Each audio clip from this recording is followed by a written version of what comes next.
Guerrilla cricket. Whoa. Guerrilla cricket. Whoa. Guerrilla. Take guard, man the barricades, patrol the cover boundary. At last the time is come, this is a cricketing emergency. Hear this call to arms for every cricket revolutionary. Take up your bats and stumps for the test match insurgency. At first they tried to silence us, but we would not be silenced. They threatened us with lies, so we threatened them with violence. Che Guevara, Sangakkara, Joseph Stalin, Douglas Jardine, Robespierre, Darrell Hare, Vladimir Lenin, O'Brien Kevin, guerrilla cricket. It's not about the winning, it's about how many rules you break. Even in cricket commentary, this is the best advice to take.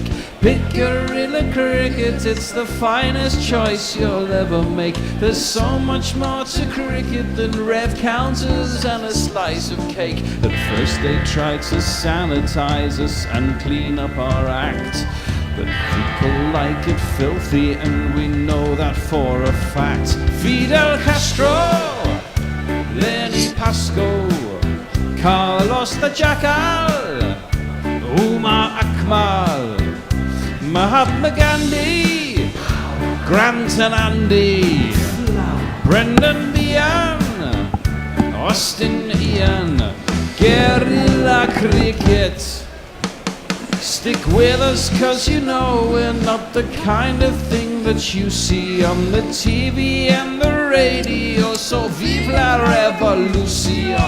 First they tried to buy us, but we would not be bought. Okay, we were, but then we ran away, and we will not be caught. We would not give up the ghost when they left us all for dead. They decapitated us, but we just grew another head. Chairman Mao, Jamie Howe, Ho Chi Minh, Asif Din, Václav Havel, Graham Saville, No Surrender, Percy Fender, Che Guevara, Sangakkara, Joseph Stalin, Douglas Jardine, Robespierre, Darrell Hare, Vladimir Lenin, O'Brien Kevin, guerrilla cricket. Good morning, good evening, good dawn, good dusk, wherever you are in the world. It's Guerrilla Cricket, yay! And we are on, what are we on, game 10? Yeah, game 10 of the Champions Trophy. Only 2 more group games left. England's got a dead rubber tomorrow. Maybe it'll be rained off, that'd be quite pleasant. And then India versus New Zealand on Sunday for the fight to who's going to be top dog in that group. But this one, well, it's a must-win game for both sides, actually. If Afghanistan can beat Australia, they're through, which would be it would be great, actually, and not only because England are shit, but put Australia out, which is always a pleasant thing if you're an Englishman. And so I'm rooting squarely for the Afghanistanis today. They did extraordinarily well against England the other day. I think they'll need a similar performance today. Someone's got to go big, and they've got to get a score probably near 300. Lahore is a good chasing ground. It's a pretty flat wicket, and high scores are a must. I'll give you the teams, and then I'll introduce my compadres for the first session. We have Afghanistan won a toss, and they're going to bat. And they've got Rahman Al Gurbaz, Ibrahim Zadran, Siddiqullah Atal, Ramat Shah, Hazmatullah Shahidi, Azmatullah Amarzai, Mohammed Nabi, Gulbuddin Naib, Rashid Khan, Noor Ahmed, and Fazal Haq Faruqi, who can't be that injured then. Must have just been maybe a bit cramped the other day. Australia unchanged from the team that beat England. Matthew Short, Travis Head, Steve Smith, Marnus Labuschagne, Joss English, Alex Carey, Glenn Maxwell, Ben Dwarshus, Nathan Earls, Adam Zampa, and Spencer Johnson. I am joined this morning by the Mogster, all the way from Melbourne. Morning, Mog. Hi. Go Afghanistan. Go Afghanistan. And an Indo, who is all the way. Where are you at the moment? You're back in India. I'm in Mumbai. Back in Mumbai. I'm in Mumbai, not so far from Lahore, and cheering for Afghanistan. Yes, I think we're all cheering for Afghanistan. Everyone hates Australia. It's all good. Even the Australians hate Australia. No, I just don't want India to face. I mean, whether they come first or second in the other group, I just don't want them to face Travis Head. That's all. Oh right, yeah, no, he does have a bit of hoodoo over you, doesn't he? Really? PTSD. I'd expect you to beat Australia, mind you. Well, we all thought you're going to beat them in the final, and then they went and did that, didn't they? So yeah, Australia have a fucking habit of winning, the bastards. But that's life. How do we see this playing out today? Not in the Champions Trophy though. Yeah, true. Well, before this Champions Trophy, they hadn't won a game since 2009, had they? Although 3 of those have been rained off, apparently. But hey ho, there you go. They had another one rained off the other day. Rawalpindi has been a bit of a disaster as a place to host the ICC Champions Trophy in February. Funnily enough, we had 2 games rained off there. One was a dead rubber yesterday. So but it's great Afghanistan's batting though. I mean, because if they were chasing, I think about 50% they would have already lost the game. Sorry. Well, yeah, I mean, they kind of do rely on the fact that, I mean, I said this before the last game, and I think it's their preferred method, because their batting can be quite flaky. I mean, they did get 320 the other day, but they could be 180 all out if the top order doesn't fire and a few slap-happy people get out early. There's a good reason why no one scored 177 before in the Champions Trophy. Yeah, it doesn't happen every day. It doesn't happen every day, and it's very unlikely to happen again today, which is what I fear. You know, it's typical. Everyone brings out their best performance against England for some reason, or we're just shit. It's one or the other. Could be. You're just shit. We're just shit. Yeah, I mean, there are a lot of problems with that England side. Not least the captaincy, and then probably 3 out of the top 6, or 2 at least, need to go out of the top 6, and 3 out of the top 7. Livingston and Salt need to be binned. And then they need to figure something else out, and some variety in the bowling and a second spin bowler, and there's lots of things wrong with English cricket, especially in the short forms. We kind of burnt out. We burnt brightly for a while and then burnt out. Are we going to have the first ball already? Are we there? No, he's just practicing. No, it's just a warm-up. It's just a warm-up. So, yeah, I mean, do we think Afghanistan are capable? You think Afghanistan are going to get 290 to 320 again today to have any chance of winning this game? Think they're going to do it? Yeah. But I mean, on this pitch, if you don't put on runs, I mean, you have no chance at all, right? No. It's a road. It is a road, and it does get dewy later. England probably really should have won that match. I mean, it's 3 of the top 4 threw their wickets away. Harry Brook played a stupid shot. I thought the only one who was unlucky was Ben Duckett. I mean, I think we all thought it pitched outside leg. It's a fantastic decision to review, and the umpire clearly thought it pitched outside leg. They reviewed, pitched on leg, was going on to hit leg, and those are the things that kind of changed the game. Livingston fucked up again, and Root basically ran out of partners and ran out of steam, you think, but he batted fantastically, and I don't know why. Oh, that was such a lovely inning. It won it just. I mean, I don't think he hit a 6. Didn't need to. You know, he scored at more than run a ball. I think he hit 1 or 2 sixes right at the end. Okay. But, I didn't think he did. I thought he hit a lot of 4s. But, no, I don't think so. I think it was just all 4s. But, I mean, he is just so gifted as a batsman.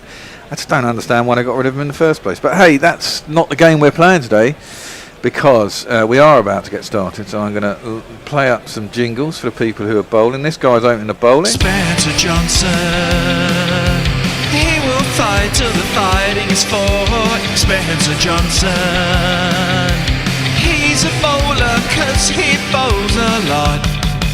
He's a bowler because he bowls a lot.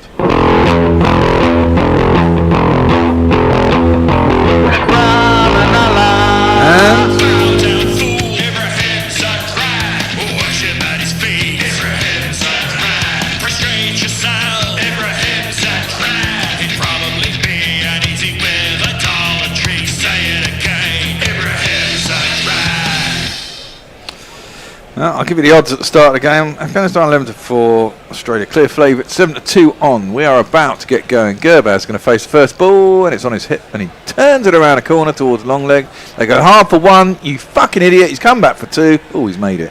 I thought he was going to get run out by a good yard there on the first ball of the game, but he did. Astute call once again. Indeed. So we're up and running. And Afghanistan will be buoyant, it has to be said, after beating England. It's twice in 2 tournaments in a row. Flush with confidence, indeed. And they should be. They are a good team. They are knocking on the door. You kind of think they are a couple of slips away from being blown away a lot of the time. But they get more consistent. And I guess the more you play the top sides, the better you'll get. It's the only chance they get to play most of them. So Yeah, exactly that. Yeah. You know, I think I'll tell you after this ball. Ibrahim faces up. It's going to be a wide down the leg side. No run. Decent pace, decent bit of bounce from Johnson, his first over. Go on, and then what were you going to say? Yeah, I was just saying, Afghanistan 2025 reminds me so much of India 1983.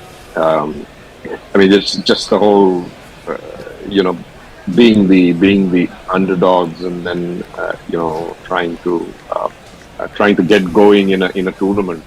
The 177 was very close to Kapil Dev's 175 against Zimbabwe at Tunbridge Wells. Oof, crikey. That's not going to be given a wide because it wasn't, but it's actually taken by first slip. I think it was Maxwell. Inglis has had to dive across, couldn't actually get there. The angle took it across, but not being a wide. It must have been very close to a wide, but it's gone straight to first slip. It moved a lot. The only reason it wasn't a wide. Yeah, I mean, I think the batsman let it go, hoping that it would be a wide, but it was not. And Garbaz will face up to the third ball. Again, it's right across him, and again he leaves it through the keeper, and there's no run. So Afghanistan just needs another 40 odd years until they become world-crushing, all-conquering destroyers like India. Well, it's a process, right? But it's the modern age. They probably go faster. Everything's quicker. 40 weeks. Yeah. It's quite cloudy in Lahore today. There is a 25% chance of rain, which maybe 20 months. It's kind of weird, isn't it? I mean, they had drought, and then Rawalpindi gets rain. Mind you, I suppose it's up quite. Is it in the foothills of the Hindu Kush or something? That is defended back to the bowler, and there's no run. I imagine it's starting to get elevated in North Pakistan, isn't it? Well, Rawalpindi is far reasonably north, isn't it? Yeah. Where do you get all these bowlers from, Mog? Never heard of them before this tournament. Yeah, they all putter about in the BBL and the Sheffield Shield. Mostly Western Australian, probably. Well, I don't think he was that good the other day, but what can I say? England still lost. Johnson. Oh, that has bowled him though. That is a wicket. I think I got my first under. I think I put it on. Gurbaz has been bowled. It was an in-swinging Yorker. Alan Mitchell start, but not quite as quick and probably not quite as good. But Gurbaz jabbed his bat down on it, and I think it just squeaked. He managed to get an inside edge, maybe. Something like that, or he got bottom edge, but not enough on it because it's just squeezed on. It seemed to go onto the stumps quite slowly. No, it didn't. He missed it. He missed it. He can't believe it. And the first wicket goes, and Afghanistan are going to be all out for 130.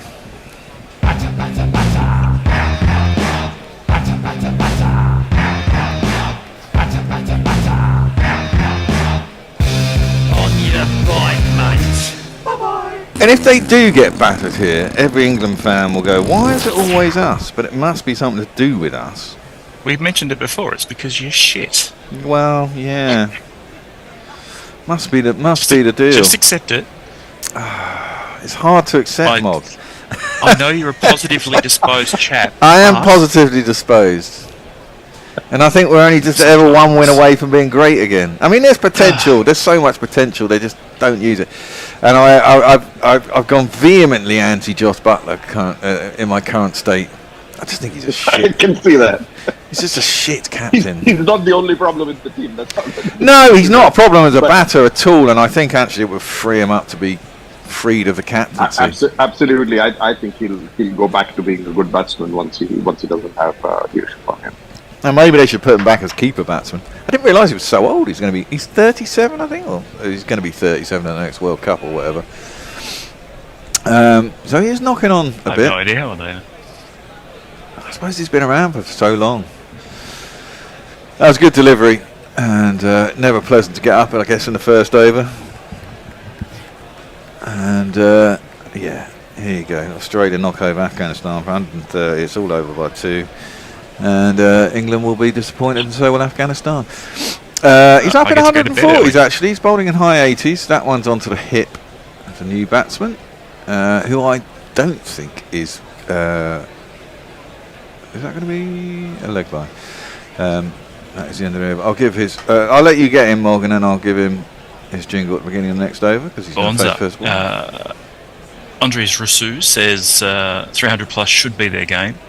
Morning from sunny South Africa.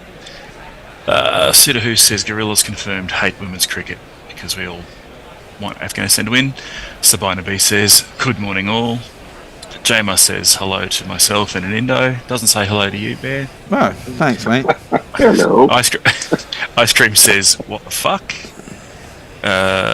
Jay Grover says good lord, Mr. Start. Bear's beard is still dashing. I must burn it.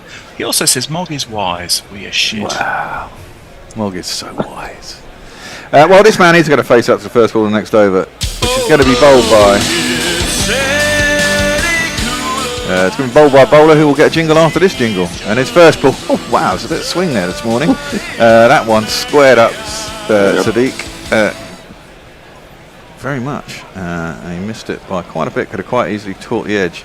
How would you pronounce it then? Bendwashus. It's Bendwashus. He's very much an Australian. He has goofy teeth like Mitchell Johnson, a stupid fucking tash. Yeah. Worse without a mustache, don't worry. It really is. Oh, it's fucking ridiculous. Dwarcius is in, that one's too wide, and Sadiq can leave it through to the keeper. Sadiq, for me, doesn't have a technique of an international batsman. Probably got a good eye, hence he's in the side, but you watch, he waves his bat around like a fucking wand, and it never comes down straight. And there's a lot of batsmen don't come down straight. His noticeably kind of swishes in and out when he's trying to get on his pads and stuff. I think he's a candidate to get out how very many quick. modern T20 batsmen actually bring their bat down? Well, they don't, but they seem to have solid. You watch him; it's all wavy. I think personally, that one is totally does exactly what I said and curtain rails it out to point. Extraordinary defensive shot. Exactly. He just looks like that. You know, he probably got a good eye if he gets in, and that is what you need. But you got to survive to get there first. You managed to curtain rail that out to point, and there is no run. It's better than not, I suppose. Well, can Ibrahim go on and do what he did the other night? I suppose. Australia will consider that a big wicket. Jonathan Trott up there, enjoying this tournament, no doubt. That's driven square out to point, and there is no run.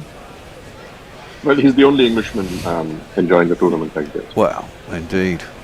Anyone getting any success? Well, actually, I mean, I suppose morally we could say that. Oh, fuck off. Here we go. Josh English is enjoying it. He's an Englishman. I guess that means Labor Shane will be very happy if South Africa wins. Well, presumably. And KP. Oh, now that has gone again. Good swing. It's not particularly quick. It's only 82 miles an hour. But Sadiq prodded forward and it whizzed past his outside edge and gone a little bit in the air. And the entire 11 in the Kiwi team will be happy if, 9 other teams win, something like that? Hey. Your hatred of the Kiwi land. George's one ball over. I just don't like. You don't like the fact that everyone likes them. That one is driven out through the covers, and it's not caught up with. I think that's Marnus who dived to try and catch up with it to stop the second, but he put his hand down a bit late, and the ball had already got it away from him, so he had to get up, chase it down again. They did get back for 2. The maiden is spoiled. Afghanistan are 6 for 1 after 2. Yeah, we'll talk about New Zealand after this. Okay. Go for it. Farong says, Wibble. Zhong Jinan says, with baseball they aim for the skies, but wickets fell faster than flies. They swung with great might, yet lost every fight. Now they just watch the game with sad sighs. Shithouse. J-Mar, the statsman, says, Johnson reminds me of Ryan Harris or Nathan Bracken. Except not nearly as good. Ice Cream says cricket commentary with Swordsword is funny as fuck, although he says AF, so That's all right. You can say fuck here. It's all good. you can drop those bombs. You can drop those bombs on this channel. We're real fans. We get upset. And we can be blatant partisans as well. Oh my word, I thought he'd edged that. Ibrahim drives a big drive at Johnson's first ball. Goes outside his edge, and I thought he clipped it, but it went through to the keeper and there's no run. Gunnar Nindo, what are you saying? Oh, no. I was just saying, I don't know how that missed either his bat or his trumps. I know. Right. Incredible. He got away with that. Let's face it, he got 177 against England. He got beaten on the outside edge about 6 times in 2 overs, but and somehow didn't nick it off against Wood at the top of the order. It was like an inch. That was an inch away from his off stump. Mate, he should have been out. He could have been out 5 times against Wood in the first 2 overs. He just kept swishing and kept missing, and it just fantastic deliveries. That one's just clipped out towards mid-on. He gets a single. Already replicating his form from the other night. Well, exactly, and if he gets away with it, he gets his eye. Yeah, well, that's it. You know, you got to get. There's a little bit of luck involved in this, right? Isn't there? You know, you play those shots, you miss. You miss. Another day, you play that shot, you get a nick, and it's all over. I was just saying about the Kiwis. I mean, it's not like I dislike the Kiwis. It's just that I don't like all this. When you treat sports people as these goody shit. There's no goody shit in elite sport. No. I agree with you. I don't think it's that. I think it's because I hate it when you love cricketers for being nice. No, I don't like cricketers for being. No, that's not it. Actually, no. That one's down the leg side, and it'd probably be given as a wide.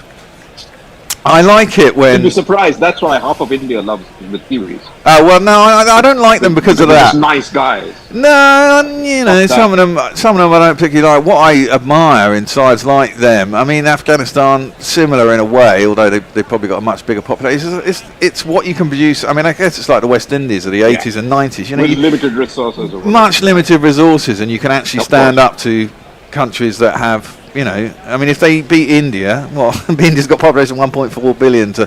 Oh, that's an inside edge. It's gone over the stumps. Somehow missed everything, and it's got enough of an edge. He's giving it as buys. Buys? What the fuck did that do then? That went a mile off the pitch then.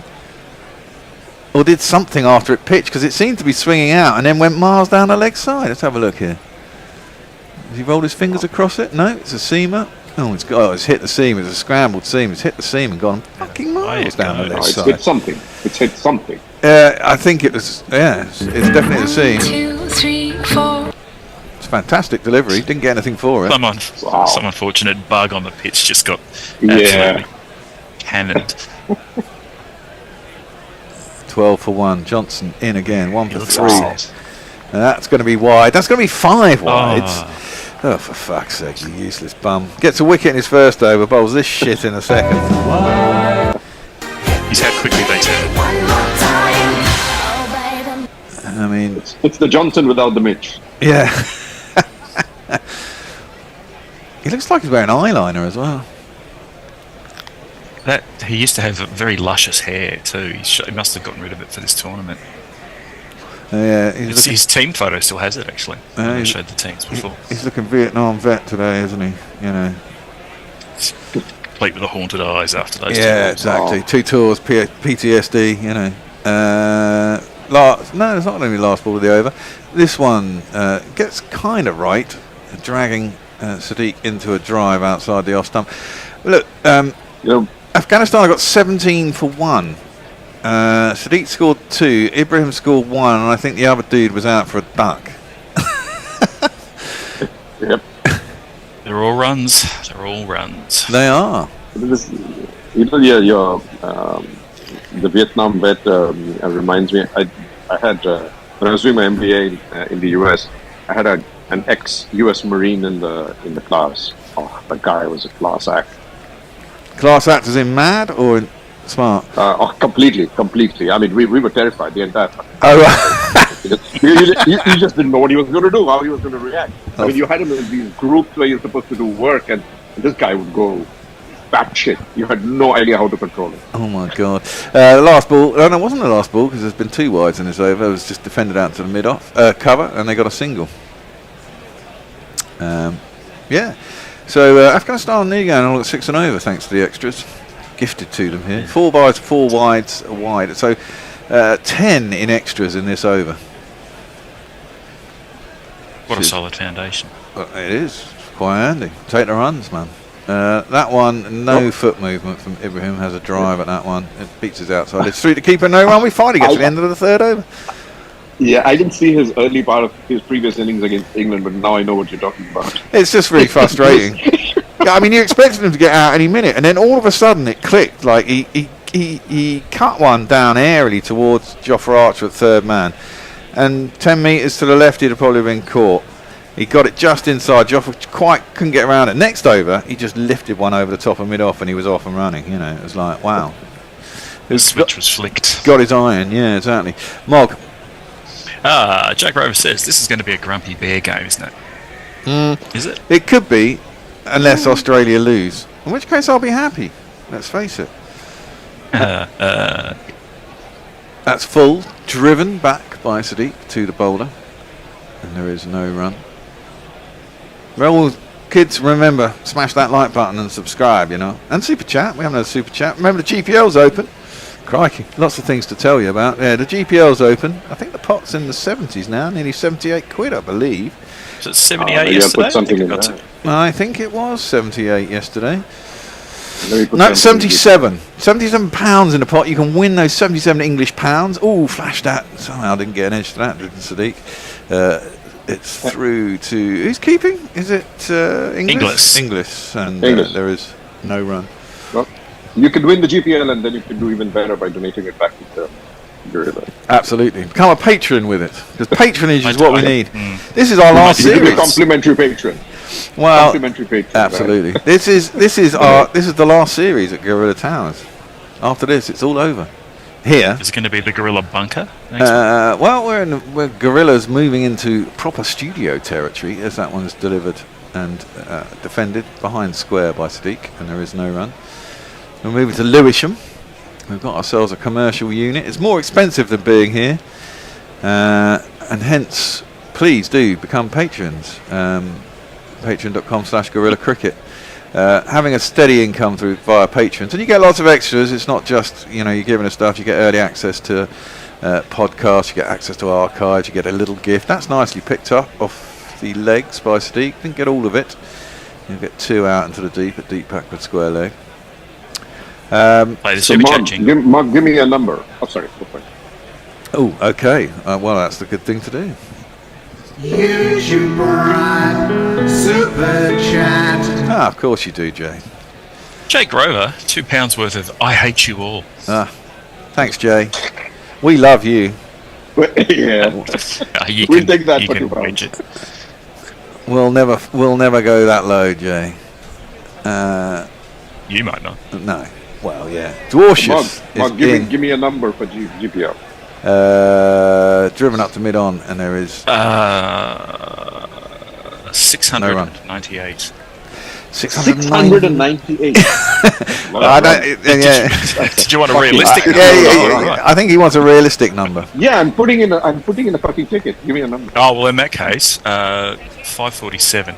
Yeah, that's not a bad shout. 47. This is about 270 for somewhere around the 270s for. So you're saying Australia's going to win then? Yeah, I think he is. I'm saying it's close. It's going to be close. That's what I'm saying. Defended out by Sadiq, misses it, goes through to the keeper. Too late. There's no run. 547 done. Or Afghanistan's going to make 400 and Australia's really going to fall on their asses. But then 547 could That'd still be be the in. ideal. Yeah, well, yeah. Well, that's true. Yeah. Must-win game for both sides because of the rained-off game the other day. Whoever wins this game today will go through. It's through. Very exciting. Where were we up to? Jean Gina says, who are you guys supporting? All of us are supporting Afghanistan. Funnily enough. Ashley Partridge says they should aim for 250 to 300. Yeah, 250 would be too low. They've got to get up towards 300 for me. And that probably will be too low. That's into the leg side, but Ibrahim down towards long leg. I think about 2, but it's not there. So it's now 78. Cool.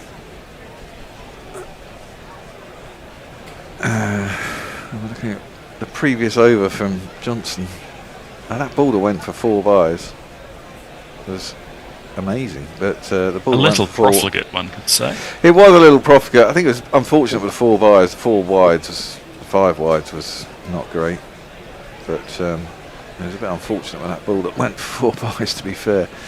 Doesn't count against dark anybody, there, does the it? lights are on. That one is not edged. How did he not edge that? Jesus Christ. They've beaten the outside. This is exactly how it went the He's other trying. way. He's He's trying trying. very well. He's prodding at all these balls outside his off stump. Somehow he's And not he even getting had a his nick. bat straight.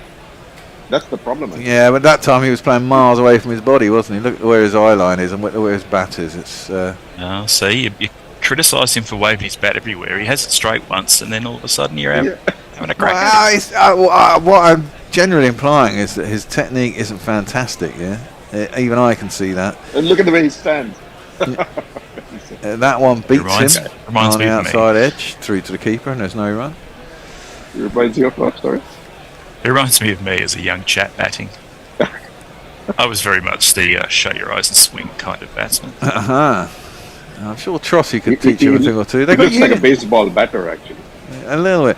They got Knee- Eunice. knees They bent. got Eunice Khan and Jonathan Trott, who are 2 fantastic Test batsmen up in as the management team. I think they could try and instill something in him. I guess it takes a little bit of time. Can't do it Sessions in overnight. The nets sort him out. Yeah, exactly that. Johnson, 3rd ball, 4th ball of the over. God, fucking hell. He's missed it. Somehow. Doesn't get out again. Christ almighty. This is frustrating if you're a bowler, man. Try aiming at the stumps, because he doesn't look like he's going to hit it. Yeah. I mean, He's definitely going to miss it if you give it on the stumps. Yeah.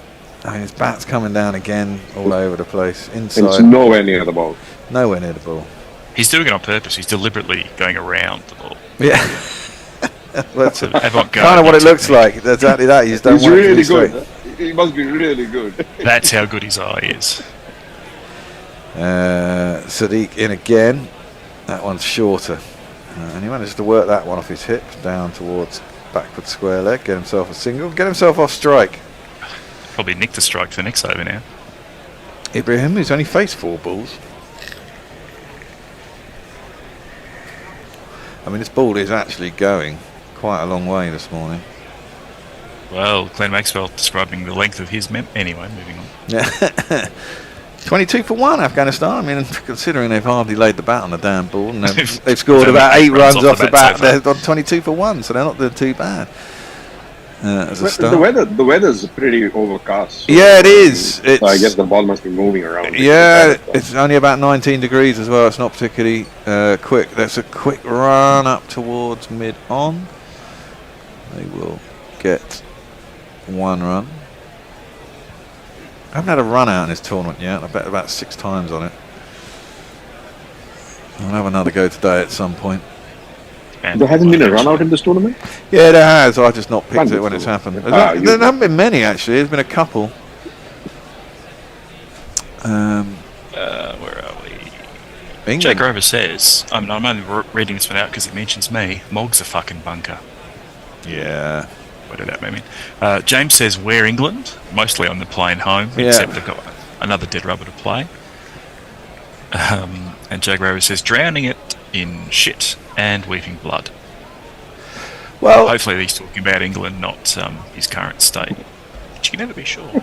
yeah, as I saw Very today, graphic. if Australia win, England would absolutely have to batter South Africa to put them out of the tournament, so we can't even have the joy of doing that. Dorcius is in. That's nicely driven by Ibrahim, but it's only up to mid-off. They'll get through for a quick single. Up to mid-off, sorry. Jamar does ask Jay if he's okay. He's not been Drowning okay, ever. in shit is one thing, but yeah, are you okay for your normal state of okayness, the baseline? Get that super chat jingle ready. I've got it. Super chat cash, super chat cash, super chat cash.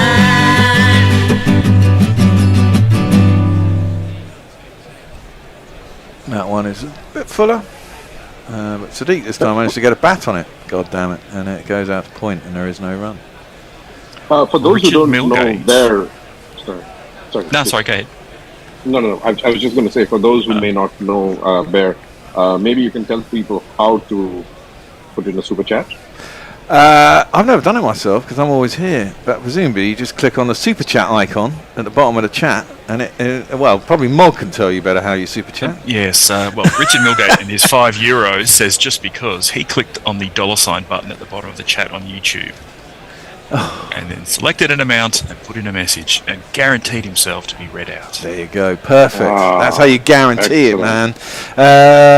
Sadiq has a big wahoo and misses it. Somehow didn't get another edge, and he's not out, and he doesn't get any more runs. Might have been there to hit. I thought he would get his hip displaced. Yeah. After I saw it. I mean, to be fair, it was probably around about the place you want to be. I mean, the bowler will say he's tempting you and it was a good ball, but perhaps I might feel that was reasonably full and wide and should have been dispatched over the covers. That one's edged. Oh, and I think he's been dropped. Maxwell. I don't know if it's short. It's Matt Short. I think it's the first time he managed to edge it in the entire inning. I think that went down, didn't it? I mean, it was going quite quick. Yep. It was on its way down. Maxwell's hand. It was in Maxwell's hands. No, it's not Maxwell. It's Short who looks like Maxwell. Short, I think. Oh no, it wasn't actually. It was on the half volley. Just fell in front of him. Just in front of him. Yeah. One of those ones where if he'd held onto it, it would have been called not out anyway. Yeah. I thought it. Well, he got away with that one. Dorsius is in again this time, and he's driven back to him by the bowler. Batsman even. And there is no run. Come on, Australia, it's that kid's birthday. Australia doesn't care about you, kid. Yeah. That's very true. You're not going to win because you say so. Tony is not going to be here today. His cat has... when I spoke to him this morning, he was worried his cat hadn't returned for feeding in the morning. Okay. If he tells me now it turned up 10 minutes later and he still hasn't come in, if you're listening, Tony, I'm going to be quite angry. Dwarsius is down the track, is Sadiq. He Really misses strong. it again on the outside edge, and it goes through to the keeper. One off that over. 24 for one after 6. Mog. Let that be a lesson. Don't let your cats outside. They don't belong outside. They do belong outside. Anyway. They fucking don't. Yeah. Anyway, J-Mo the Statsman says, I wish I could super chat, but I'm always here watching. You can do both at the same time, you know. Well, there's no reason not to just fire it up just for that purpose. Lal Babu Prasad Manji says, good commentary. Namaste, namaste. Namaste. Thank you. J-Mo the Statsman will be mad at Tony as well. And Jay says he blames me. Not really. I just have shuddering anger. Yeah, we know, Jay. Next ball. First ball of Johnson's fourth over is shorter, in at the ribs. Ibrahim defends it easily enough, just down into the leg side, and there is no run. Yeah, I was watching Sadiq, trying to figure out why he's missing everything. And essentially his movement is to mid-on as he tries to play outside the off stump. It's a bit like that, isn't it? Makes it a bit And then goes away from the ball more than anything else. Yeah, I mean, there's a lot wrong with his technique. They've missed 15 and edged 2. That's played up to mid-on. Oh, again, putting pressure on the fielder, though. They get an easy single in the end. Could have been tight. At least they're doing the quick runs. Well, this is it. You've got to get to the middle overs, really. On the rare occasion they actually hit the thing. Well, yes. I mean, it will get easier. The ball will get softer. There will be other bowling options, and they hopefully will get their iron. But I mean, Sadiq's got 6 off 25. Can't lay a bat on the fucking thing. I need some advice from our listeners. So my AirPods are giving way after 10 minutes, even if they're fully charged. So should I be buying new AirPods, or does a battery change do the trick for AirPods? Anyone has any experience? Ooh, can you change a battery in an AirPod? Apparently you can. Well, in India you can certainly. That's down the leg side. Should be given as a wide. Isn't indeed given as a wide. Steek again can't lay a bat on it. Well, I imagine if you change the AirPods and you do it at an official Apple store, they'll be as good as new. Should be. I imagine if you go to an Apple store and do it, but it'll probably cost you more than it would be just to buy a new. No, they're quite good at. Almost as much as 60% of what a new one does, I think. Well, that's it. Just get some new ones. Wonder whether it's worth it. Just buy a new one. Yeah, get the latest version. That's a beautiful. Sneak's finally got hold of one. Jesus, that's what he can do. It's a full long half volley outside his off stump, and he drives it sweetly through the covers out to the boundary, and it'll be 4 runs. 1, 2, 3, 4. God damn. Given like he missed 15 of them, they had no one on the offside, pretty much. Well, yeah. Wasn't expecting him to actually get hold of anything. Most unexpected thing since Gwyneth Paltrow won an Oscar.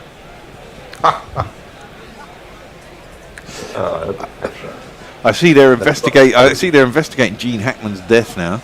Oh, now that's down the track. Sadiq comes, tries to pull a short one. It looked ugly, and he missed it, and it goes through the keeper, and there's no run. A 95-year-old, a 63-year-old wife, and a dog can't all be dead, and you just say that they all died naturally. Yeah, there does seem something slightly suspicious. Most ridiculous thing you ever heard. Well, carbon monoxide poisoning. Well, that seems to be the going theory, but everyone's saying that it wasn't, and there were pills scattered everywhere. He's made a lot of enemies over his time. The job was kill them all, including the dog. Yeah. The 2 dogs outside are alive. Yeah. One inside. I mean, this is just bizarre.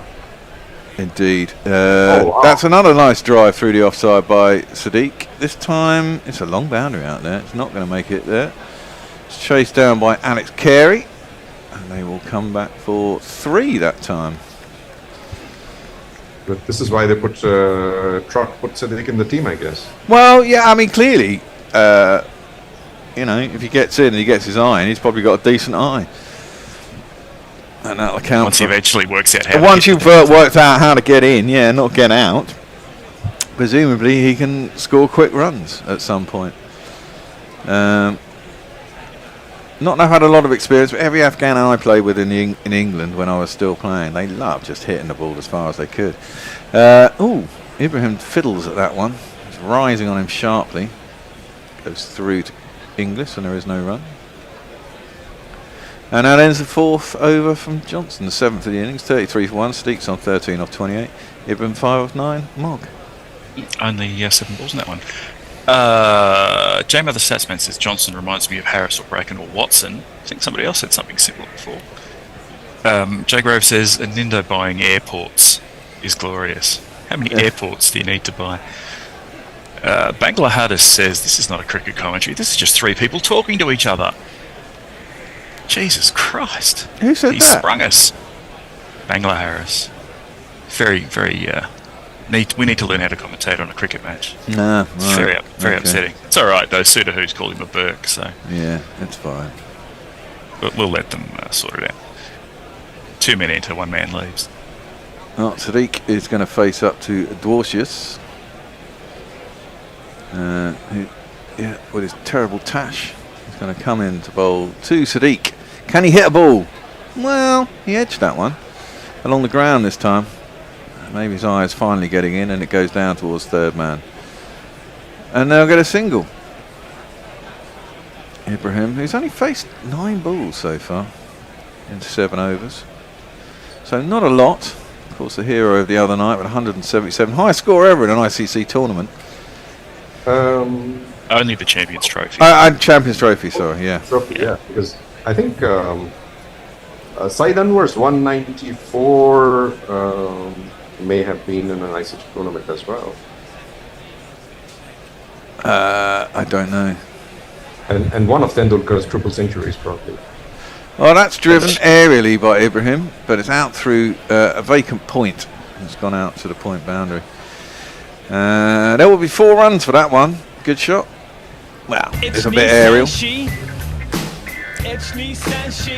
And Afghanistan doing all right here, actually. I mean, for all the plays and missings, they have missed, thankfully. And they have only lost 1 wicket. And they're coming towards, the back end of the power play. Ball will already start to lose a little bit. Still doing a bit in the air, to be fair. Dorcius is the most Freddie Mercury impersonator ever. I know that one does come back in from Dorcius, and it's missed time back down the track by Ibrahim. Still a little bit speed. Sorry. Yeah. No, I also remember Ganguly scoring 183 in a World Cup against Sri Lanka.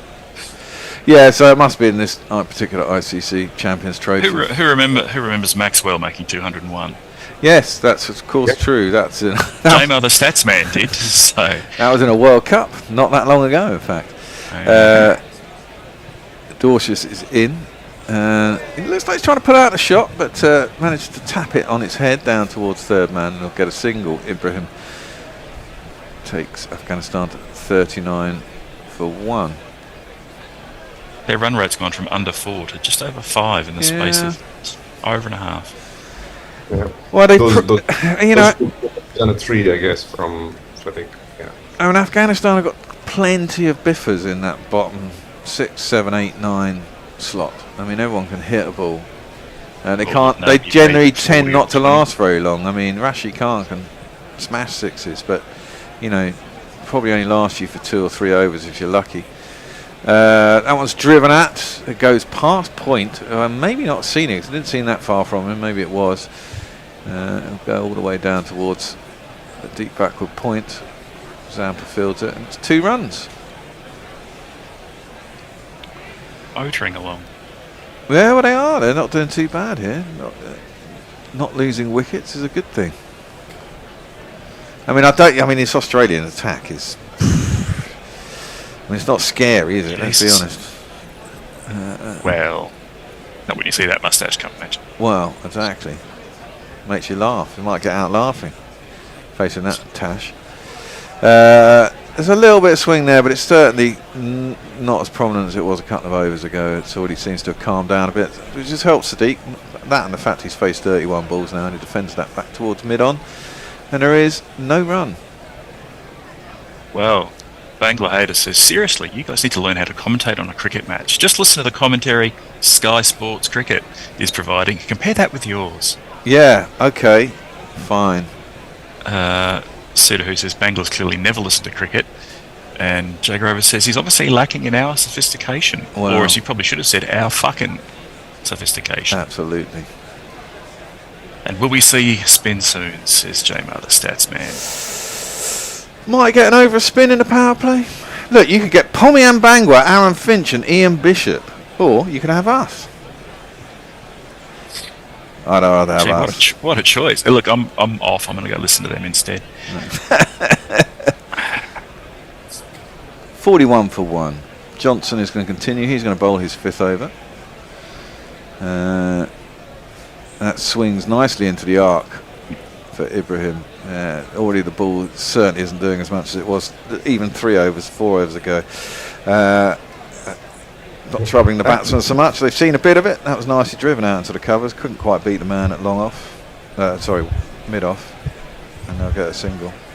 And also say to that man, those people on Sky do it differently because they're not doing radio. They're doing TV, yeah? So it's a different ball game. Oh, look out. What? Thank you for using language that tells me how you are bringing up was your father and mother did a very good job. Huh? That's down the leg side. Complaining about the swearing. Oh, okay. Down the leg side, it'll be given as a wide. There's no run. Although Colin did tell him to fuck off, so maybe that was not our swearing, maybe somebody else's swearing. Yeah, maybe. Listen, everyone has their place. We have ours. Please write down your best tips and hints in the comments, Bangla, and we'll see what we can do. Flashed out again by Sadiq. Christ. Can't lay about the damn thing still. Missed it. Threw it the keeper. And there ain't Don't no add run. blasphemy to profanity there. You're just going to make it worse. The reason I do this is because we're not Ofcom officiated. No one would have me in any real TV scenario. I can't, you know. I'm not a Tourette's man, but verging on. Johnson. Beautiful. Sadiq facing up. Johnson comes in. It's onto his pads. That's nicely clipped away. Got that very fine. Long leg is a lot squarer. And it'll be 4 runs. 4 on the floor. And one more fall than the four before. That's what fours are for. To get funky on the dance floor. Well, Afghani fans in the crowd are happy. Go on, Endo.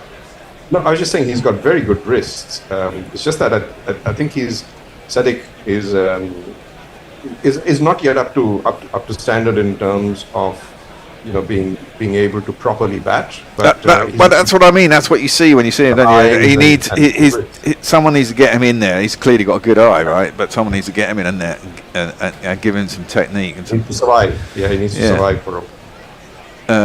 Gets an inside edge onto his pad this time, driving miles away from his front foot, but survives. It goes back to the bowler, and there is no run. But I guess that's what happens when you got to learn fast if you're Afghani and you get shoved into a tournament. I mean, he plays a lot against the Zimbabwe's and the islands, and whilst they're reasonably good, they're not top sides, right? So you can probably get away with just a little more. The pace isn't always, you're not really going to face someone up at 90 and those sorts of things. But all these things add up.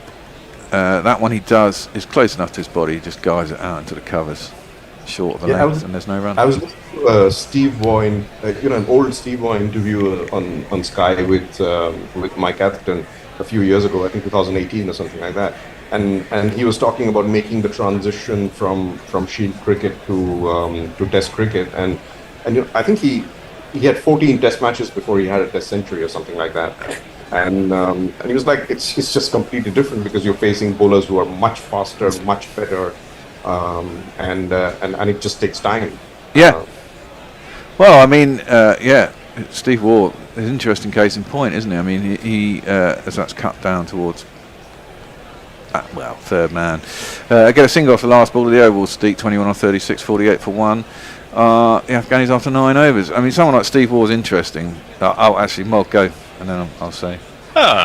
Leah has joined us. She says, hello, everyone. Hello. Bangla qualifies his early statement by it tells him a lot about our mother and father. We don't have the same mother and father, just to clarify. I was decanted from a vat, so I don't have either.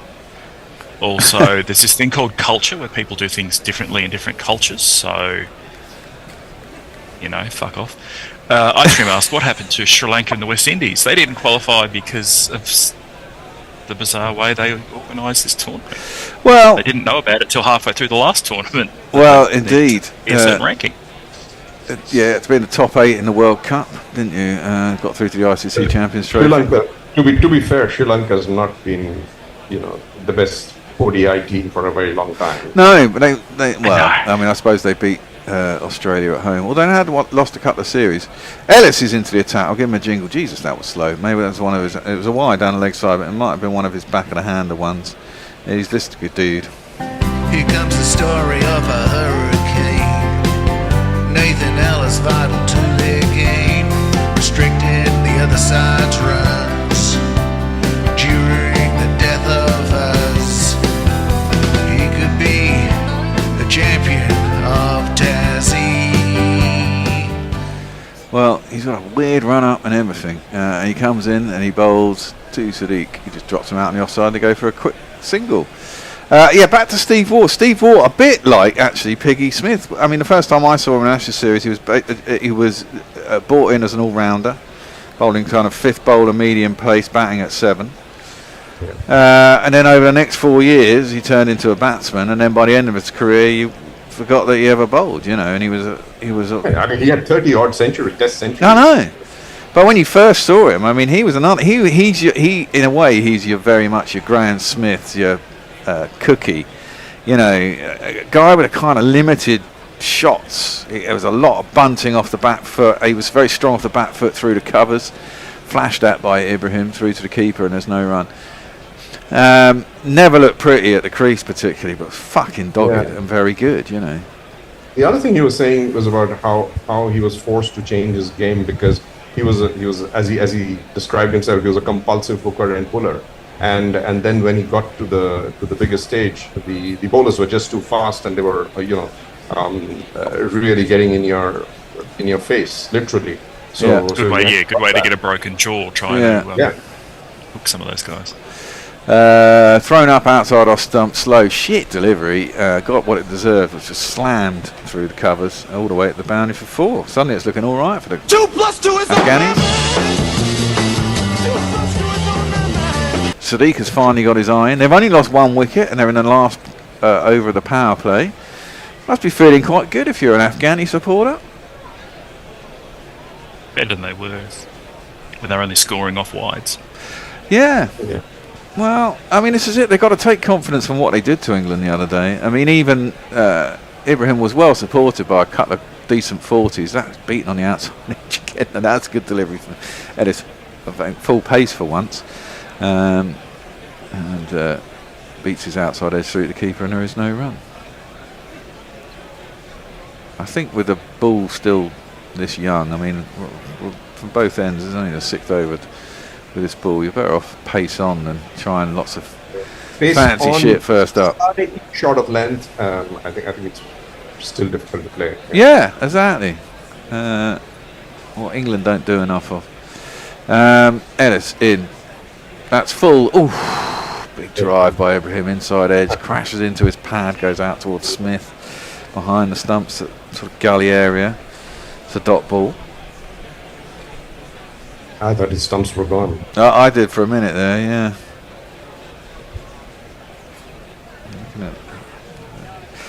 We're looking at a ball that didn't carry to the slips. Don't know what they're trying to say. It was a decent delivery. It went away. Maybe just not enough pace. I mean, this is the thing about these Australian bowlers. None of them have great pace. Spencer's the quickest, probably. He was up in the high 80s. That's full and really nicely driven by Ibrahim, but straight at mid-off, and there is no run. We're due for a change? We are due for a change. Billy is in. Tony should be here, but he's bloody not. Bloody Tony. Where's my I'll see you in a while. Can't find my pointer. Well, Billy, where are you, mate? Bye. See ya. All right, Billy. How are you? I'm very well, thanks. It's just me and you. Tony hasn't decided to turn up. Oh, that is all right. We can just do me and you. We can sort it out. Decent duo, that. Well, indeed. You can do do the commentary. Thank you very much. Well, it's been a decent start by Afghanistan. You'd have to argue the loss of that early wicket, but they've bounced back nicely. Indeed, they have. There was some talk about the potential for a bit of rain interrupting this game in Lahore, but we'll have to wait and see if that comes right. Johnson will come in once more. This is down the leg side and flicked away really nicely by Sadiq, and he will get 4 more to move himself on to 26. Yeah, indeed. Let's give him one of these. It's Nissan She. It's Nissan She. A really nice shot, worked off his hip. You can't be bowling there, Spencer Johnson. Doesn't matter which batsman you are in the world. International cricketers, they'll probably put you away. Well, exactly that. Let me just find out from Tony where he is. Someone. Well, Johnson will come in again for the second delivery of his over. Left arm over the wicket. This is driven really nicely, shapely by Sadiq, and they will trot through for a single. Well, Afghanistan beating England has made this game incredibly interesting. I mean, wow, if Afghanistan can turn over Australia and get through the semis, that would be a real turn up for the books. Well, that would be. It'd be very good for the tournament. And it's very good for international cricket. I mean, a lot of people are saying that we shouldn't be playing in Afghanistan, but we've already talked through that. Yeah, well, I mean, they beat us at the last World Cup. Yeah. I mean, and they beat us again the other night. Johnson comes in once more. This is shorter and on the hip, but it's turned into the leg side. They might push for 2 here. Afghanistan, they do. The left arm throw is good, but they run well. Ben Dorshus with that little moustache he's got sporting. Have you ever had a moustache going there? No, I've always been full beard. Well, I've got a tash obviously that goes with my beard, but I think tashes are no. They're a no-no for me, Billy. Well, I'm incapable of growing one. I think I'm incapable of growing a beard in general. So It'll happen, Billy. It'll happen. Don't worry. There's no danger of that happening. Well, this over's taking a bit of tap by Johnson. 7 off it so far. They can really relax for the rest of it. You'd think this is nicely driven by Ibrahim up to mid-off, and there's no run. Benton Johnson sporting a nice little buzz cut to combat the heat in Pakistan. Yeah, which is fair enough. He's got very sunken eyes, doesn't he? He always looks like he's wearing eyeshadow. Yeah, that's a good point. He does rather. A bit goth. He does. Sadiq's actually caught up nearly. No, well, not nearly caught up, but certainly get better than run every 2 balls that she was doing earlier. Ibrahim has. But it's. Sorry, the loss of that early wicket means that's how he's had to play, really, defended. And they will come through for a quick single, good running. Well, no, as we were discussing, Sadiq doesn't really have a technique. He relies a lot on his hand-eye coordination, which, once you get the pace of the pitch, I guess, and the ball was moving around quite a lot actually for the first, longer than normal. It lasted sort of 6, 7, 8 overs. The ball swinging quite well, a lot. I could you almost argue? I mean, let's say someone I know Harry Brooks in woeful form at the moment. But he doesn't use his feet or anything. All of his is really hand-eye coordination. He has got a better technique than Sadiq, but it's a similar mould in some sense. Well, there's a lot with a lot of players, yeah. It is, it's true. But there is... Johnson comes into Sadiq, and this is guided nicely down to wide third man, and they will pick up a single to end the over, so 63 for 1, 11 overs game. Someone's going to knock on my door in 10 minutes as well, and want to be let in, because I've got something to do. And Tony hasn't turned up this morning, and he's also not turned up on the wide. So it might be that if no, that's right. I'm happy to. You can carry on, but someone will have to be with you. So if Mog or an Indo want to come back when I go and answer the door, that'd be quite handy. Oh, Mog's turned up anyway. No, he hasn't. Sorry, that's just on another screen I'm looking at. Well, I'm just going to get up some. Do you know where they got to on the messages? Oh, there's some people saying "Hooray, Billy!" So it must be about there. Yes. Hello to Jay. Hello to Jamal.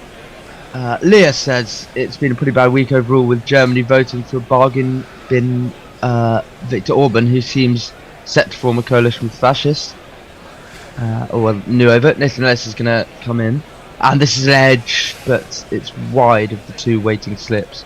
And third man will pick it up as they'll come through for a single. Interesting, they're in the 12th over and they've still got 2 slips in. Yeah, as you say, it moved around earlier. Doesn't seem to be doing so much now. But it's stopped moving. No, you'd think 1 would probably suffice. Maybe 1 in a gully? Sorry, it's maybe 1 in a what? I don't know about you, but I've mentioned this multiple times with Grilla. I'm never a fan of teams. You see this more in test matches as Ellis comes in. This is Fuller and driven, not timed, but they'll get a single. They look for 2 actually, and they will get it rather comfortably. Good running from Afghanistan, which is certainly something that they need to do if they want to compile a good score. Is that leaving gaps between slips? So, for example, having first, second, and then not having a third, but having a fourth. Yes. I've always hated that. I think it's absolutely pointless. Just have first, second, and third. Because if you get one that's nicked through second and through where third slip would be, let's say, absolutely ridiculous. Which often happens. Let's be honest. Ellis will come in over the wicket once more. This is on the pads, and they'll come through for what looks like a leg bye. Do you agree with me on that? I don't know. It's a tricky one, isn't it? I mean, you often see, we often sit here, we point it out when it happens. That ball's been driven out and it's gone through fucking where the third slip is. Look, they've got a 4th slip or a gully and blah blah blah. But I guess if you're out there and you're seeing the pace of the pitch and you're seeing what shots they're playing, you're trying to guess where the ball's going to fly if it flies off the edge, and what sort of edge it's going to be. And on slower pitches, it's more likely to go squarer, but. And you don't want too many resources there because you're trying to, find another position to get a wicket. Ellis comes in once more, and Sadiq has a real flash at this one, and luckily it beats his outside edge. He had a good go at that one, 29 of 42. Maybe feels like now is time to get his run rate going a little bit more, but I think they're perfectly relaxed, going on at 5.7 and over. I mean, the pitch looks okay so far. Not really quick, but decent to bat on. Yeah. Nathan Ellis will come in again from over the wicket. This is pushed down the ground. They think about a single, but wisely decide against. So one delivery left in Nathan Ellis's second over. Sadiq, Who's 29, Ibrahim, 21. Who is that? I was just wondering. Looks to be on one of the staffs or one of the teams. Looks Australian, really. Jonathan Trott looks happy. Oh, he does look happy, and why wouldn't he be? Yeah. I was listening to something very interesting the other day. I can't remember what podcast it was, but it rightly said that there's a lot of irony as Nathan Ellis comes in once more. This is an inside edge that will squirt away to fine leg, and they should have come through for a single. I assume that they have. So that ends the 12th over. Afghanistan 68 for 1. It was saying that the irony is England, the whole point of moving away from, and this is a while ago now, moving away from the Jonathan Trott model of ODI cricket for the flashy, exciting Brendan McCullum model of cricket, and look who's knocked them out of the tournament. Well, indeed. Yeah, I mean, I think it's a bit hard to interesting. pin everything on Brendan McCullum, though. I mean, Hendo's I very agree. much like that. I mean, it's just basically he's had a few ODIs in India with a squad that I don't know if he had much input in, but one that was kind of inherited and believed to be the best. And you know, he's had a bit of time to look at it, and he'll figure out what he wants. But you know, let's see how it goes going forward. We don't play that much ODI cricket. It'll be pretty much what this is the problem, isn't it? It'll be what he does with the T20 side most of the time, and then we'll panic about it in a couple of years' time when the next ODI competition comes along and we're all shit again. Well, there's going to be a bowling change for the 13th over. Glenn Maxwell comes into bowl around the wicket, and this is driven up to long off by Ibrahim. By Sadiq, sorry. He has a jingle that goes like this. If I had $1 million, I'd buy you a Glenn Maxwell. Then we are no longer friends. Yeah, that's quite a nice jingle, that one. I'm just having a look at some messages quickly. Leah says, "Go Afghanistan, I need some good news in these dark days." As Maxwell comes from over the wickets, and that one did turn a little bit, but it's just nudged into the leg side. Yeah, I have to say, I would absolutely love Afghanistan to beat Australia here, as I think most England. Well, of course, as an Englishman, we'll all everything is planned to stop that happening. And this is flick down the ground. They will think about coming back for a second. Which, sorry, my screen went all. Yeah, no, okay, they didn't get back to a second. That's the kid who played against England, but I can't remember what it was. He's on as a sub. Very fair one. Played when they were playing in England. Maxwell comes in once more. This is bold, and this is some slow turn. It's pushed into the offside for no run. Jake Fraser McGurk, is it? Was it? Yes, that's it. Yes. Again. This is defended off the back foot into the leg side, and they will not get a single. Yeah, into the offside, rather. Sorry, my screen's being very. That's very okay. jittery. I'm not sure what's going on. They're doing all right here, actually, aren't they? Afghanistan. They absolutely are. Well, last ball of Maxwell's first over, last ball of the 13th bowls, and this is off the back foot once more, pushed into the offside. There will be no run. So 2 from Maxwell's first over, nicely controlled. They'll be relying on him to get a lot out of his bowling today. Afghanistan 71, and as you say, Bear, ticking along nicely. Right, let me have a look at some messages. Leah says, "Jay Grover, don't give up. I'm willing to fight." I'm not quite sure what's that about. All about Jay says politics. It might be, yeah. Jay says, "Billy, a man has pointed out the utter failures of GC commentators. Flee now."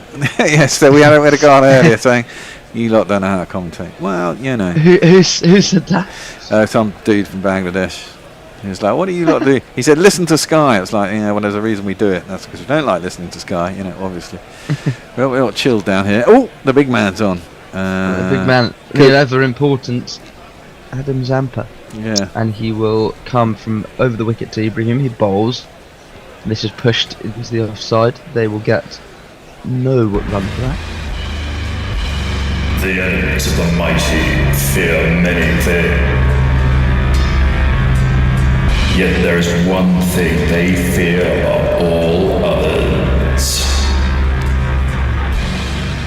Example will come in once more. This is attempted cut shot from Ibrahim, but a little bit of turn and bounce, and the keeper whipped off the Bears there, but he was very much behind the crease. Yeah, an important pass is always important. Zampa's overs, aren't they, in the game? Yep. England did all right against him, actually. He did, you'd have to say. Well, 2 dots from his over so far. This is short and wide and carved straight to point. That is a terrible shot from Ibrahim. I mean, he could have put that absolutely anywhere. But Zampa, it's only taken 3 balls to have a wicket. Afghanistan 70 for 2. The first thing I learned from Gorilla Cricket is shit takes wickets. Shit takes wickets. Inducing a posh shot that don't clear the tickets. Yeah, shit takes wickets. Shit takes wickets. Yeah, that was very much a case of shit takes wickets. Yeah. That was a fucking awful ball. It was dragged down wide of the off stump. Just sat up and said, hit me! And he did. He hit it straight at the bloody fielder, though. Oh, God, that's depressing. Yeah, very apt jingle choice, Bear. Yeah. That was... Yeah, really, really poor shot. Especially just as they were going on ice. I mean, he literally could have put that anywhere. Could have put that back point. Could have put it in front of him. But slashed it. I mean, he could have left it for a wide, probably. Probably. He just didn't step across enough into it, did he? He was stretching because it was so slow and low and wide, you know. What do you think about the pitch? It's doing a bit... I mean, I think... What do you think? Has it been played on before? Yes. Yeah. I think, is it Ramat Shah is the captain of Afghanistan? I don't know who the captain is, actually. They were saying that they thought it is a used pitch. It was the one used for the England game the other day. Well, I was just about to say that there's a little bit of turn. I wonder if kind of the 270 mark would be a pretty decent total. Well, yeah. The thing is, we've seen on this pitch that 300. Well, I mean, at this ground, 300 seems to be, you know, a minimum. I mean, we weren't far short of chasing down 320. If there's due, you know, Australia chased down 350 against England with pretty relative ease, didn't they? So, sure. I don't know. You've got to think high 200s, and you might give yourself a chance. Afghanistan will definitely back their bowlers. Shahidi is the captain there. Zampa will come into the new batsman Ramat. This is tossed wider and clothed straight into the ground for Ramat's first delivery. So Zampa once again showing his class and impact in the game for 3 dots and a wicket so far. He's got a deep kind of extra cover, deep. He's got a long off and a square leg at the moment, and Ramat will try and negotiate his 5th delivery. This is a full toss pushed into the offside, so danger of having a wicket maiden here. Zampa's first over. I mean, the key is for a bowler like him, you don't necessarily want him to settle, but he seems to have settled quite nicely. So he'll come in off a few paces, reaches the crease now, bowls. That's just short and into the pitch, and it's pushed down to long off, and they will trot through for a single. So 71 for 2, a wicket in that over from Zampa. Sadiq's on 31 and looks to be the person who needs to go on and be the backbone of this innings. Yeah, well, I'm trying to think who comes in there. Shahidi can bat a little bit. Miles, I can go. Didn't he have a big innings against someone in the World Cup? He got a ton in the last World Cup, didn't he, against somebody? I think. I mean, there are people who can get big runs, and I mean, that's a pretty good start. 71 for 2. That's a poor wicket to lose, and the guy got you. I suppose you can't do it. The chance you do it 2 games in a row are pretty slim. Probably. Bear a couple of questions to you. Steve Bruce says, "Good morning. Who's in GC headquarters?" Just and me. Also says, "Oh, is it?" Yeah. Well, Tony was supposed to be, and his cat's gone missing. Maxwell comes in, bowls this back of a length, and goes on with the arm. There is no run. His cat's gone missing. Really. Well, I thought cats ran off the whole time and just came back. Yeah, eventually. Tony's paranoid. His cat never misses breakfast, and it didn't turn up this morning. And he phoned me and said he wasn't sure it's coming back. He might be on his way in. That one is Maxwell. Yeah, it's just pushed off Maxwell bowling from around the wicket to Ramat into the leg side for no run, and he will come in once more. Maxwell over the wicket bowls. This goes on with the arm, and well, Maxwell got a little bit excited there, but I don't think there was an edge or a stumping or anything. Nice delivery. Yeah, so he might be on his way and in the car because he's not responding to texts and shit, so he might be driving, in which case the cat turned up and he's herring in. Maxwell bowls this is wider and cut, but to no run. The Australians really building pressure over the last couple of overs. Steve Bruce also says, Bear, can members visit GC Towers and see you guys live in action? Yes, if you're on the right tier, you're welcome to come into the studio. We'll probably go to the pub with you as well. This is tossed up by Maxwell and pushed back to him by Ramat. And there is no run. So 1 ball left in the 15th. They're rattling through the overs quickly. These two, which you'd expect. That's the other advantage of controlled spin at both ends. Balls from around the wicket this time. This is pushed into the offside, and well, it will be a maiden. So only 1 run in the last 12 deliveries. And that scoring rate has now dropped down to 4.73. Plenty of time to recover. Plenty of time to recover. Steve says, my dog ate my homework style excuse from Tony Bishop. Well. What else are we looking at? Richard Millgate is asking for some likes on the stream. There are 86. I was watching, only 16 likes. Yes, please do. Like and subscribe. Come on, peeps. Smash that like button and subscribe. And some super chats if you are able to. Let us know what you think. Get a special jingle played for you as well. Zampa bowls this is down the leg side and turned away nicely. It could go for 4. It will not. Really good fielding on the boundary. Good left-handed stop. They would think they'd come back for 3. Maybe they're just stuck to 2. If they have, that's poor running. They have. Surely they should have got 3 there, Bear, you think? Yeah, you'd like to think so, wouldn't you? But they were like this the other day, weren't they? We commented on it, I think, early on. They seemed to miss extra runs. Turned out it was okay for them in the end. Well, especially if you're being slightly tied down by these 2 spinners, you need to take advantage of everything that they've got. This bowls, and it's into the leg side for no run. So Sadiq on 33, just ticking along. That one just hit the back pad, or a bit of bat. Yeah, there was definitely bat involved. So definitely bat involved. Zampa's bowling from over the wicket. This is tossed up on the pads, turned into the leg side, and they will come through for a single as Maxwell. I think that was did the fielding down at the cow corner. And Adam Zampa has the most wickets. Go on, Bear, sir. No. I was thinking who's Lamashan. I can't even remember who the hell that person is. Is he Sri Lanka? Actually, maybe not. Oh, no, West Indies. Oh, I can't remember either. Off the back foot, Ramat plays this one comfortably enough by. I don't even know if he's still playing or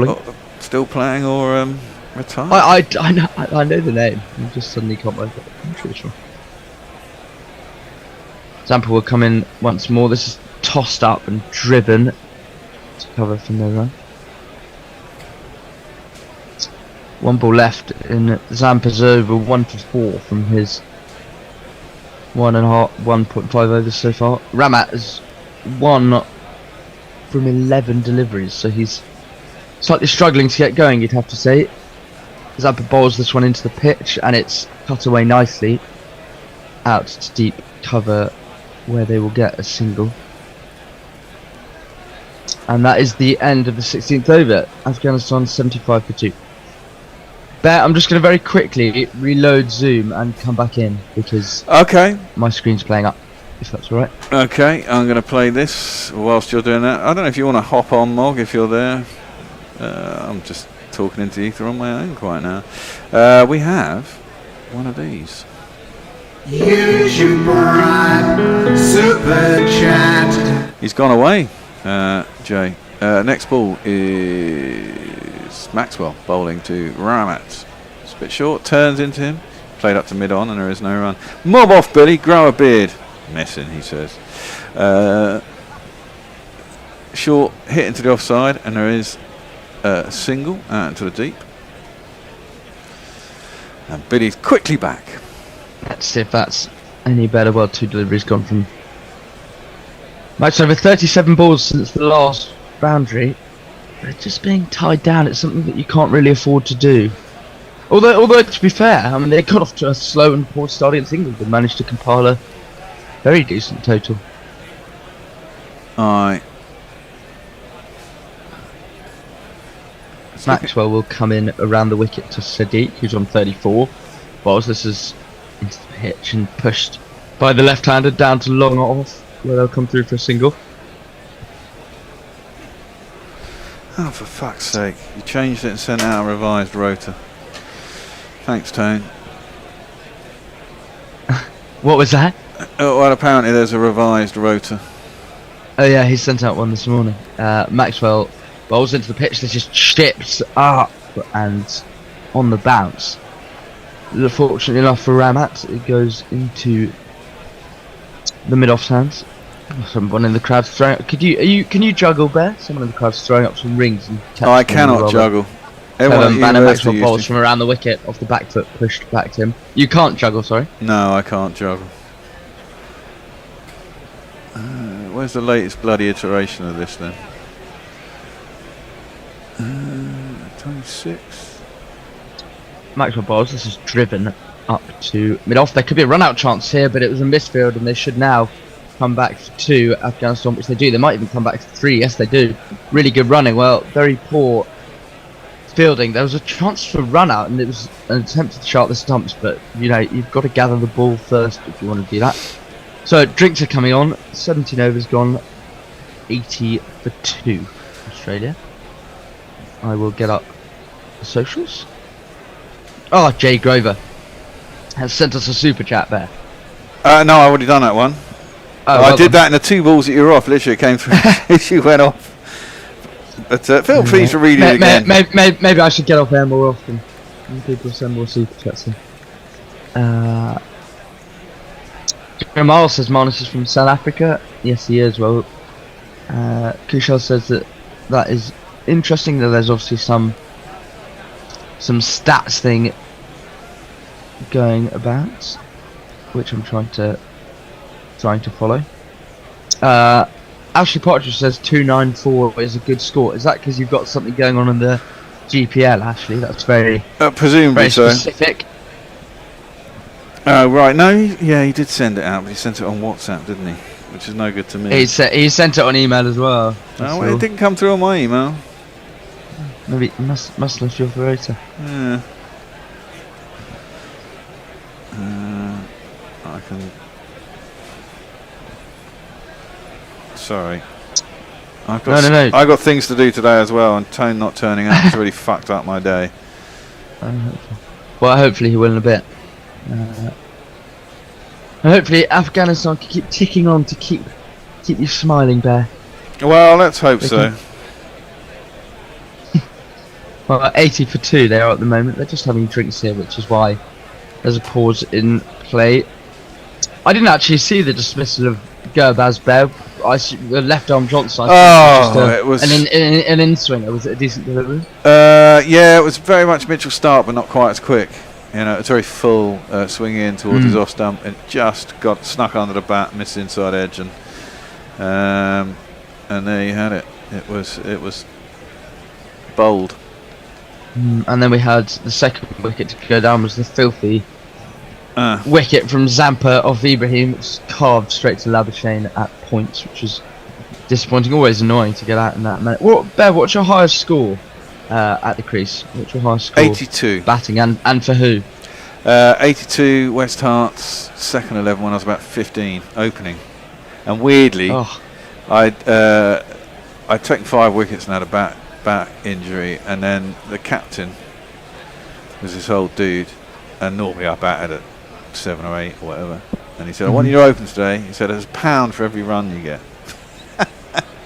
No way. Yeah. That would have gone quite a long way. Yeah, it did. I don't think he ended up giving me 82 quid because we kind of laughed about it, and I wouldn't accept that much money, even though as obviously as a kid it would have been nice.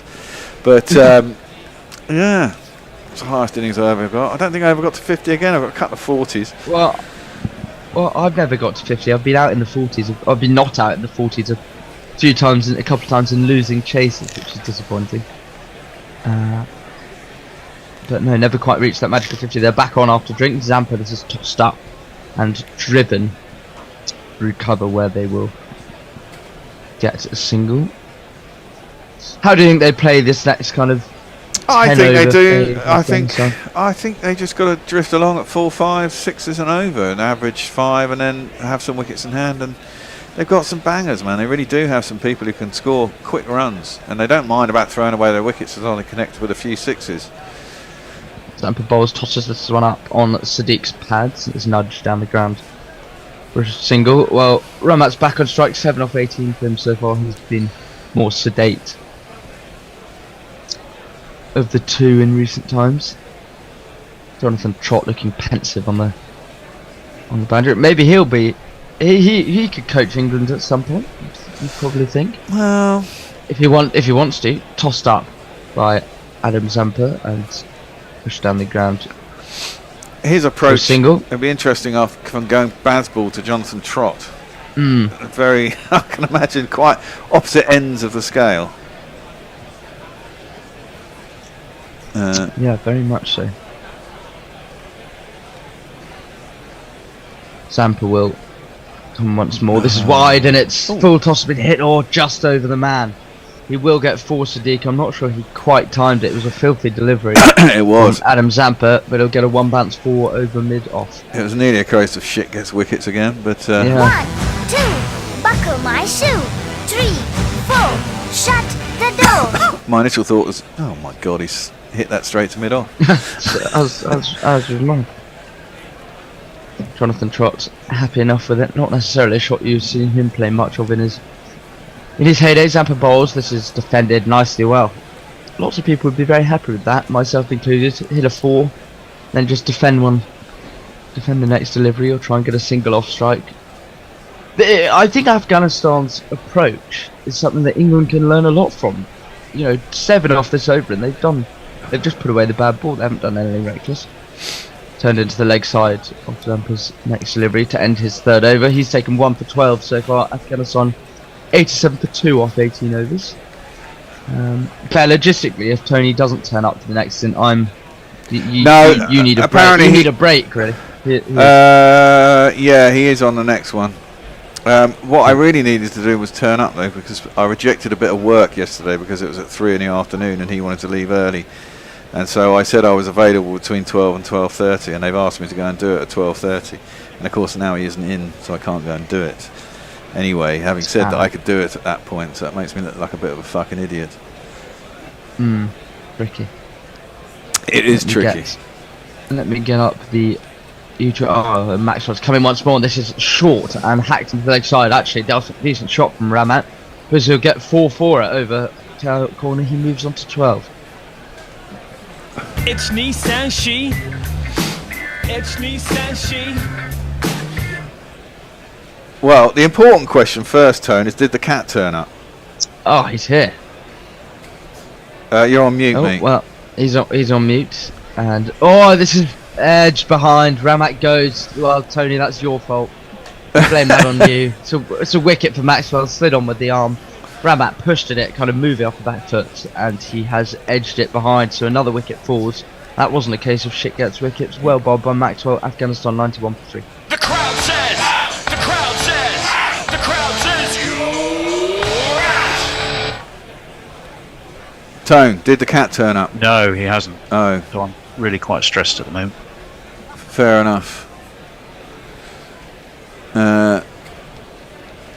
Where is he likely Ramat to shot. 1 for 12. Yeah, you don't have a tracker, I guess, on the collar. Well, we do. Well, he's chipped, so I will ring the company, figure out what next. Oh, can they track it by satellite? I don't know. I don't think so. Hopefully, if he's got a chip in it, it's got to mean something. Well, it's more for identification, isn't it? Yeah. Well, either way, I'll find out by ringing them in the fullness. But I did send out this morning. I sent it to Billy and Will, and then I put it up on the WhatsApp group. And that I just needed to flip things around. Billy obviously got the memo. I don't. Yeah, I didn't. Apparently, Will didn't know. I realised I hadn't sent it to you, but it was on the group. I need it. Well, you always complain when it's not up on the screen here, Tone. Yes, so I need it in my email chain, otherwise it can't be on the screen. Fair enough. Anyway, I'm here. Cool. Well, you'll get... Unlike three Afghanistan batsmen who no longer are. Hazmat Shahidi is coming in, the left-hander. As Maxwell will bolt him. 4 deliveries left of Maxwell's over. They've just increased that run rate a little bit in recent times. Maxwell come in. This has turned into the leg side. My screen's gone funny again for some reason. They will get a single. I'm hoping that might... So when we initially do new place, we've got a lease line, which is a gigabyte down, or a terabyte down, terabyte up sort of thing. I'm hoping that might improve it, but I also think it might be obviously how people get it down at the other end. No, this is my fault because I'm at home, and our Wi-Fi at home is far worse than my Wi-Fi at uni, apparently. Oh, right. This is pushed into the offside for a single. Is it reading week? Well, no, it is not.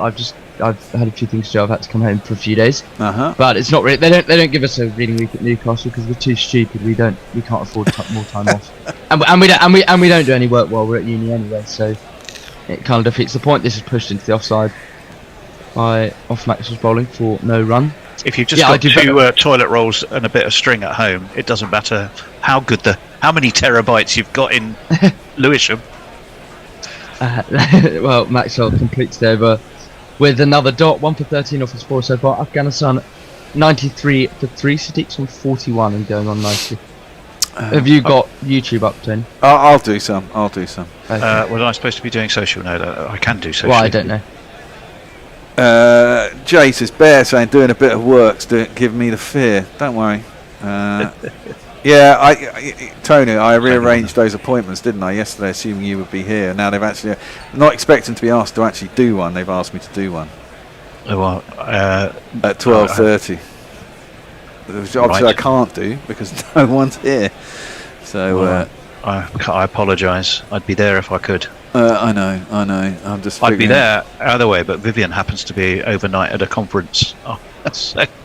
So she's not here. Otherwise, that was what also put a wrinkle in my workings.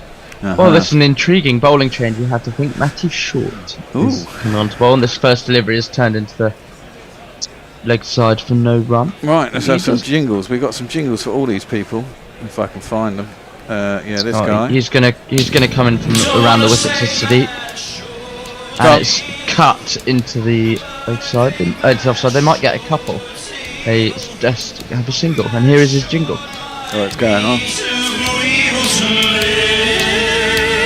And the new batsman as well.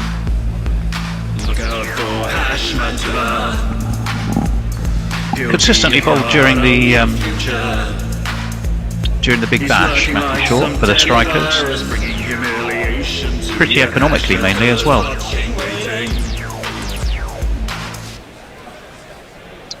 Yeah, he was. I liked watching a bit of the Big Bash. Short comes in, and this is pressed forward nicely on the front foot. I always enjoy watching the Big Bash because it's on at such a nice time of the day. It is, isn't it? Early morning, you can wake up. 2 for 23 he took against the Stars. 1 for 14 against the Hurricanes. Took a wicket against Sri Lanka to try and dismiss Hashmat here. And it's off the inside half his bat out where Nathan Ellis fields at short mid wicket. 2 balls left in our stint, and in Matthew Short's first over, Afghanistan 94 for 3. Hashmat on strike, and he pushes forward, and Matthew Short will field off his own bowling. No run. Also bowls for Victoria in the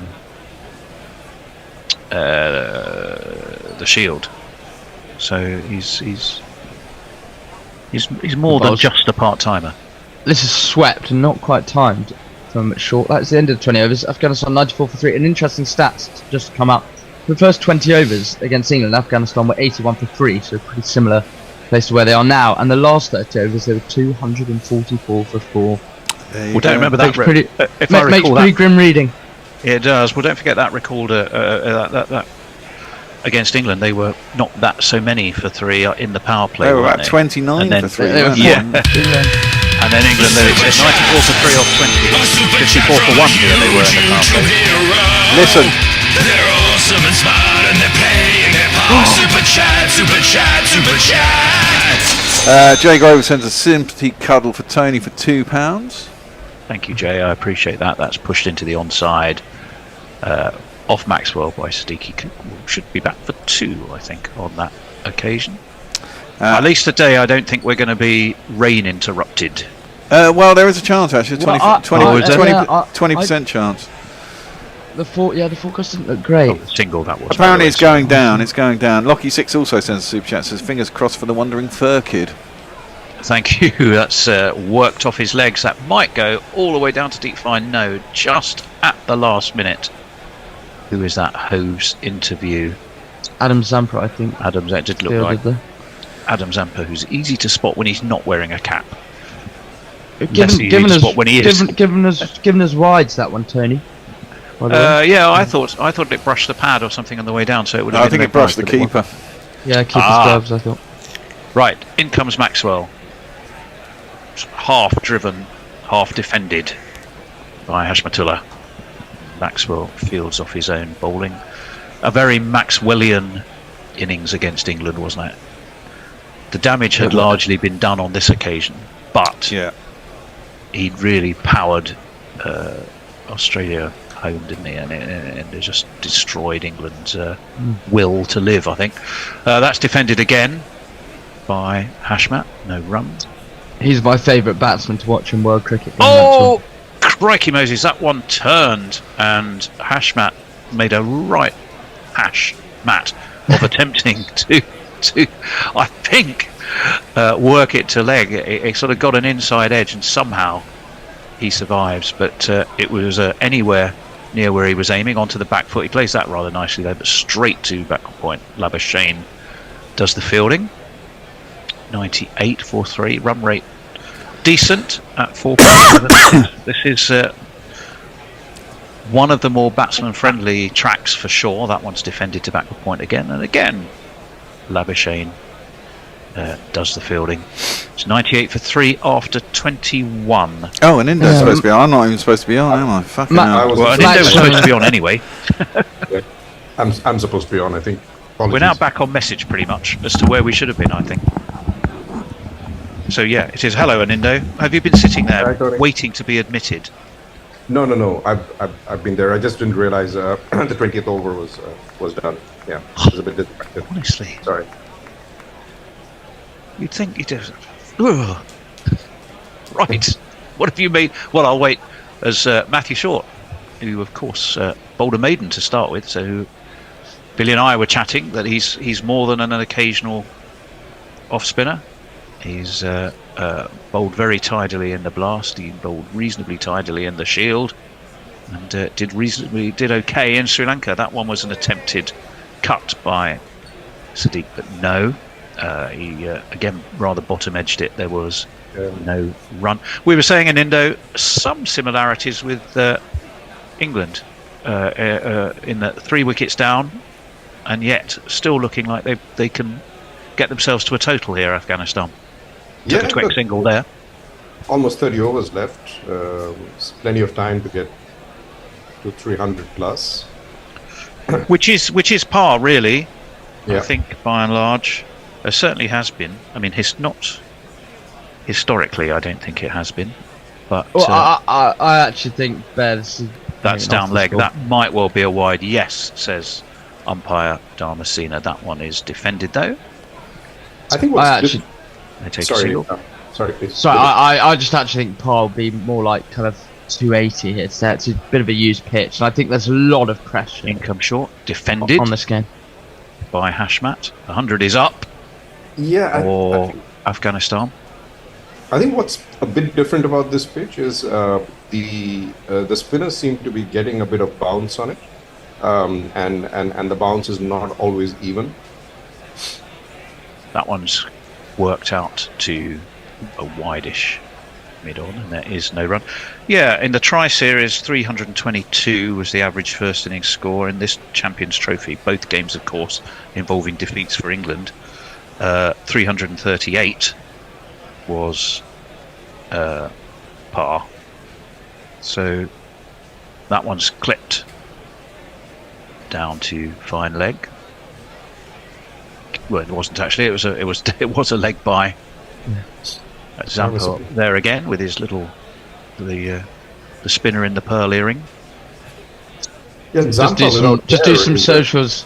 Just do some socials very Please do. quickly in between overs. A lot of chat about Leah's channel. She's got some Border Gavaska commentary and content from there, so some people are saying they'll check it out later. Varong says, Maxwell, I assume this is his figures against England, 5 overs, 1 for 18, and saying that the Poms are utterly useless. Well, yeah, you can't really disagree with that, can you? Jay's very excited to see you, and India says hello. Round the wicket. This is launched by Sadiq. Has he launched it long enough? You bet your life he has. That was up, over, wide, long on, and it brings up his 50 in the grandest of manners. Are we hearing anything? I think we are. No, I don't think. I think Bear's taking his headphones off. Oh, is he? Oh, well, it was still brings up his 50, 50, 50, 50, etc. Beautifully played. Well, Zadran didn't do it for them today, but who knows? It's a terrific 50. Is that his 50 as well? Yes, it was. We were just queuing you up and nothing happened. That one's out to cover. With your 50. I'm waiting for the door to go. I've got to go off in a second. You're waiting for the door. Eek, so we're just literally praying and hoping for the best that nothing breaks down while you're away. Sadiq had a really bad. That was an attempted cut, and I'm not sure he got anything on it, but it beat the keeper and has gone very fine for 4 runs now. I'd be interested to see. Did we think that was... Oh, it was. Yeah. He did get some bat on it. So it is 4 off the bat. 4 for Hashmat. He moves on to 5. Ask where I live. Here's the address I give. Yeah, it was kind of... I think he was looking to cut, wasn't he? And then... Yeah, well, he did I was cut, about but to say. Finer than he expected. Yeah, very at bottom of the bat. What I was saying is, in the beginning, I mean, he had a really torrid time of it. I mean, he just could not get back to ball. Cut to point. Yeah, he was struggling, but he seems to be... Yeah. Well, he's more than finding now that he's in, Sadiq. It's really playing. 51. Good innings there. Him. Again, back foot by Hashmat. Guided to backward point. They don't run because Labuschagne is patrolling that area like a caged tiger. On the one hand, who got the 4? Was it Hashmat or Hashmat got the 4?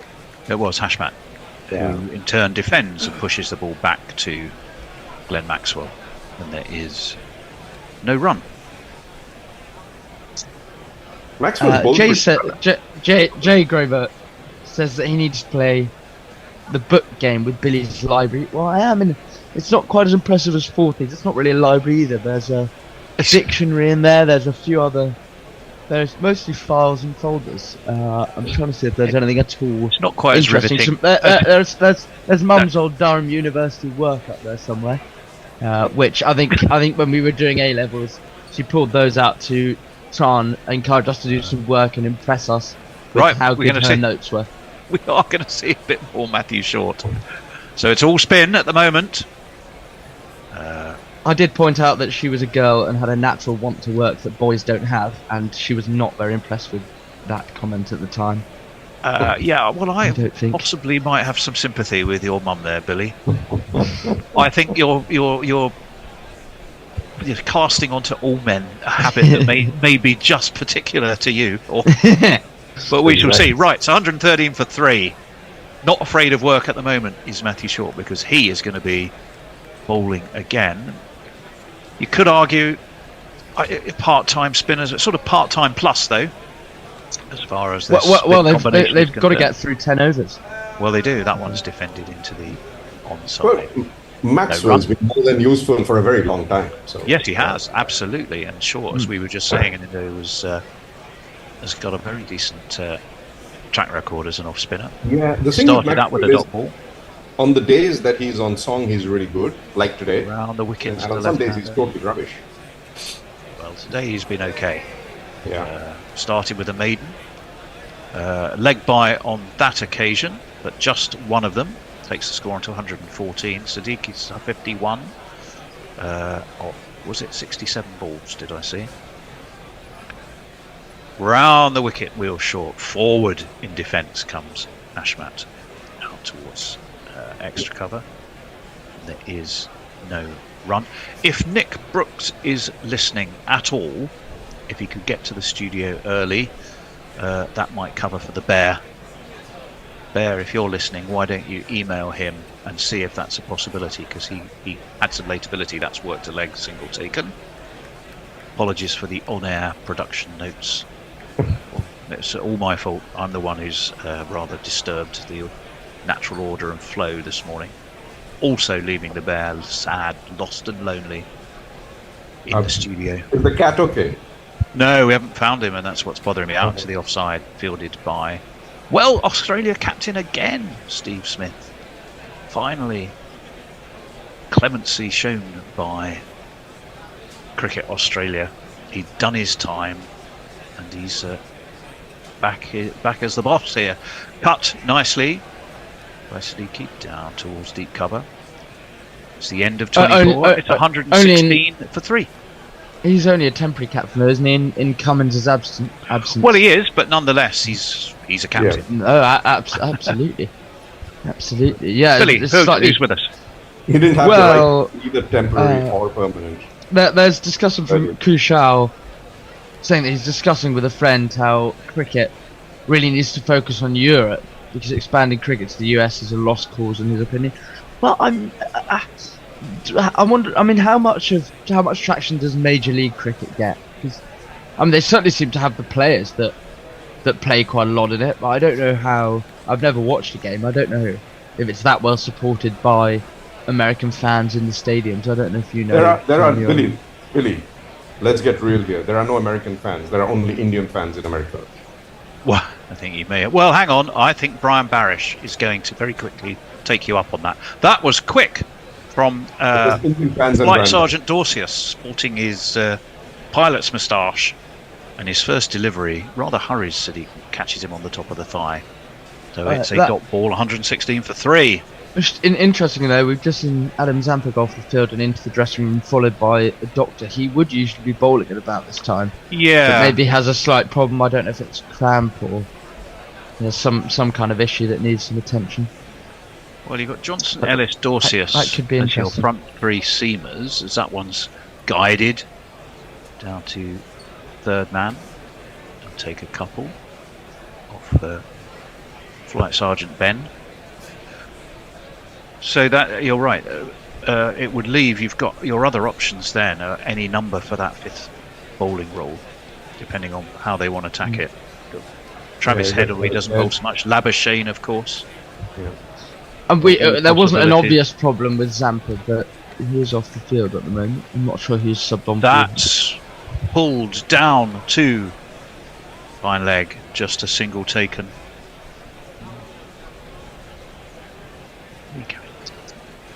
T'other cat is now going to sit down next to me and commentate on the cricket. She's quite a cricket fan. She will happily sit on my lap watching cricket. Mid on, mid off, mid wicket cover, backward point, deep square leg, deep third, and a fine leg for Flight Sergeant Dorsius. Ben Dorsius has bowled nicely. Barrels in the left armour, worked off left armour to left-hander, who looked to steer him around the corner and does just about. It was a bit bat and paddy. It wasn't the cleanest shot, but it also got him a single. 120 the score, still up near enough 5.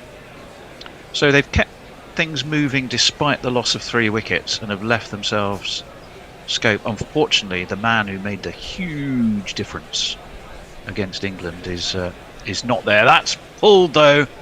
That's pulled away through mid-wicket, and that is pulled magnificently for 4 by Siddiq, who appears to be taking on the Zadran mantle. 4 runs.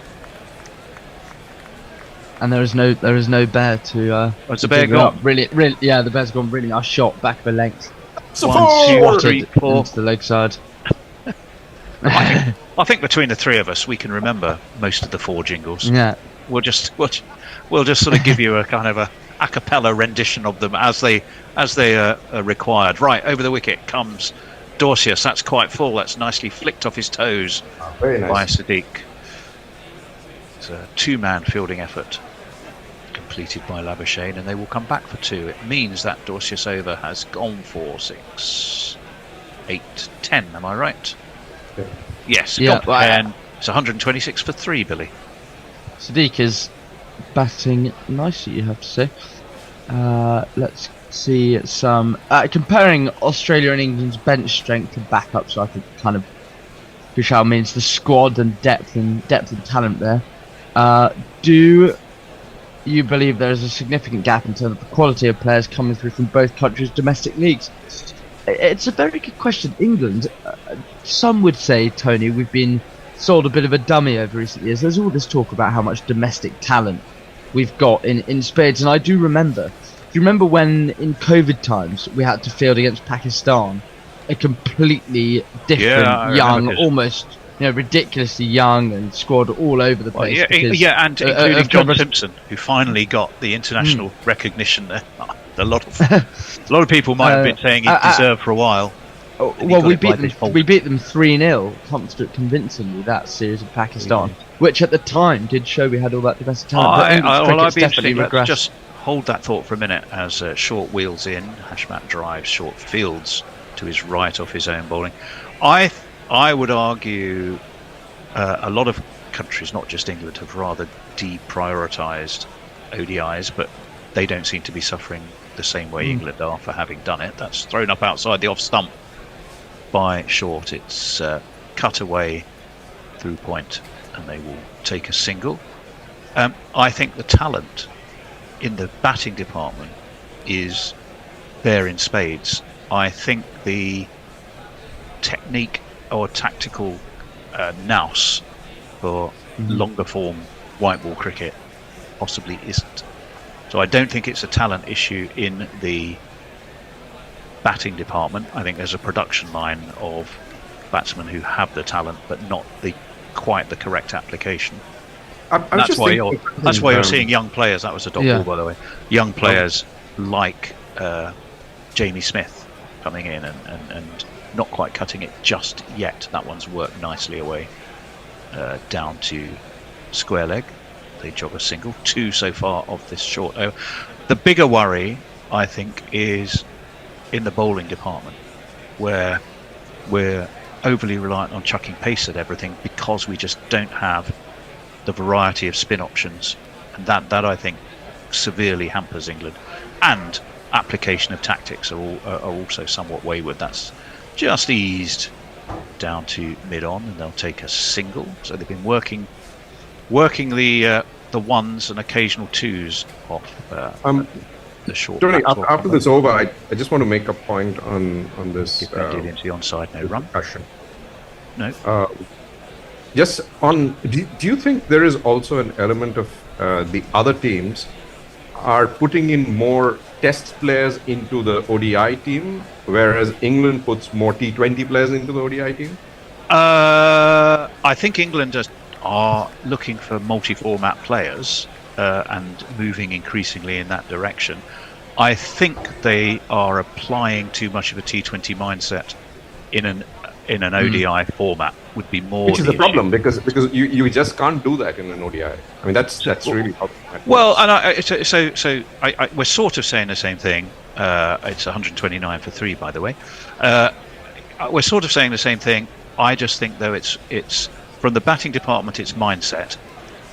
Even from the bowling department, as well. Just wait for a second and wait for Nathan Ellis. Crosses stumps, comes Hashmat and defends, but defends straight towards short extra. Steve Smith is patrolling that area, and there is no run. Yes, I think it's a mentality issue, and too much T20 thinking into the longer format white ball game has deeply hampered England's batting. So even the bowling to an extent, because looking at all the varieties all the time, when sometimes just pure line and length. You watched Archer when he was getting thumped all over the place. He was looking for his cutters, his knuckleball, his cross seamers.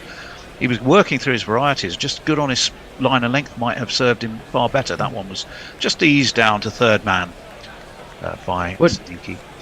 Just quickly, I think you've hit the nail on the head, don't it, Tony? So I think the problem is I think if you pick out a couple of players, Phil Salt's a prime example. The way he plays 50 over cricket, and I'll be brutally honest with you, I've never been a massive fan of Phil Salt. He's too hit and miss. I don't think he should be in our He was hit across the line. He was hitting across the line when he shouldn't have done. The way he plays in T20 in 50 over cricket is exactly the same way he plays in T20 cricket. That's short and pulled, but there is a man down the deep square leg boundary, and the throw comes into Inglis, and they just take a single. 131 for 3. I don't think Afghanistan will be too vexed by this. Well, they were, and then the bowling problem, just to finish off the points, is I think it's partly a selection issue. As you rightly said, Tony, England's bowlers, Archer was all bowling variations like you would do in T20 cricket. Normal line and length will get you a long way, and we've fallen foul of just picking bowlers, right arm quicks. I mean, you know, Reece Topley, David Ellis Willey, in, who actually does, I think, run his fingers across that one slightly slower, slightly wider, and Hashmat looked to cut but didn't lay a bat on it. Through it went to English. Would give us some variation. Anyway, that's the point on the chicken and egg thing I was talking about. Is it the mentality or is it the kind of players you're putting in there, from either from a T20 format or from a test or first class? I think the two go hand in hand. Yeah, but I think the one England is getting wrong first. That's my question. I would argue the mentality over the talent. That's dropped in short by Ellis because he saw Hashmat looking to come down the track at him, and it meant that Hashtag had to jump onto his toes, attempt to cut towards into the covers. Didn't really get, just got an under edge on it. Flags are fluttering in Lahore, not really billowing. I mean, I'd say it's a sort of a bit of a droopy flutter, isn't it? If it does rain, they're not going to. There's a little bit of light, but not a lot. Across the ground. One ball left at the 27th over. Nathan Ellis over the wicket, driven by Hashmat, driven straight to mid-off. There's no run, it means, after 27. Afghanistan, who I saw a prediction there about 254. It's 131 for 3. I think they'd want to get past 254, and previous form would suggest they would need to. Billy, over to you. They would. Well, get through some. Jay says I'm giving him the fear. You might need to expand, Jay. Why am I giving you the fear? Suhu says if you look at English leagues, the best players are foreigners and not in their given county setup. Well, I'd agree with you, but I'd argue that's kind of the same for lots of everywhere, leagues, to be honest. everywhere except for India. Yeah, exactly. because your best players aren't necessarily playing in your domestic leagues. You know, they're not playing in the T20 Blast as such, so therefore the overseas signings that you make are going to be quite prominent, and that's why you make them.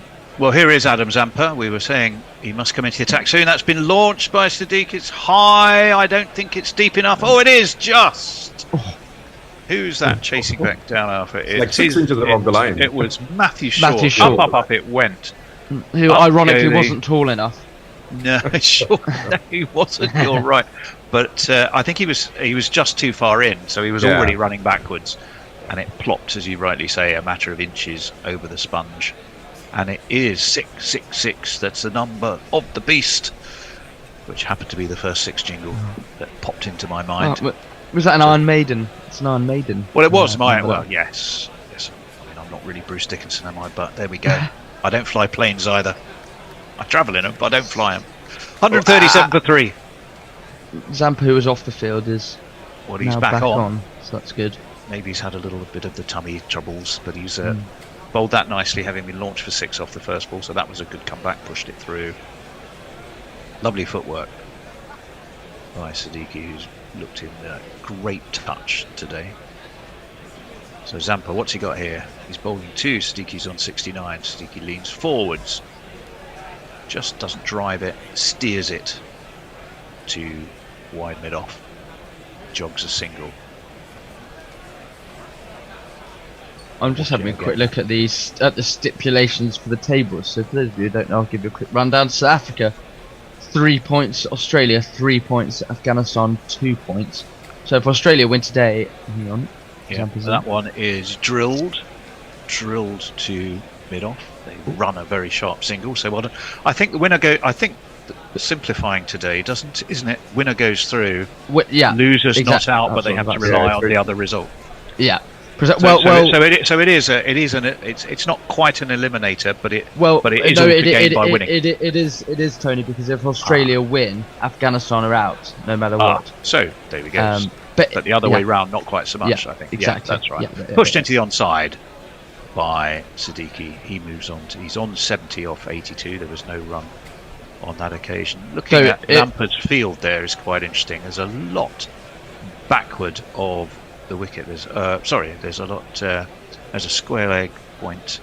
Well, they've all disappeared as I was trying to give you that. Right, in Rock Zampa to the left-handed Siddiqui, who defends Steve Smith again, patrolling mid-on. It's the end of the 28th over, 139 for 3, and over to you, Billy.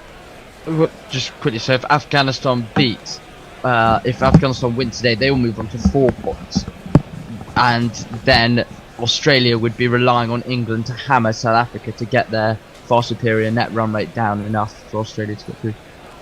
So it's a few stipulations. A very important game. In that case.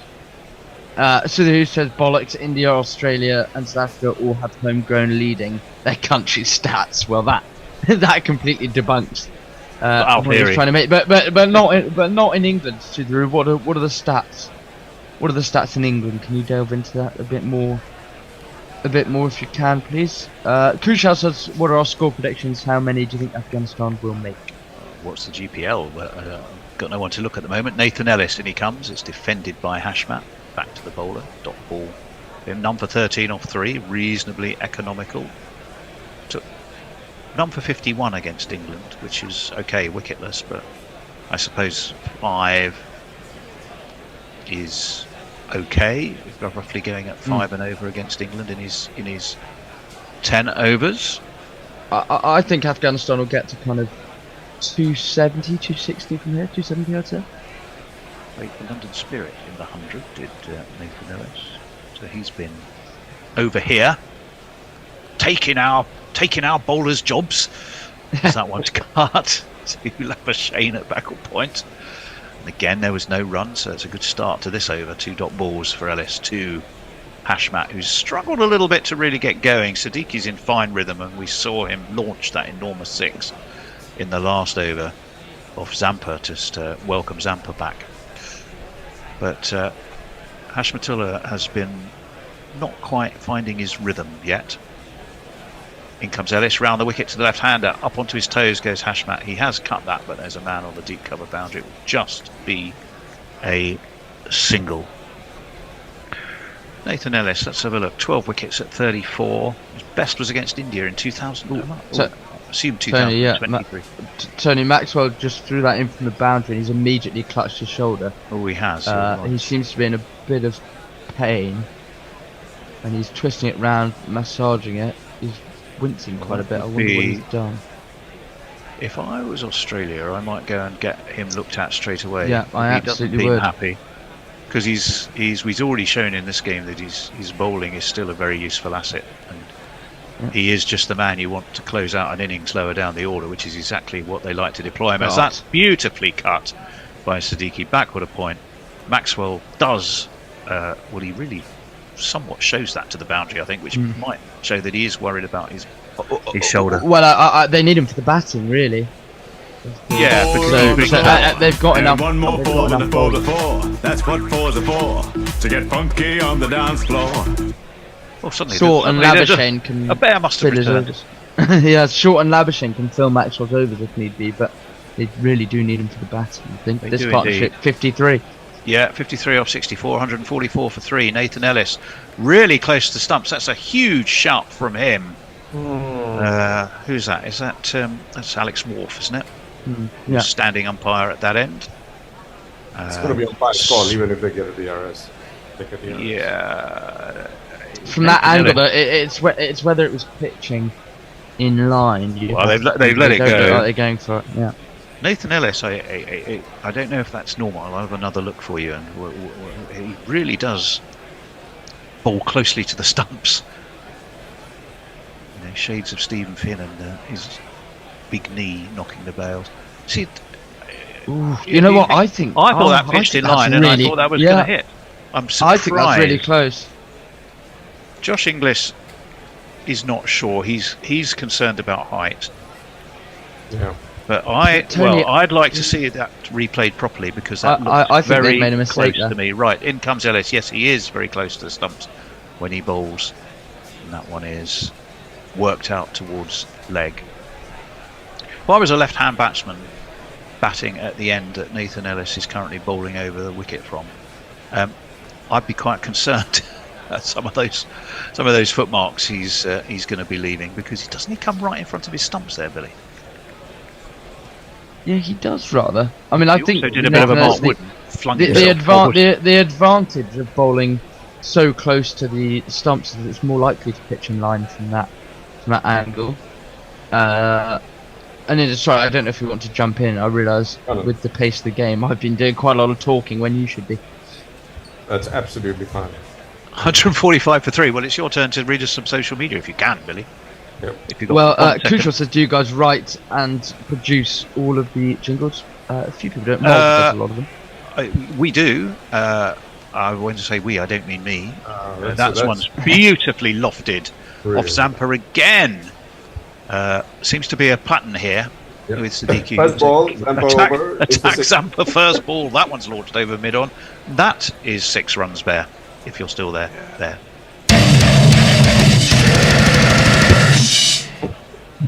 Yeah.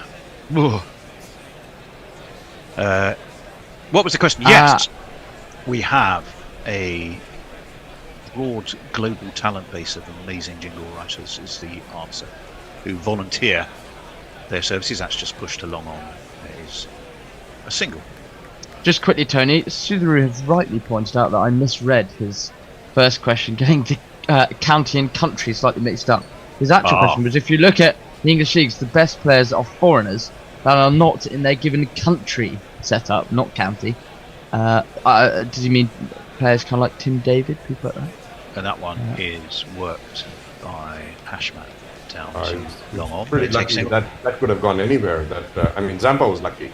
That ball could have been hit anywhere. Well, it was a full toss, wasn't it? And it was a surprisingly non-aggressive. There we go, Tony. Out. Yeah, it was out. We all gave it. I gave it straight so. away. And Australia have missed an opportunity there. Maybe they don't mind Hashmat staying there. That one's nicely away to cover because he's plodding along fairly sedately with his 13. This is what they did against England. That was another single. You would think though that Australia won't make the same mistakes that England would. I mean, surely they're not going to allow Afghanistan to score 103 off the last 9 overs.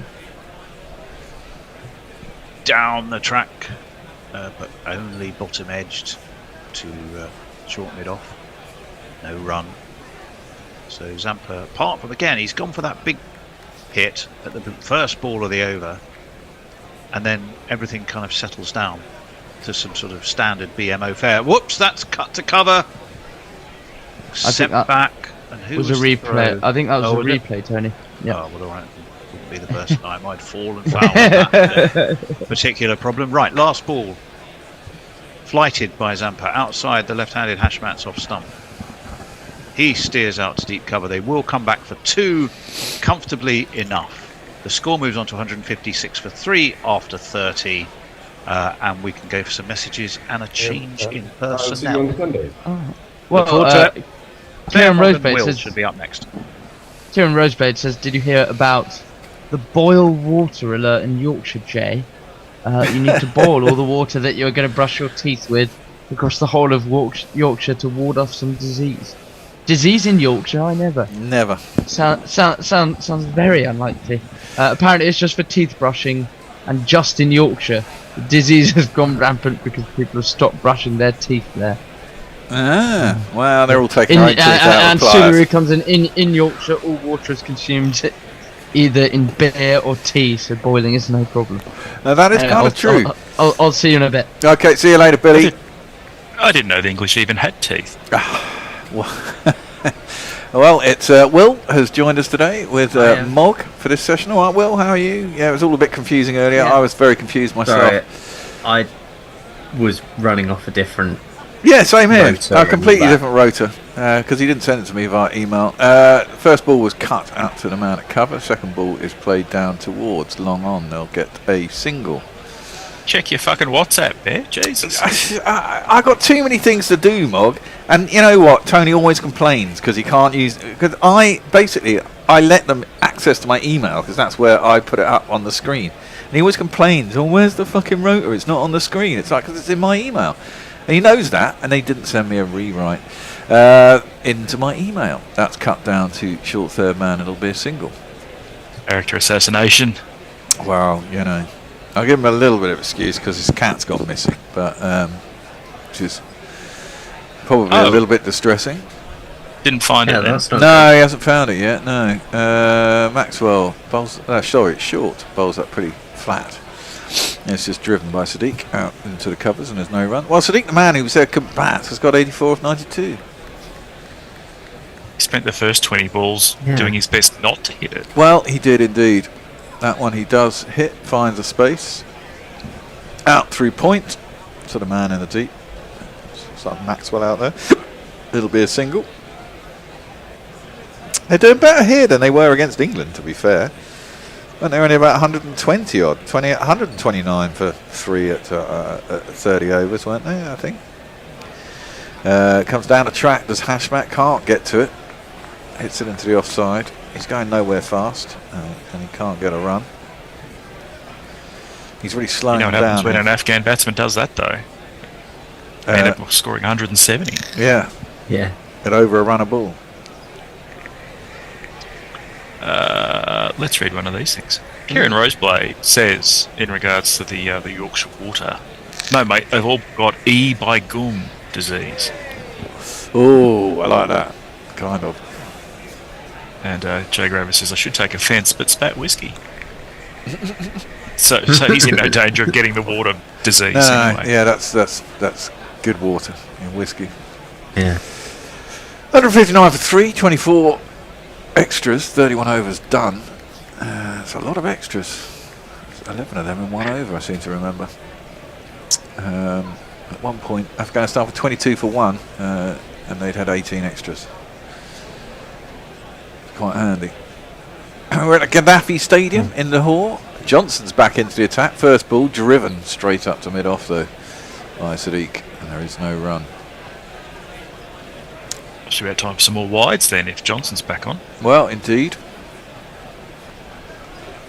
Man with the sunken eyes. Looks like he's got He looks about as well as I look, and that's not good. It looks like he's wearing eyeliner to me, but hey. It's they've got the Sarah Alistair Cook eyeliner. Yes. Yeah. Johnson. Driven. Oh, out. Sadiq has gone. Johnson has come back and he's done the job that was required. Sadiq was the set batsman. He's driven at one. He's toe-ended it, really. Didn't get on top of it. It's a good diving catch by, was it the skipper, Smith, who caught that at cover? Full length dive forward. It never really got high off the ground, but it kind of ballooned a bit. There was no pace on the ball. It was very toe-endy. And it was Steve Smith, I believe, has caught it. Yeah. And we have to say goodbye to the batsman. Sadiq Atal has gone for a good 85 of 95. I won't look back, 'cause by the time that I do, you'll be gone. That's a shame. That's going to slow him down a little bit, one would have thought. What did I miss while I was away? Who said that? You? Me. Was that Sadiq actually hitting sixes? By the look of it? Well, he did earlier. Yeah, he's just got out. Yes. And now the next batsman in is. Oh my side, please believe me. We think you're a lucky charm. Believe me when I tell you, hit the ball with the bat, then bowl it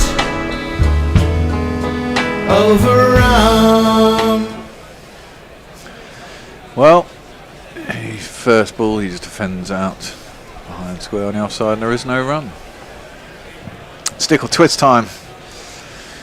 You feel a little bit for Afghanistan here. They've got to up the rate a little bit. Yeah, a little bit. They want to sort of. It's a good catch by Piggy Smith there. Low to the ground. Just didn't get on top of the ball. Yeah. I don't like saying anything nice about him. What, the Pigster? Yeah, we know. Yeah. That's why I haven't said anything. He's annoying to everybody. Even die-hard Australians. Johnson is driven up towards mid-off, and there is no run. Not as annoying as Marnus Lamachey. Oh, I don't know. They're sort of on a par for me. Well, no, Lamachey's more annoying because he's taken all the affectations of Piggy Smith, and he's just not as good. And it's that's true. And so it's almost doubly sad, really. It's a Ursat's shit imitation version. Exactly. Made in some dodgy Chinese factory version. Yeah. That's on to the hip of Azmat, who works it down towards long leg. I think about 2, but it's not there. Hashmat's the problem here. 16 off 39. He's going nowhere fast. Scoring at less than a run every 2 balls. And there was only 1 run off that over with the wicket. So 160 for 4. 1 ball left in the over, actually, sorry. I mean, they've got a position to launch from here. I mean, if you double that score, what's that, 320? Yeah. But will they get to 320? That's the question. I'm going to say no at this point. I'm going to say no at this point as well. I think no, but I don't think they'll be massively far off it if they... Well, let's see what the bookies have as the line. It's always a good indication. That one is just knocked into the offside. Out towards extra cover. They'll get a single. Wouldn't surprise me if they get about 300. Well, that'd be okay. I think they'll have a chance at 300. Over to you, Mog. Oh, Lockie 6 says, what is this toothbrushing you speak of? Oh, well, don't ask the English. Leah says, come on everyone, I'm 9 subscribers away from triple figures. I promise a Q&A once I hit that mark. Bit of a cross promotion there.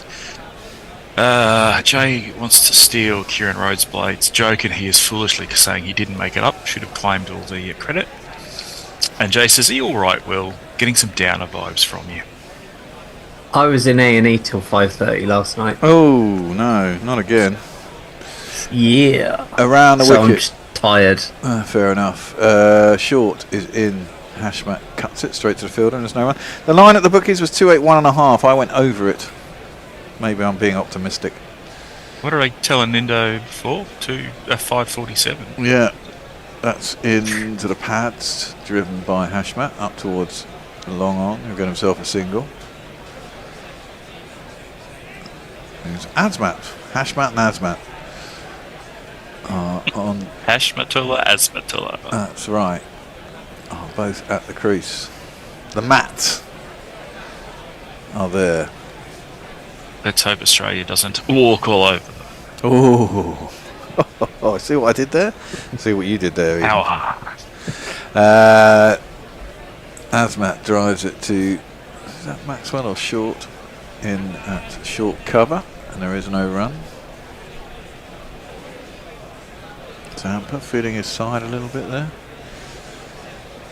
It is Short. Oh, and well, he's gone into that one, driven out. He's beaten the outside edge. Inglis has taken the stump, so they even bother going to look upstairs. Doesn't look like his foot slid out the crease. Good take. Let's have a look at his back foot here. We can't see for now. We're looking from side on. His foot never moved. It's not out. Wow, something they didn't refer it upstairs. Wow, indeed. Oh, gee whiz. There's another heave. Well, another flat-footed drive at one outside his off stump. And again, Just couldn't get anything on it. It was there to drive. Maybe it's not easy to get in. Usually the case on these wickets. Once you do, it's okay. That's just defended out to the offside, and there is no run. Afghanistan going nowhere fast here. 118 dot balls in the innings so far. It's nearly 20 overs of dot balls out of, what, 33 overs? Yeah. It's a lot. Over to you, Mog. A hell of a lot. Kieran Roseblow says, "Oh no, are you okay, Will? I know what'll cheer you up. Do you want my cousin's number?" Apparently he's a pimp now. And Jay Grover says, "Will, sorry mate, blame Mog. I haven't been poisoning Will. I've been putting shit in Yorkshire water, so it's not my fault this time." That's alright. I'm miles away from Yorkshire. I wouldn't go there if someone paid me. Exactly. Somebody else's guts. Nah, put some acid in the water, Jay. That'll always be entertaining. 162 for 4. 33 overs down. Hashmatullah, 18 off 42, is going to face up. Johnson is going to bowl his 8th over. I presume those two are the mascots for this competition. The big manga characters on the sideline. Oh, Jesus, that's a fucking horrible shot from Ashmat. He goes back and he looks like he's trying to carve it over the keeper and then sort of pulls out the shot as he's playing it. It's ugly, ugly, ugly cricket. Fortunately, he didn't get anything on it and it went through to the keeper and there's no run. He's struggling to find anywhere to hit the ball, you know. It's like the first 10 overs all over again. Yeah. He's better than this. He needs to find something soon. Maybe just go over the top of the field, Hashmat. Go down the ground. Oh, gets cramped there, goes out to point, and there is no run. Could have been LBW.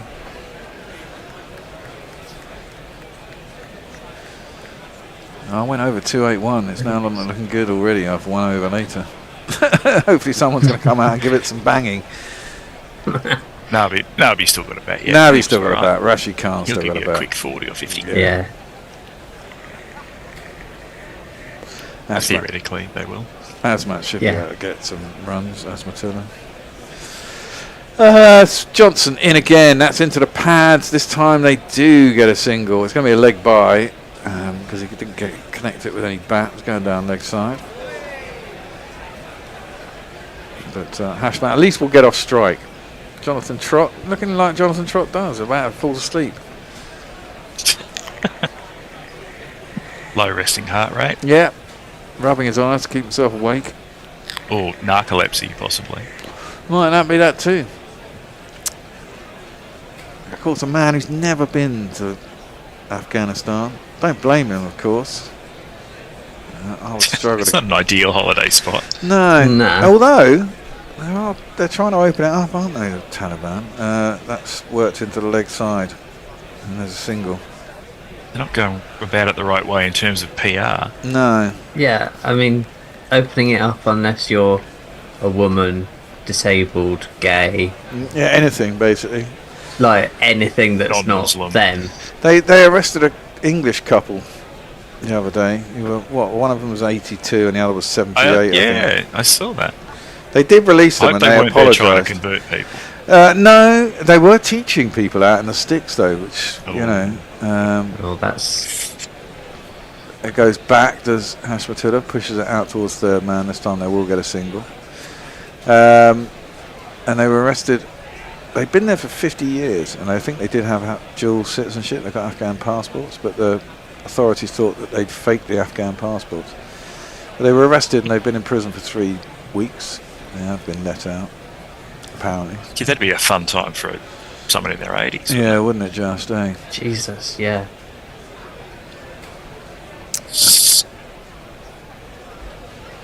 Yeah, we're not talking cricket anymore. That Bangla guy will be back soon. Played into the onside by Asmatullah. Inside half of the bat goes up to mid-on. There will be a single. Last ball of the over. So 4 off that over. 166 for 4. 34 done. Mog. We have a missive from one Jeremy Messi Henderson. After 30 overs, Afghanistan were 13 runs and 1 wicket better off than they were against England. And he says hello from Riddell's Creek in Victoria, where he's on. I don't know. He did tell me, and I've already forgotten. And Jack Rover says, did Bear just say gee whiz? Mint. Did I? Christ. I don't remember you here saying it, but... Very old-fashioned of me. Why listen to anybody else? Well, indeed. Short is in. Azmat guides at square point, and they'll get a single.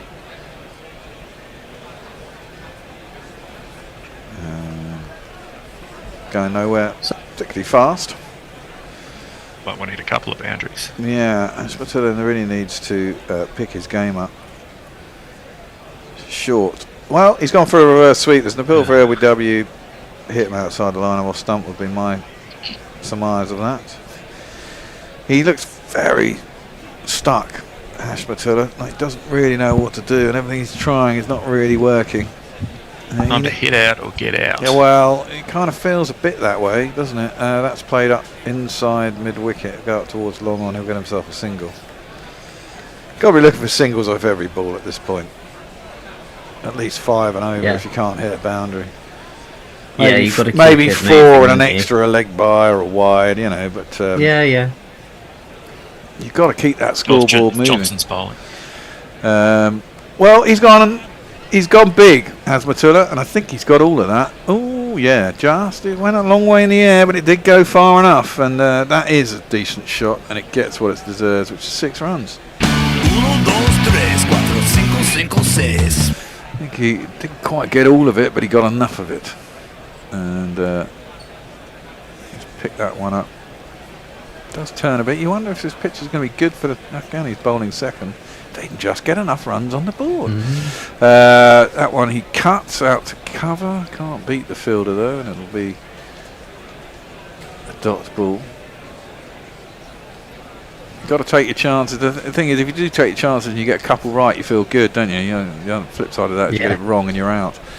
But this is a must-win game, so I think at one point or another you've got to twist rather than stick, if that's played up towards long on for a single. If you don't win, you're out. They've still got a bit of batting to come, and they have. And they've got a couple of biffers. Yeah, I mean, if these two guys can go another 7 overs and put off another 50, 60 runs, it gives them, 230 with sort of 7 or 8 to go, they could still get 300 with what they got at the back. Get 70 odd off your last 7. Yeah, I reckon there you go, that's 300. Yeah, exactly. So they've got to be looking for that. Kieran Roseblade says, it sounds like the Afghan tourism could be doing a good job at targeting golf holidays and stag do's. nothing like popping down to the strippers in Kabul. That'd be just great. Lucky Six says, work that dotage travel pass, Messi. Drake Mongrant says, hello men, I've been civilised and feel polite. Ooh. Zampa is back into the attack. His first ball is Azmat, plays up towards mid-off, but it's cut off by cover. Smith, acting captain, of course. I think he's a good captain for Australia. Got what it takes to be a captain. In fact, he's got too much of what it takes to be a captain. What's gone before. That's played up towards mid-wicket. Are they going to try and go for a single? Don't know. We didn't see the actual batsman. No, they didn't. It was a dot ball. Good fielding by Travis Head. How old is he? Who? Piggy. 30s, 35, 36, 35, I think. Cut. Oh, that's good. Out to the man in the deep. And there is just a single. That means that there can't be all that much longer left of him then. Yeah. That's great. Probably another... Well, we'll certainly get him in the Ashes next year, won't we? Yeah. And maybe... You'll probably go after that, depending on... Well, I don't know. I mean, the Ashes after that, usually the Ashes coming back to England is only a year and a half, isn't it? Because of obviously the off-kilter of the years. Oh, has he got enough on that? No, he hasn't. Hashmat had basically... Well, probably done the team a favour getting out. He's got 20 off 49. He's really struggled to get the ball off the square, and he's gone across and he's tried to sweep that over the top of square leg. There was a gap down there, but he clothed it maybe off the glove, maybe punched it. But he's been caught at square leg. That was always likely to happen. He has looked completely not in. No, it was a top edge. He fell over actually after he played the shot. All horribly wrong. He is wooded it. He is out. And in fact, you know what it was? It was top edge. For fuck's sake! Oh no, he's out. Excellent. Top edge. For fuck's sake! Oh no, he's out. Excellent. Top edge. For fuck's sake! Oh no, he's out. Excellent. It was top edge. Haven't heard that one for a while. No. Yeah, that's great. Well, to get where it is, I might move into a more prominent place so I see it more often. There you go. Then I'll probably play it more often. And then someone will just reorganise it all for you when you're not looking. Wow. Who's going to do that? No one knows what the fuck they're doing when they're in here, Mog. Well, they won't do it on purpose. Well, It'll just happen somehow. That's true. I have found things disappeared and moved when I have turned things on occasionally. Well, there we go. That's probably a good thing, in a way. Yeah. They needed someone that was gonna go a bit more with the strike rate. And it could be. Oh no, it should be this man then next. The gods made Muhammad Nabi, and they saw that he was good. He came to play with bat and ball with a style like silk and wood. When losers say shit house, well, you know that it's a lie. The gods made Muhammad Nabi, and he's never gonna die.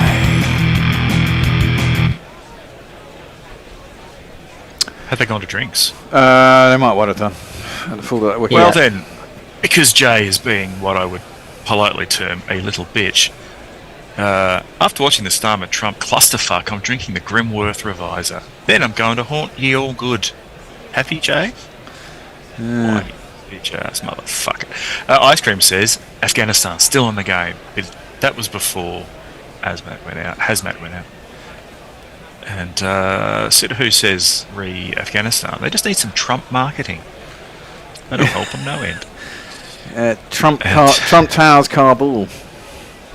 Oh gosh. Probably is a thing, isn't it? That'd be great. He's probably in the works for it. Yeah. Leah says time for some Nabi and Rashid fireworks. Let's go. Well, yeah, I think we do need a bit of that. Yeah, need some. What did Nabi get the other day? 40 off 19 or something. That'd be handy. Well, exactly. And if they do that and do it a little bit longer, it'll all be good, won't it? Yeah. Well, I reckon they'll. If someone comes in and really tees off, they'll get around 200-ish. 300, not 200. You'd hope they'd get to 200, but yeah, if they don't get to 200, they're fucked. They really are fucked if they don't get to 200. Well, collapsed. It is Nabi who's come in. Zampa bowls him his first ball, drives it up towards long off. It'll be just the one run. As we said, he can certainly hit a long ball, can Nabi. Played 45 nations, hasn't he, or something? Oh, he's the record for number of nations played against. Is that including kind of everybody? Guernsey, yes, Jersey, it must all be, that sort of thing. Well, they've come up through the ranks, haven't they? Yeah. Driven, half stopped by Piggy at cover, as we see Maxwell spit. Lovely. And there'll be a single off the last ball of the over. Nabi has been playing basically since the British Raj tried to replace the Shah or something. So yeah, he's had a chance to play a few countries. Well, he probably was in the original team, wasn't he? I presume. That started them on the way. I was rewatching the doc from about 15 years ago, and he's in that. So yeah. To look up and see now. Whatever happened to the big fat wicket keeper who used to smash at the top of the order? Mohammed Shahzad. He retired because he was too old and too fat, I suspect. Yeah. I didn't think he was that old, but hey, must have been. He must be getting on 40 now-ish. What, Nabi? Nabi is 40. Oh, what you mean? Nabi's 40 years old in 58 days. Nabi is, yeah. Johnson is going to continue. He's into his 9th over. Score predictor has now moved down to 253. That's a bit low. As Matilda is still facing up. 13 off 18. Got to think carefully what they do here, because it's still possible they could get to 300 with the hitting they've got available. They just can't afford to lose the wickets, I suppose. Could go horribly downhill. Johnson is here, hopefully, for the Australians. Wants another wicket, I suppose. 2 more, and they really are done. That's driven by Azmat out towards extra cover. They should get back for 2, an easy 2. Bloody stupid Johnson. I get that reference. Yeah, you Don't do. know anybody else will. Nabi played his first one-day game in 2009 against Scotland. Wow. Bloody hell. That's... wow. He's been around. Oh, well, Johnson's coming in to bowl to Azmat, who drives it again. They can't beat that cover. Skipper Smith, he looks like he's put on a little bit of timber. And you can't say that. He'll refuse to be interviewed by you if you do that kind of thing. Really? Yeah. Yeah. Alex Wharf standing as an umpire. 33rd ODI. And that looks like our old friend Kumar Damasima, who's in his 134th. Been around a while. Like him as an umpire. That's nicely cut by Azmat, but straight to the man out on the fence. It'll be a single. It's only 3 off this over so far. 2 balls to go. Could do with a boundary.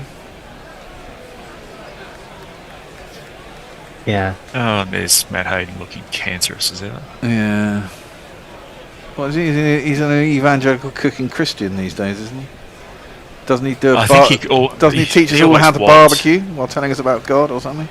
He's done. I think he's written, or at least put his name on a bunch of cookbooks, which is great. He's like big mates with Marnus because they wander around trying to convert people, don't they? For fuck's sake.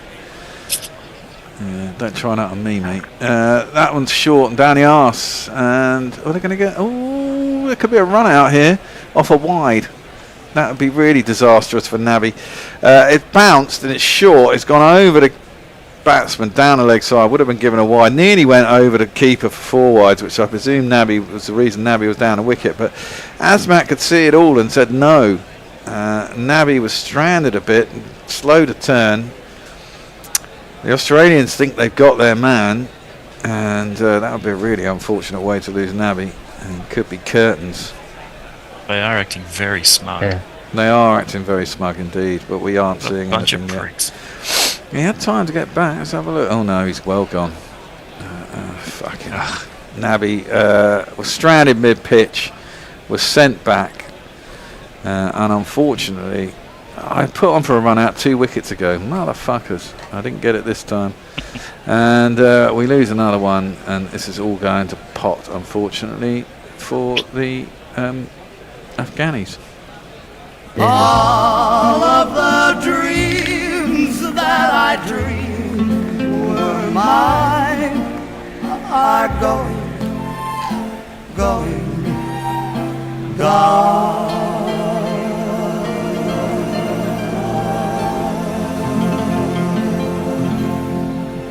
So where did they actually train and stuff?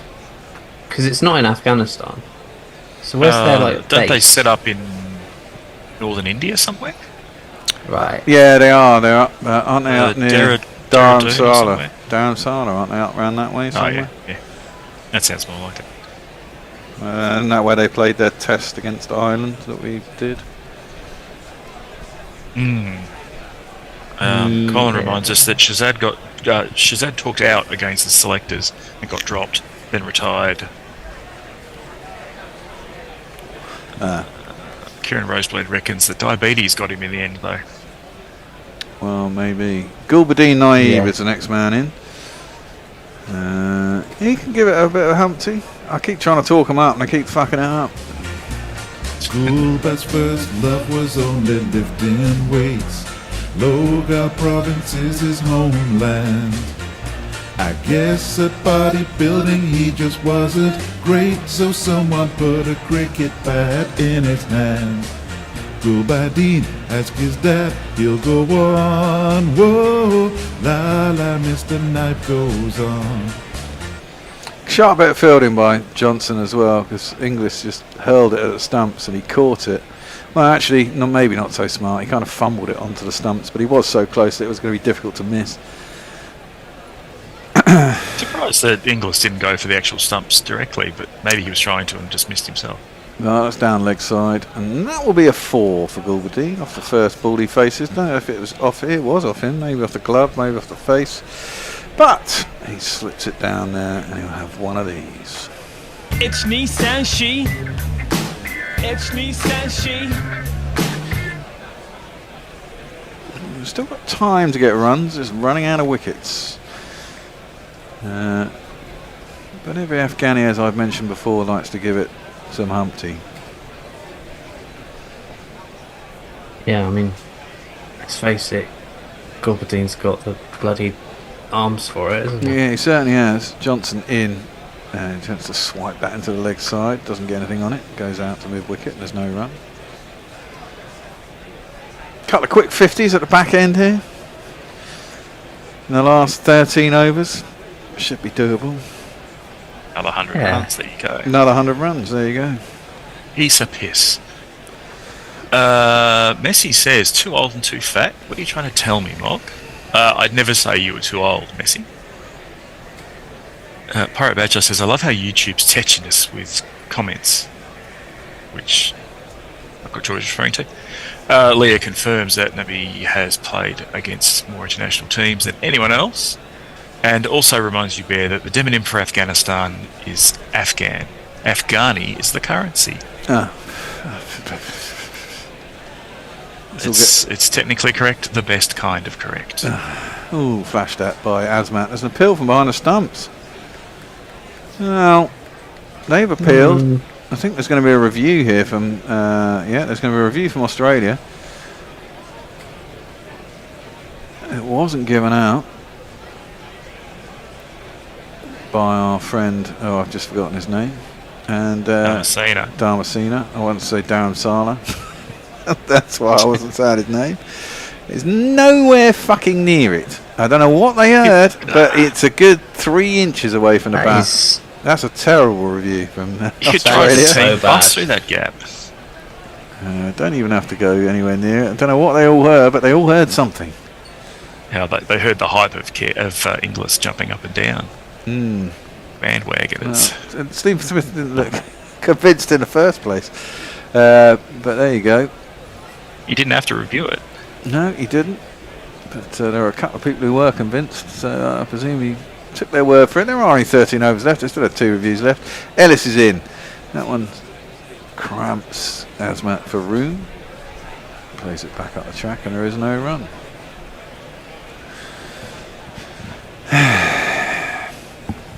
So, which international side scores highest on the prick scale, do you reckon? Australia, obviously. I don't know, I reckon... If you're an Englishman... I reckon England are pretty high up.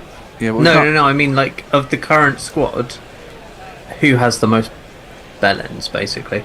Yeah. I'll still go for Australia. That's pulled out to deep mid-wicket and there's no run. Maybe India have a fair few. It'd be a competition between Australia and India, I think. Maybe all these Afghan players are just all pricks. Well, I don't know.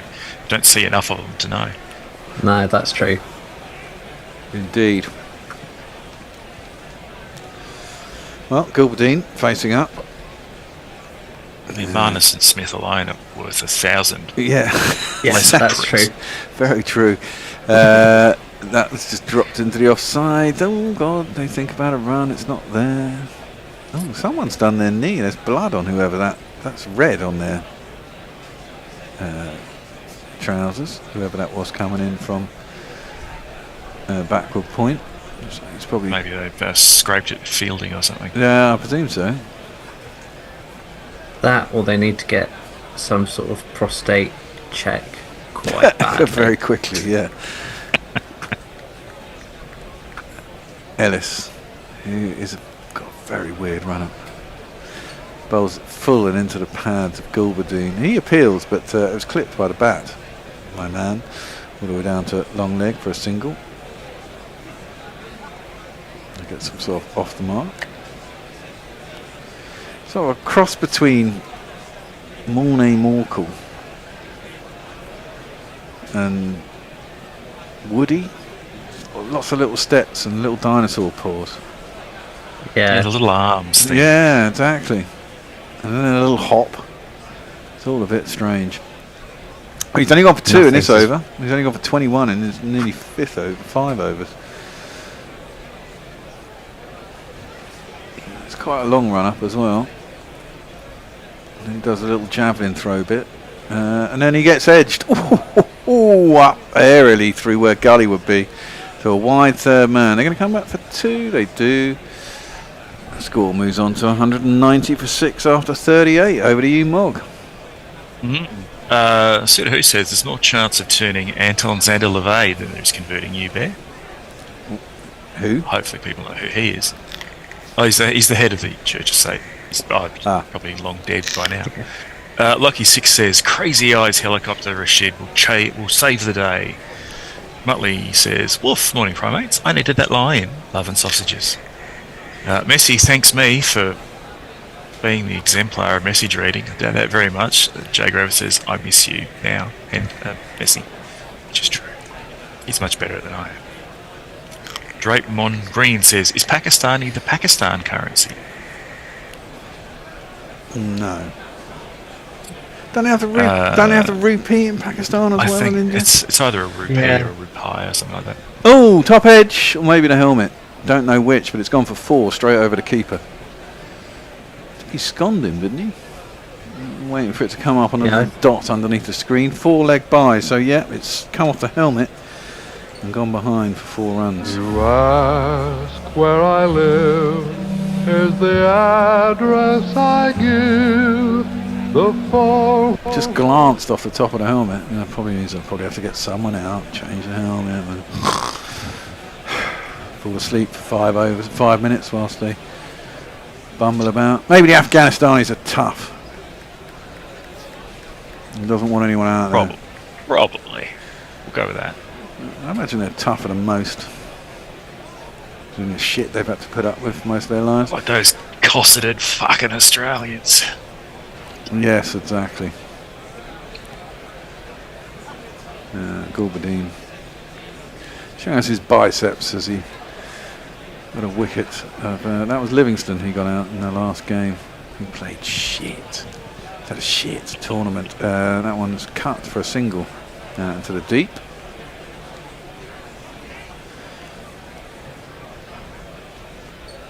Quite like that Stephen Shammel's gone in for Rob Key rather than the selection and all that. You know, he said it's ridiculous that we've got more wicket keepers in the squad than frontline bowlers, which is true. Yeah, the problem with the bowling is it's all the same as well, isn't it? I mean, he said that as well. The thing is, I guess that one is cross Azmat. He doesn't lay anything on it. He goes through to the keeper and there's no one. I guess Reece Topley was injured. He would be probably first choice left armer. How many other left armers have we got? Josh Tongue, he's injured. Hasn't played any ODI cricket. Yeah. I think the biggest problem is, I mean, we were discussing this the other day. I mean, you look at the side that won the World Cup. In that, you had 2 world-class all-rounders in Moeen Ali and Ben Stokes, which added a massive amount to both bowling and batting. Gave you extraordinary options and was a very talented side. And I think, trying to compare the current crop to that is difficult. I mean, you just don't have the resources as that's driven up to cover, and there's no world-class all-rounder unless you get Ben Stokes back. But he's constantly breaking down, and we want him to captain the Test side anyway. And Moeen's retired. We don't have many spin options in this country. Unless we're prepared to try them. We're not unlike any other nation. I mean, Australia are getting by with part-timers. And they got Short, they got Maxwell, they got Travis Head, who hasn't bowled in this tournament. Presumably he's got a problem with his shoulder or something, or he can't bowl. That's Ariel. Ooh, down towards third man though, and he'll get a single. off the outside edge of Azmat's bat. And somehow managed to keep, not quite up with the rate, but 20 off 28, so bad if you can accelerate. Yeah. And they're closing in on 400 with just over 10 overs to go. 39.1. 200, I mean, yeah. 11.1 If it overs. was 400, he'd be pretty happy. Yeah. Yeah. Rashid Khan's in next to you. Yes, please. We'll have some Rashid Khan. Give it some Humpty. Johnson's his last over as well, actually. Does that mean we're going to get Labuschagne in the end again? I think they might have better luck against him than England God, did. I hope not. I do. That'd be quite fun. Although he got away with it the other day. Single off the last ball of Johnson's last over, 2 for 49. He ends up with Afghanistan 197 for 6. Azmat's 20 off 29. And I didn't see what Gulbadine was on, but it's not many. 3 off 7. Over to you, Mark.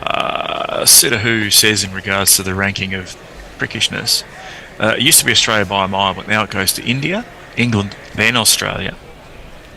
Leah says, doesn't Maxwell cancel out Marnus in terms of prickishness? Yeah, Maxwell's a bit of a twat. Yeah. Yeah, Drayton on green, I don't know what a PUBG ranked game is, so I'd like to see who says wrong crowd. Andres Rousseau says, what is the minimum total that will give Afghanistan a fighting chance? 280. And I don't think that will be enough. That's worked at the mid-wicket and there's no run. That's what I'm going for. I think they need to get 300 or thereabouts. I mean, it's a used pitch. Scores have been coming down. The first game, England got 340-52, was chased down. England couldn't chase down 320 the other day against Afghanistan, and you're on a used pitch, maybe you can take another 20 runs off that. But they've got to be up and around about the 300 mark, maybe a bit below and a bit above. A bit above from here would be fantastic. It's a long way off. Ellis in, and Gulbadine can only hit that into his pad, and there's no run. It certainly seems today that it's harder to get in and get the pace of the pitch than it was the other day. Yeah. It's the getting in that's just I don't know whether it's something about it being a used pitch or whether it's, but yeah. Well, they did seem to think it would take a little bit more, and the overheads are different, aren't they? It's cooler. It's only 19 degrees today. It's a bit cloudy, and therefore maybe the ball is doing a little bit more, and the pitch is a little bit more stodgy. Ellis is in. It's full slower ball. Play back past him. They should get a single actually for that, as he didn't field off his own bowling. They do indeed.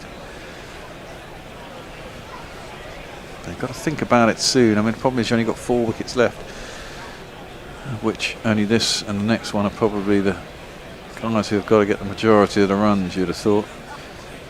Yeah. And maybe they try and wait, you know, and capitalise on what might be 3 or 4 overs of part-time at the back end. Dvorcius has got some overs left, I presume. And Ellis, well, he's got 4 left after this, so they could bowl him through to the end. That's pulled. That is a fucking fantastic catch by Matt Shaw. It's another one like Alex Carey the other day. Oh, is it not? Jesus. Oh, I thought he caught that. So did I. It certainly looked like he caught it. He's flapped at it. He's gone up. Oh no, he dropped it and then he picked it up in the other hand before we saw it. I thought he caught it much like Alex Carey did the other day, but his hand went down on the ground and it came out, so I presume they actually got through for the single. Well, I'm glad he didn't catch it, because actually that would probably been the end of the, well, very nearly the end of the Afghani innings, and I want them to get a score that they might have a chance of defending. And a couple of the Australian wickets, and we got a game on, I reckon. Played up towards mid-on, and there is a single. Score of 240, 250, never going to be enough. Well, I suppose it could be. There's nothing saying that it's never enough, but you wouldn't have thought so on this wicket. And Australia could have one of their brittle days. Yeah, they could. There is that potential. Yeah. But they bat awfully deep. Doesn't Nathan Ellis bat as well? And he's at 9, isn't he? He can honk it a little bit. He can. Well, that's gone straight up. Well, it didn't last that much longer because that's gone straight up in the air. Fucking hell. And it's caught by Inglis behind the stumps. And this time Gulbadine has gone. 4 off 12. It's all going horribly wrong for the Afghans. It's not happening as it did against England, which is fucking typical. And we'll just give it this. Another one bites the dust. I think that is going to be out, Fred. Another one bites the dust. Ah, well. Well, get 4 wickets in the first 10 overs. Maybe 200 will be the goal now. Just one more run, guys. Just one more. Well, yeah, the innings is drifting away. It is subsiding. We are due to have a change. Tony is supposed to be back with me and with Billy. I'll knock off some of these things while we wait, shall we? Yep. Drake Mongreen says Afghanistan's never lost a war to an invading army, except Alexander the Great, the Mauryans, several caliphates, the Mongols. Yes. Several in modern times. No. Who cares about modern times? Excusing things. All right. Bye. Bye. Spinner, Rashid Khan. Right, thank you, Mog. Rashid Khan comes to the crease. Well, he's got a jingle that has to be played. It's this one. Well, yes, please. Rashid Khan, yes please. The best touchdown bowler in the whole silly world, yeah. Rashid Khan, yes please.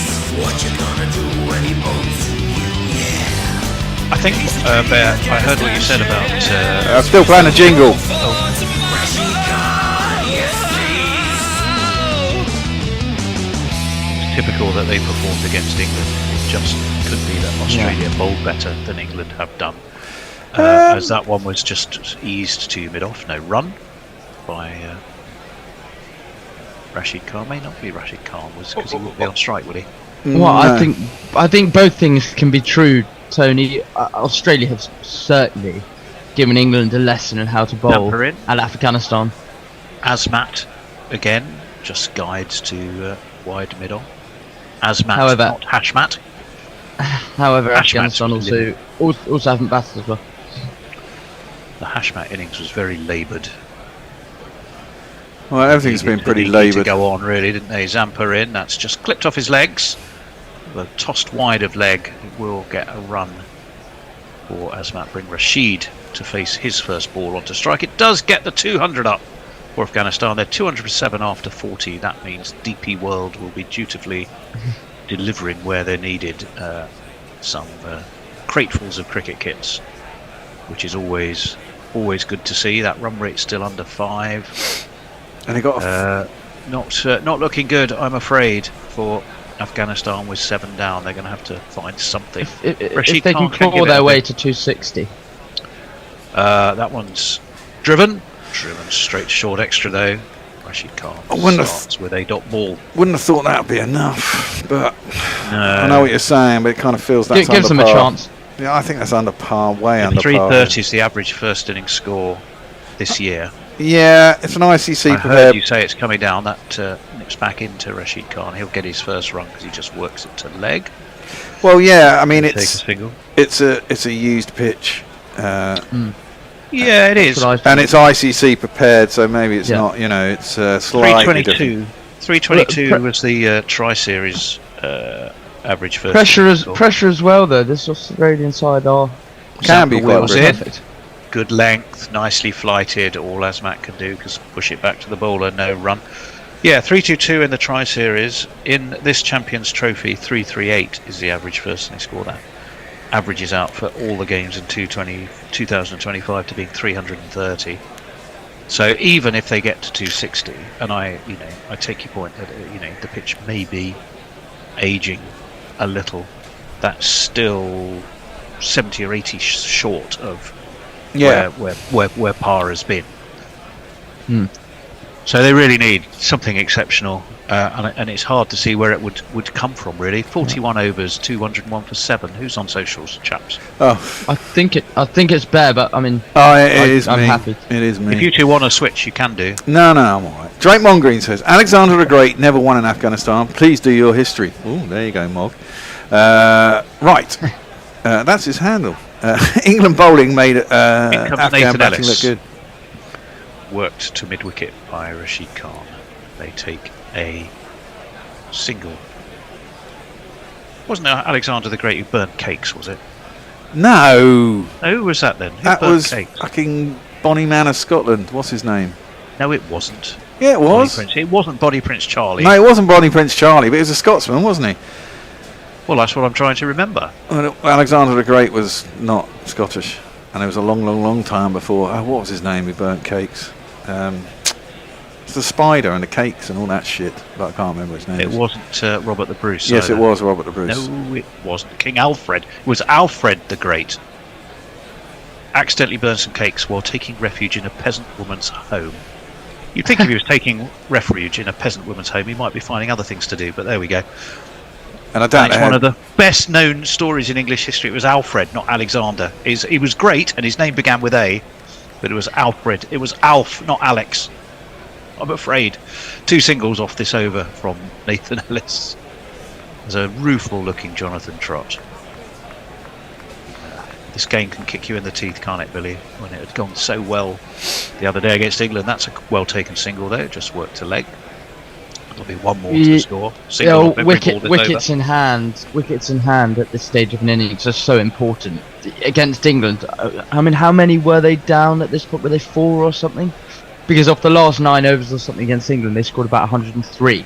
But in order to do that, you do have to have wickets in hand, and that is something that they don't necessarily have. Yep. So for bowling to Asmat, there's a deep point, a deep third, a fine leg, a deep square leg, and a long on in place as Ellis comes in over the wicket. That gets some extra bounce. Asmat either attempted to follow it or even perhaps tried to think about cutting it, but he didn't get anywhere near it. And it's through to Joss English. There was no run. Just looking at highlights of Rashid Khan flailing the ball to all parts against Australia in India at the last 50 over World Cup in 2023. Well, it wasn't, and as we've said, that was the famous Maxwell innings, wasn't it, against Afghanistan, with his 200 on one leg or no legs. Ellis, in he comes to Asmat, who stands up, guides, misfielded. Was that Steve Smith? Misfielded. I think it was, and it was a horrible misfield. And it's going to cost a single that it shouldn't have done. Ellis looks grumpy. Well, he might. No, it was loose bus change, who had his legs wide open and his hands not far down enough. And well, it was generally pretty ugly all round, to be honest. 205 for 7. Last ball of this Ellis over, which has gone for just 4. One of those definitely should not have been. In he comes. Quick, straight, defended. Labuschagne this time, having learnt his lesson, did exactly the opposite.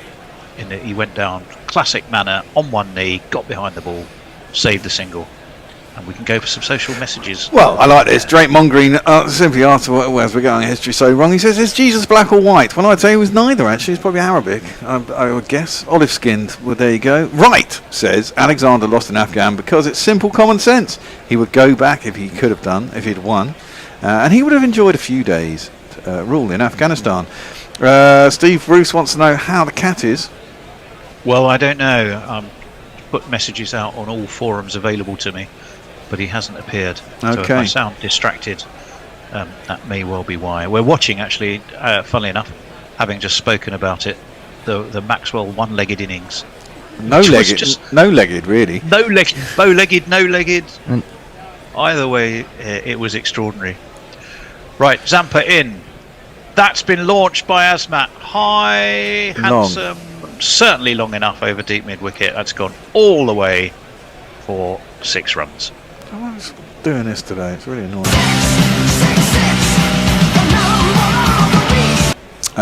Alexander the Great was Macedonian. Yes, he was.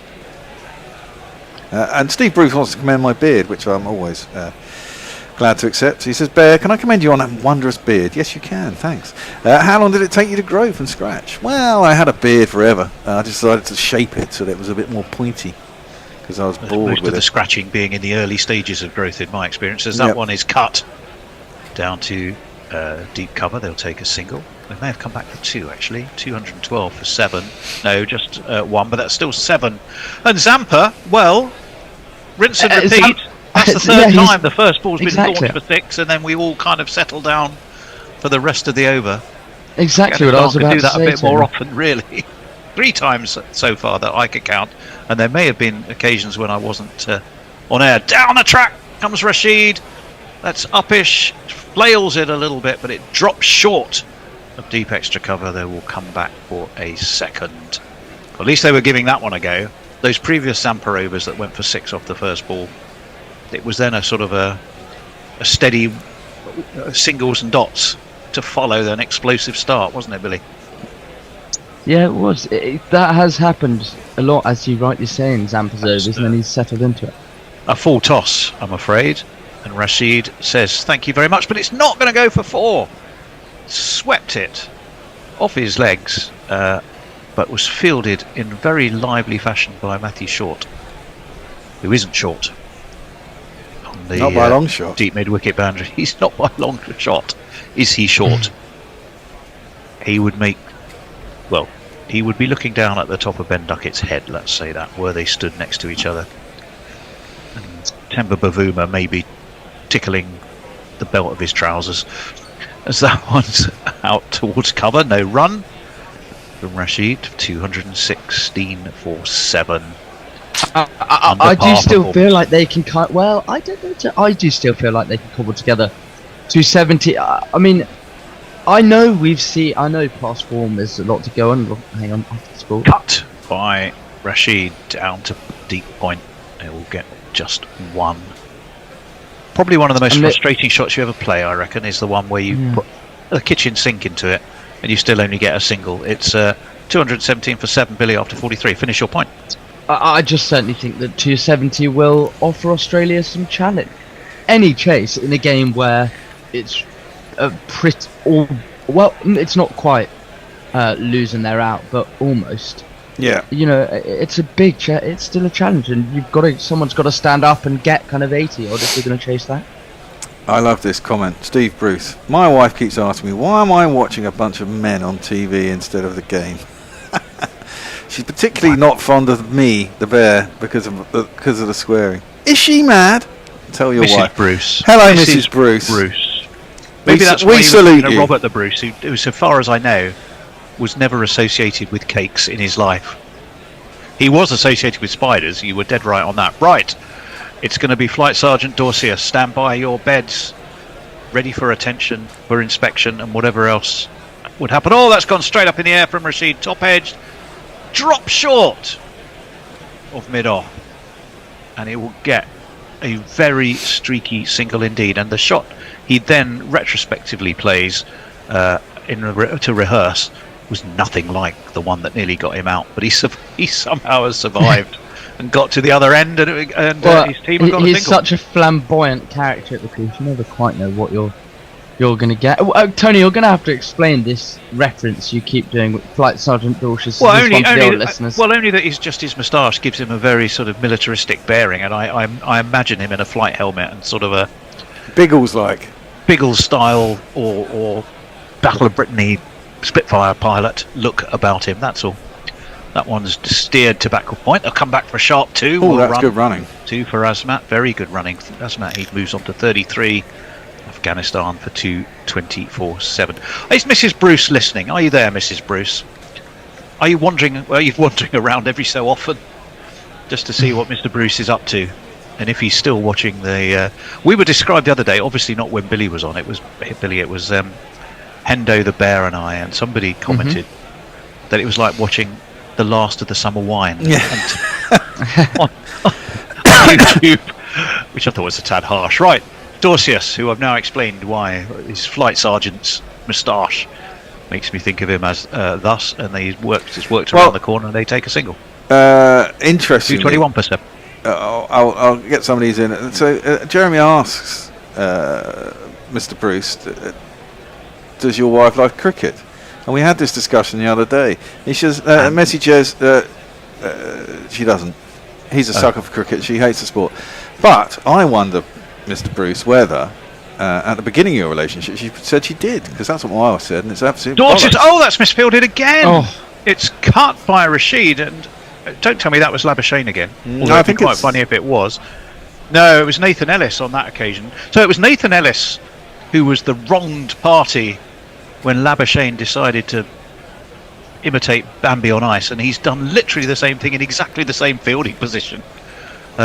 So there, I'm sure Labuschagne will be having a quiet little chuckle to himself, saying, not so easy, mate. It's 2:23 for 7. And again, at least one of those, possibly both of them, quite simply shouldn't have been on the scoreboard. Dorsius in over the wicket. An attempt by Rashid Khan. I thought for a moment he'd edged it. He stepped back, looked to guide it to third man. Didn't lay a bat on it. Josh Inglis anticipated well, and there was no run. 24 off 23, this little partnership. And they need it to go slightly quicker. What have we got? 1 ball, 6 overs and 1 ball left. They have crept up over 5. That 260 might be on. Another wicket lost would probably kibosh that aspiration. And again, repeat. Extra bounce from Dorsius. Rashid Khan has missed it. He collapses onto his back as if somehow it was an act of God that he missed it. He didn't. It was a very good ball slanted across him. And it's the end of the over. There. John O'Gorman. A chortling there. Robert Bruce kept wicket for the Galashiels schoolboys and had a promising career lined up until Wallace, the Wallace Rebellion broke out. Yeah.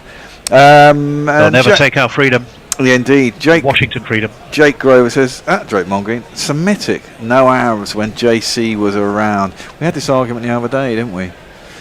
And he was actually, I tell you what, he was probably Jewish. Would be my. Well, he was Jewish, wasn't he? Yes, I don't think there's a probably. Yes, it was. Ecclesiastical studies probably not high on the Bears. Definitely not high on the academic Bears. record. Academic records. Yeah, I don't like religion, as we all know. Theological studies. That's. I passed the College of Theology often when I drive back from Watford to home. That's a slower ball from Ellis, cleverly disguised. Asmat swung, but he swung about a good 7 or 8 inches above it because it was a clever ball, Billy.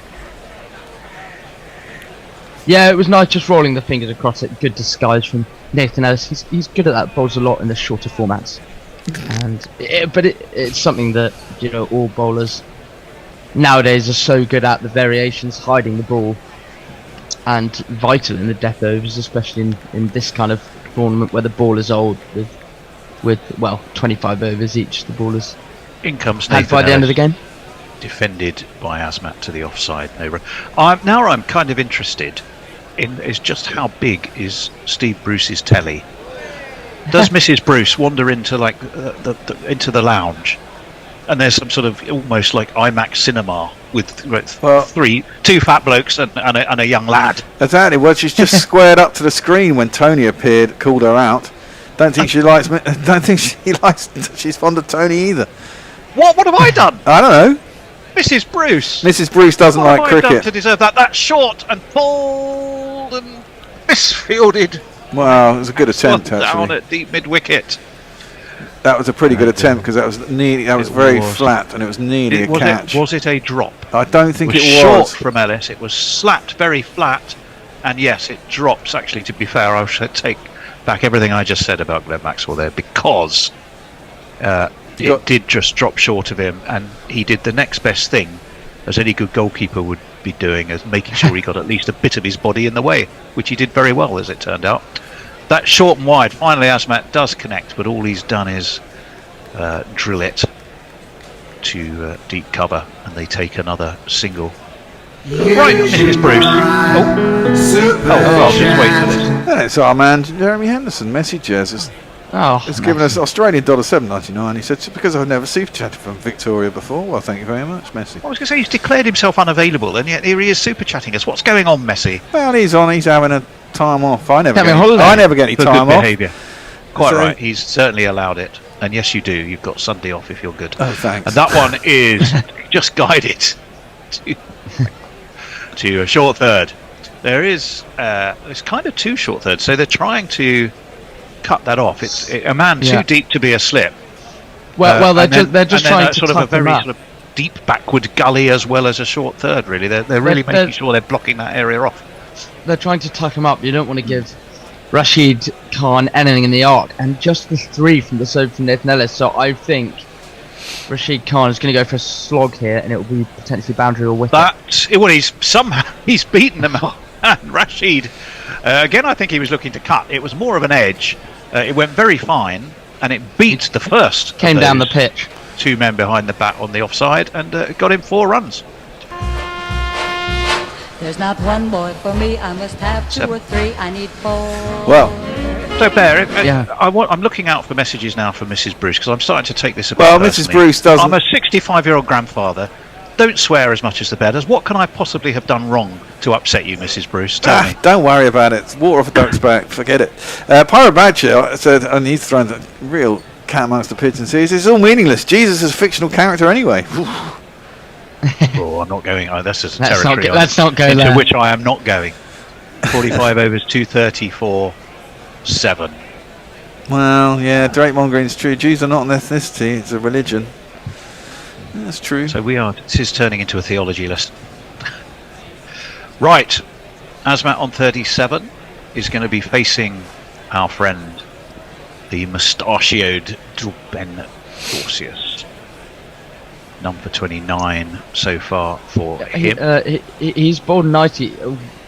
Rather unlucky to be wicketless, to be honest, Ben Dorsius. And Azmat and Rashid just building a partnership here. 5 overs to go. Do you think these two, in order for Afghanistan to make the most of these last 5 overs, do you think they have to see it out? Yeah, I think they do. That's cut to backward point. They take a single. Or do they be really aggressive and risk losing the wicket? How would you go about it?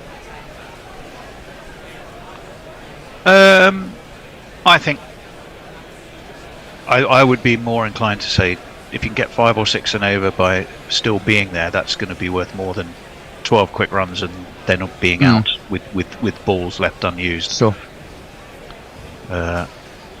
Largely because I just not sure the power is there. Although that has been flailed by Rashid.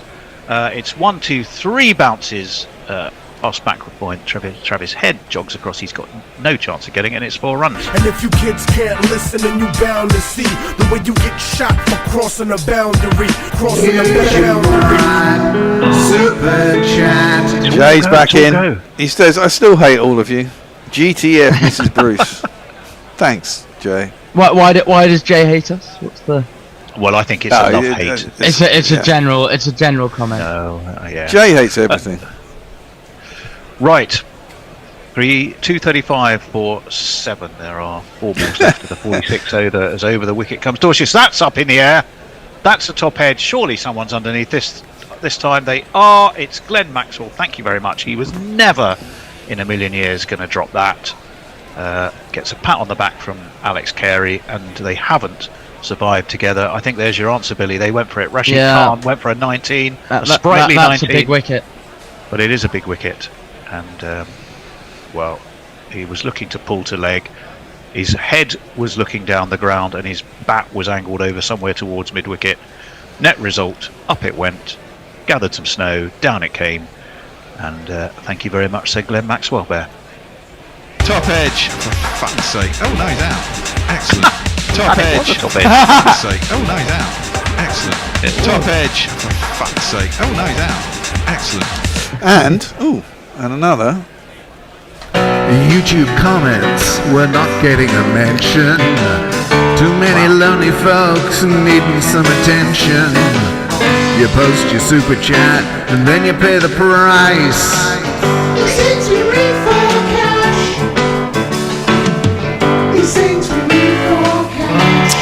And Richard Millgate gives us €2. He says, I identify as a fictional character. Good for you. Rashid Khan, remarkably similar innings, Billy, to his one against England. I think he made against South Africa. He'd made 18.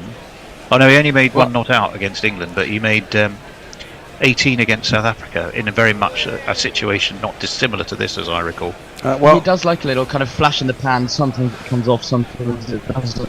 He's a very, very handy lower order batsman. You would have to argue. Well, we've got a new batsman. I'll give him a jingle after this ball. It's Noor Ahmed. Dorsius in. Noor Ahmed plays that nicely, dabs it to that third man area, which is patrolled, and it will just be a single. He sounds like this. While Imran Tar is in a cage, exploits someone who's underage, spinning savior or child labor, nor armored, which are you? I'd like to meet Mrs. Bruce because Steve has locked her out of the room. She was just shouting hysterically at you all, apart from Billy, apparently. What? Very nice. Very good. Can't shout at the youngster. She's locked her out the room.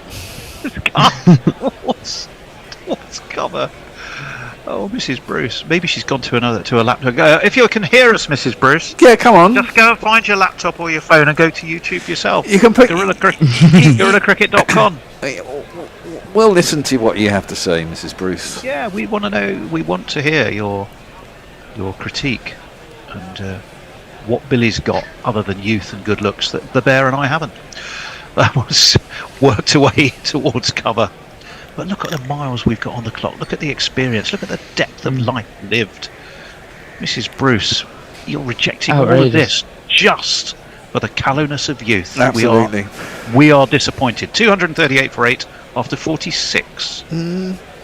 Well, they've got 4 overs left, 2 wickets left. Asmat's in on 39 or 46. If he gets to the end, they can still get 280. Yeah. Well, they have to see out the overs. They have to try and get to 280 from here, don't they? They need 10 and over, and the extra 2 runs. I think I went over 281.5 or something.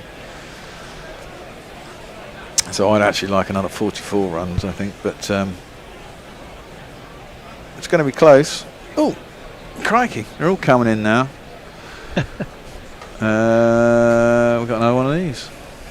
Oh, fantastic. Super chat cash, super chat cash, super chat cash. Ellis in. Helped away around the corner on the 45. Noor Ahmed, who gets a single, he moves on to 3, 239 for 8 Bear. Well, I presume he's saying what she likes about Billy. But Muttley has filled in for us. Decorum, what Billy's got. I'm not sure. Many people disagree on that front. That means I'm enjoying that. I'm enjoying this. Co-commentators. I'm a bit worried. We've got a bit of a Mrs. Robinson syndrome going on here, Billy, lad. Sorry, I don't wish to alarm you, Steve. That's up in the air. It is dropping well over. That's gone a long way. The long on boundary. And it's Ellis who's been tonked this time for 6 runs. 245 for 8. Well done. 1, 2, 3, 4, 5, 6. And Asmat is proving that he absolutely can give it a batter when he needs to. Tony, you're gonna have to tell me what a Mrs. Robinson is. Anne Bancroft. You're not seeing the graduate. The film? Have you not? The only Bancroft I know is Cameron. Well, it wasn't Anne Bancroft, I can assure you, who had sandpaper in her pocket, as far as we know. She was married to Mel Brooks, if I'm right. Anne Bancroft. Someone, I'm sure, will tell me if I'm wrong. Famous film, The Graduate, Billy. No, never heard of it. Lord above. That one is carted up in the air by Asmat, and it's dropped between deep mid-wicket and deep cover and long off. Dorsier seems to see the funny side. Absolutely plugged, didn't even make the boundary, and they get 2. Could have been out, could have been 6, ended up being just 2. Extraordinary. Yeah, I originally. Super chat. Rich Milgrave gives us €2. He's imploring Mrs. Bruce. Come on, Mrs. Bruce, super chat the old farts. But Steve says she's gone out to the garden. You can watch us in peace now. Is that how far she's gone to try and get away from us? She's got on a bus to Birmingham. Anything to get as far away as she can. Steve says she thinks Billy is on work experience, so she escaped the anger. But that's to cover no run. 247 for 8. You've heard of Simon and Garfunkel, have you not, Billy? I have heard of Simon. Have you Garfunkel heard of the before. song? So here's to you, Mrs. Robinson. Yes. Probably by the Lemonheads, though. There's a great Barmy Army theme tune about Ollie Robinson. Yes, and I believe we may have a jingle exactly on the similar lines. Well, that was the theme tune of the film The Graduate, starring Anne Bancroft and Dustin Hoffman. Beats The Outside Edge. That was a clever slower ball from Ellis. Nazmat was in any one of a number of minds, none of which involved laying the bat on the ball.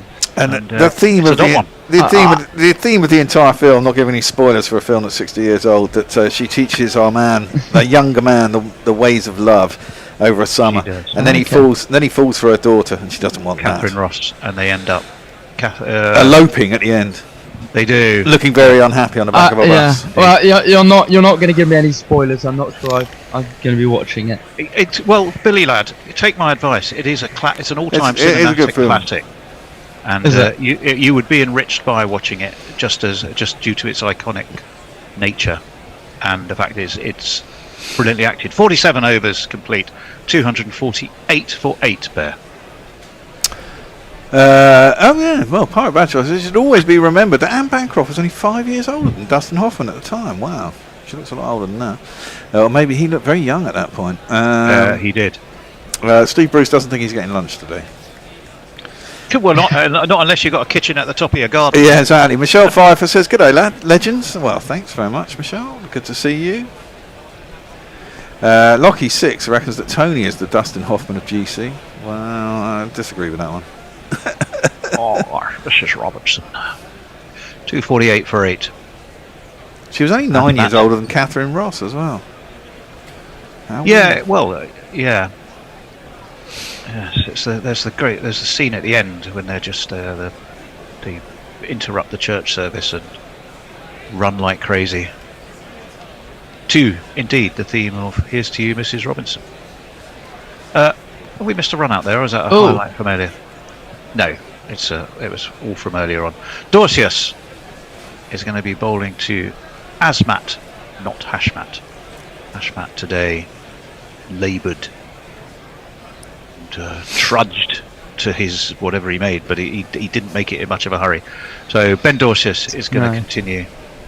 Finally has the wicket that I've been saying he deserved. Ashmat, you'd have to say, needs to keep as much of the strike as he can. 18 balls left. If they can try and get kind of 25 off it.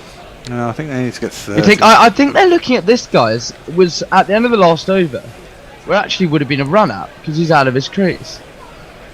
But I think they would have run him out, and that might be wide, because yes, umpire Damascena concurs. It was slanted across Asmat, who very wisely said, "Well, if you're going to bowl that, I'm not going to go anywhere near it." I'll have the free run. Just quickly, Tony. So I think that last ball, it was the end of the over, and Steve Smith for once did something morally right that Alex Carey should have done in the Ashes, which was to say, no, we're not appealing for that, because he would have been out.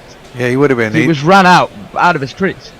When he was turning back to go and tap gloves with his... Well done, the fine upstanding citizen that Steve Smith is. That's drilled to the man we're talking about, Steve Smith, who, is it my imagination or is he just put on a little bit of timber? Yeah, well, I noticed that earlier, yes, I have to agree with you. 249 for 8. Super chat. Jay, just to say, Billy should watch The Graduate. Thank you, Jay, for endorsing our recommendation there. Right, Dorsius, the left armour in, up onto his toes, goes Asmat, guides to the third, and they take a single. 250 is up, so 3 overs. Well, we said 260 might be beyond them. That's looking well in range now, Billy. Yeah, it is. If they can just get a few boundaries away, that kind of thing. But as we've mentioned, seeing out the overs, a kind of run a ball, another 15, 20 runs if they can push it up to that 20 kind of region. Get to 270, I think psychologically wouldn't be a bad effort, but as we've said, probably not enough, but gets them in the game. Dorsius round the wicket to the right-handed Noor Ahmed, who swings and misses, and through to Inglis it goes. Still 250, useful dot ball for Australia. Remind me, Australia win, they are through. Yes. Is that right, or is the other way? Afghanistan win, They're through. No, yeah. Yeah, they are Australia. through. No matter what happens, whoever wins this game is through. Okay, No. that's what I thought. Yeah. Dorsius round the wicket. That's lofted. It's going to beat the infield and drop just beyond the fielder, and we'll get him a single. It was Alex Carey. I always wonder, wicket keepers who suddenly find themselves in the outfield. But he's acquitted himself reasonably well from as far as. Well, he took the stunning catch. Absolutely, against England. Yes, he did. So Azmat Almorazai, 49 not out. He's already made one score this pretty well as well, didn't he? 40 odd against us, didn't he? Yeah, that one's cut.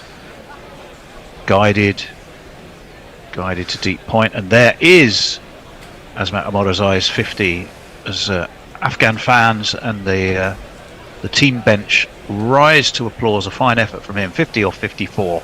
You know you lift me with your 50.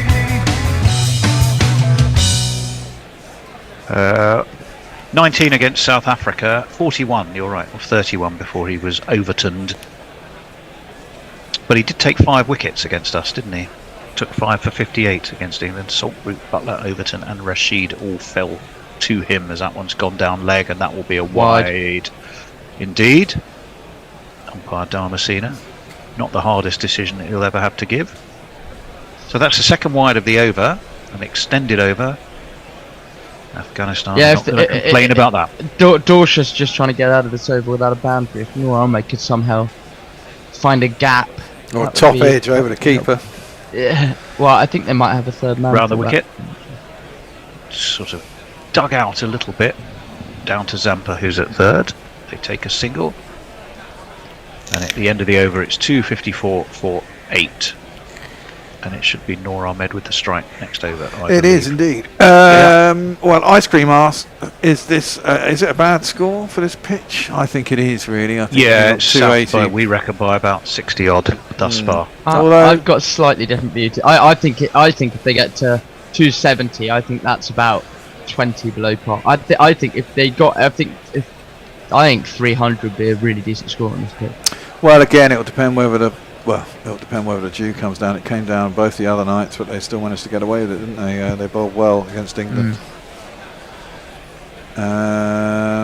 Lockie 6 says, whatever happens today, this will be a great moral victory for some loser who can't get an actual victory. Well, we'll see. I don't think Afghanistan have ever beaten Australia, have they? No. They played 4 times prior to this game. Lost 3. Lost all 4 of them, beg your pardon. 3 of which were on neutral turf, perhaps not surprisingly. Should have won that one at the World Cup, except for the incredibleness of they got Maxwelled. Yeah, because if Afghanistan win today, South Africa would have to lose to us horrifically for Australia to go through, apparently. Which I think that's pretty unlikely, given England's form. Right, Nathan Ellis will bowl the 49th over. He's coming over the wicket to Noor Ahmed, who swings across his body to pull it down to deep mid-wicket, and they will, I would imagine, take a comfortable enough single. Which probably is good, because it brings the man of the most informed batsman, Azmat Almorazai, on to strike, and that's really what Afghanistan need, Billy. No. Yeah, it is. You've got to rotate it to let him face as many of the last few as possible. Nathan Ellis, though, is so skillful at the death. He's previously discussed that it will be a difficult challenge. He's bowled nicely. Nathan Ellis, always enjoy watching him bowl, I have to say. But Almorazai has done well. I mean, no 4s and 3 6s is an interesting way to go about your innings. But he's on 2012 on 50. That was when they first played an ODI, these two. It was in Sharjah, and Australia won by 66 runs, despite Stanakzai 66 chasing a pretty low total, I think, 272 for 8 Australia had made. On that occasion, Steve Smith and Nathan Ellis deep in conversation, perhaps trying to align between them on what the best ball for the circumstance is going to be. Predictably, there are 3 men set very deep on the leg side, a mid-wicket, a deep square leg, a deep mid wicket, and a deep long on right. That's up in the air though. Is one of those going to be in play? No, absolutely no need for that. Oh, It will have gone over. That's a great shot. If you stood Marco Jansen on Marco Jansen with another Marco Jansen on top of them, I still don't think they'd have caught that. It's 6 runs. I do indeed believe you're correct.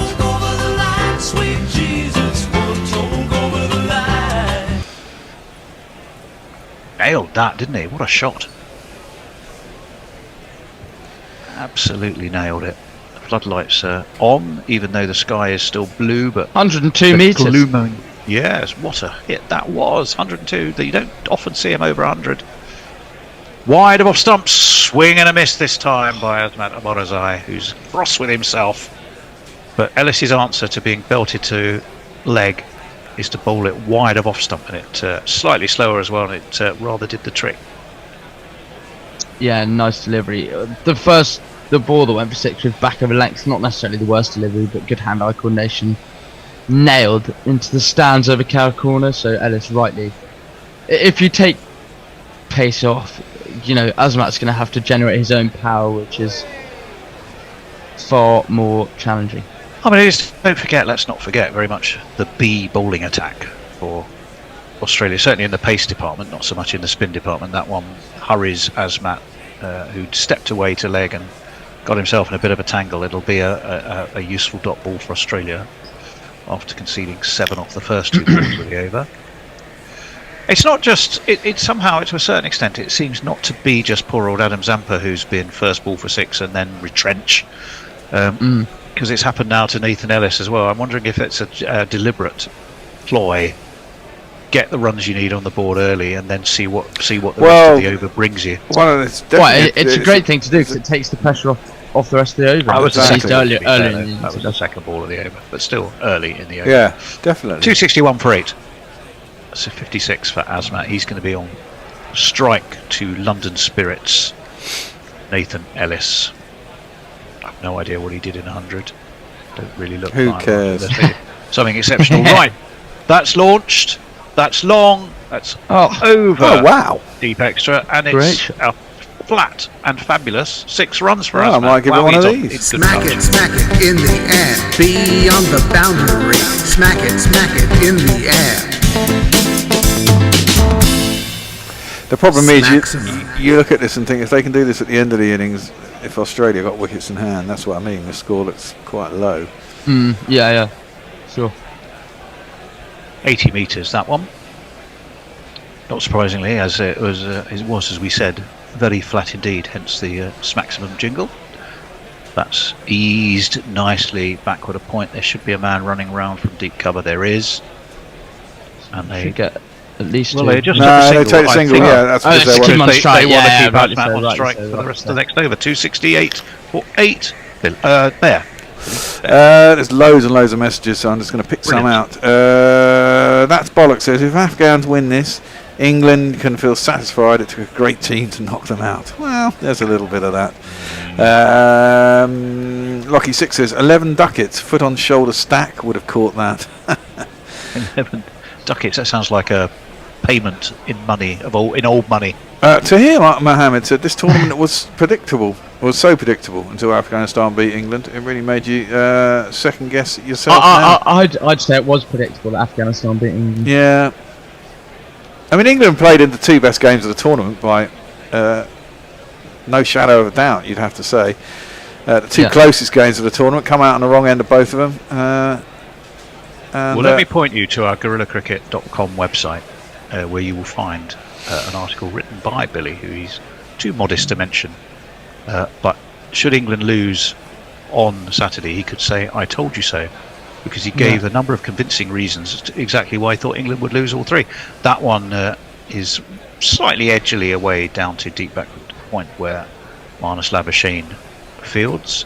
And they don't take the single, which Billy is pretty clear indication that it's Azmat or nothing this over, isn't it? Yeah, I think that's the right approach.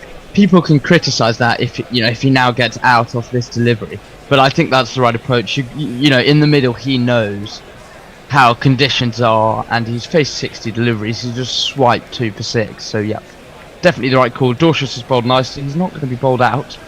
He'll have one left in the tank after this over. Over the wicket, slapped hard. One bounce, very straight by Azmat. It's 4 more. What a knock he's playing. He is playing, and they needed this as well. Still don't think it's going to be enough, but it might give him a shout. Then get some early wickets. And don't get Maxwell again. Look, you guys have watched far more cricket than me, so I'm sure you'll be right. But I think I really do think this could be quite close, especially if, I mean, it all relies on Afghanistan making early inroads. Really. Yes, exactly. We've seen a little bit of turn. The dew coming down may negate that. Pulled by Azmat. Is he going to run this time? No, he's not. It was down to long on. The single was there to take. And no, they're continuing with their theory, which I guess they will do until the 5th ball. There's a deep backer point, deep square leg, a deep cover, long off, and a long on. And the 1, 2, 3, 4, 5 fielders set deep, all bar 1 in front of the bat. So they kind of think they know what they're doing to guard against too many runs being given. Away 272 for 8, 37 off 26 this partnership. Largely, not surprisingly, on the back of Azmat and Morozai, because Noor Ahmed has only brought 6 to the party of those runs. Dorcius in over the wicket. That's lofted. Is it lofted far enough? No, it's taken on the deep cover boundary by Alex Carey. Didn't need the big gloves. Good catch. He took it beautifully, judged it well, and Azmat has kept the strike, but he's perished in doing so. Caught by Carey off the bowling of Wing Commander Dorcius.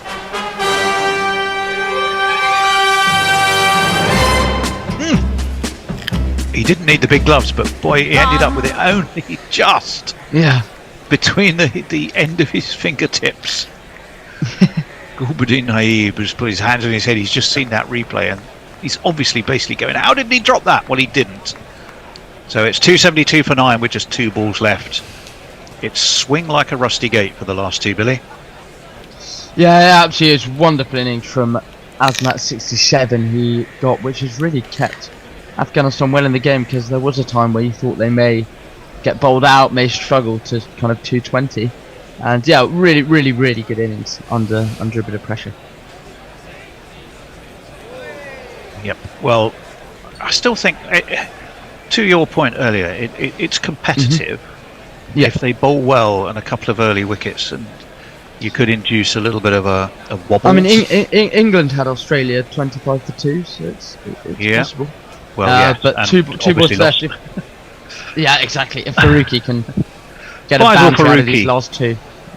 Not too much in his stats suggests he's going to launch this, but do or die beats him. They're going to run a single anyway, and they get through. Given as buys, which it was. I think that looked quite close to the stumps, that throw. It was, but he survived. So Faruqi's contribution is merely to run a bye and get to the other end. He's contributed in a way 1 to the score by doing very little except running. Yeah, it was well judged, that catch, because it can be quite difficult when you don't. He did well to keep his elbows off the ground, because that that would have bounced where the ball pops out. Yeah, 100%, because it was genuine fingertips, as it was sort of nestling between the tips of the finger and the knuckle of one hand. In the end, shot right, should be the last ball this time. It says swing and a miss by Noor Ahmed. There's a shout from Inglis behind the stumps. No, says umpire Dharmasena. Who are you trying to kid? But at the same time, they're reviewing. Actually, not the last ball, was it? Because it was the. Yeah, it was the last ball. Yeah, it was. It was the last ball. They've surely run through for a single, though. It's been reviewed, but surely the Afghanistan players would have run through. I think, does he edge it? Chris Gaffney's the third umpire. No, he doesn't. He's nowhere near it. So there's no edge. The original decision. But surely did they not run through for a single, though? I don't know. I presume they did. Ultra edge. Hang on. Ooh. There is something showing on ultra edge. But that's before the ball's got to the bat. He's missed it by much. Sometimes the picture doesn't add up, but you can clearly see here on the screen that there's a gap between bat and ball when it crosses. Gaffers is still reviewing and chatting. Well, I think he's we saying can't hear what he's saying. Yeah, they're going to give this out because they're now looking at the catch, and the catch has been taken. Well, the catch also is, taken cleanly by English. So we think it was an edge, although I don't think it was an edge. I think he missed it clearly. Well, it's the about thing the is, catch was taken, which it Oh, was. he has been given out. Darmatina's finger. That's weird. I've got to say. Sometimes the picture doesn't add up quite. Yeah, but you could see it when it was going past the back. You could see I'm in air. agreement. I'm Fuck off! It's what Just I think. fuck off! But it's only one run, and that's the end of the innings. 273. Yeah, probably not enough, but it certainly gives them a shout, as Billy says. If they can get some early wickets, then they will have a chance. My wife has decided to call me just at the wrong time as we're ending this innings. I shall call her back shortly. 273 is where Afghanistan have finished. Siddiqui 85, 67 in quite cavalier fashion at times, but a well constructed 67 nonetheless from Azmat Amorazai. Bits and pieces pretty much elsewhere. They will need to bowl very well. Pick of the bowlers was Ben Dorsius, 3 for 47, 2 48 for Adam Zampa, as well as being clonked for the first ball of at least 3 of his overs for 6. 2 for 49 for Johnson, 1 each for Ellis and Maxwell. Ellis the more expensive of the two, Maxwell only bowling 6, none for 21 for Short. We shall have a little break. I'm going to go off and try and wander around the garden, shake biscuits, good luck. but I'm bothered. I'm deeply bothered, as is his sister, who's sitting next to me looking very sad and worried. I've got to she's go. looking worried, I'm worried. I've got to go and call my wife. Well, hang on. Whoa. I've got to go and call my wife. She needs me to call her. Call your wife. I thought you meant to go and show someone around the house, in which case, No. how do we get back on air? All right. Okay. Talk to you later. Bye. The last test, Arthur Carr said no, we'll have a bowl.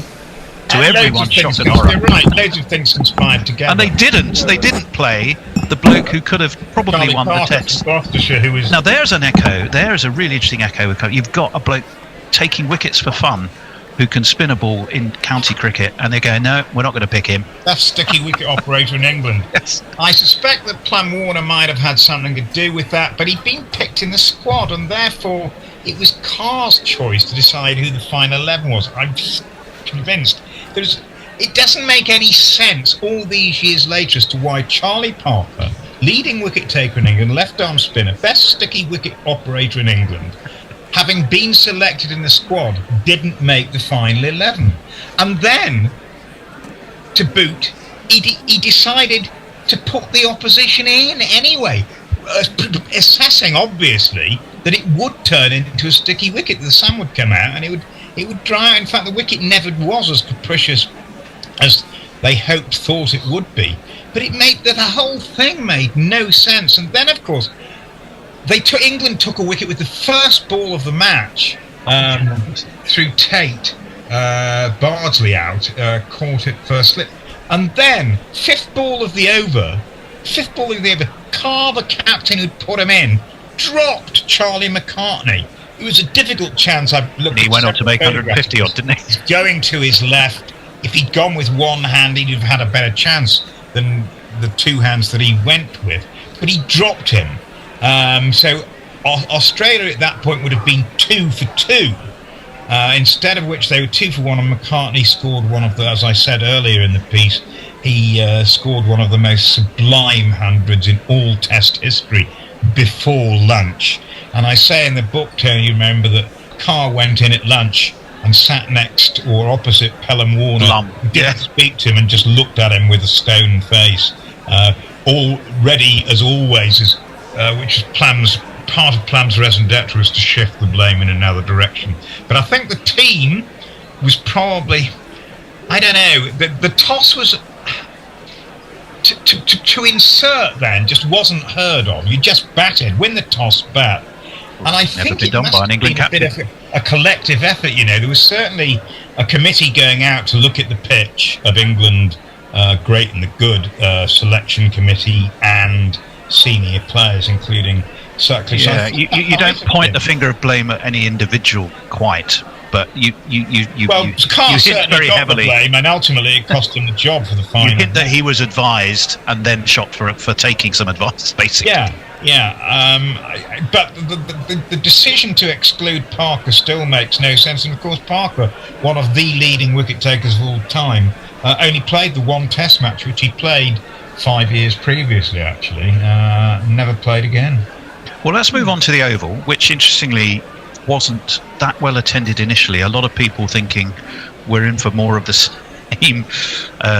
I think the crowd gathered, didn't it? The Test match has been badly hit by what was quite a wet summer. It was fine weather, but I think because the papers had ramped it up so much, and don't forget that most people's knowledge of events were coming from newspapers, to some extent from radio, which was burgeoning, but wasn't quite the all-consuming machine that it became not long after. So the newspapers were telling them, "Oh, the ground's going to be full. There are going to be thousands." So it deterred people from going. Don't forget, these were the days where we won't get a ticket anyway. I think they were thinking, weren't they? So instead of the ground being full, I think there were only 11,000 in on the first day, but they made up for it in subsequent days.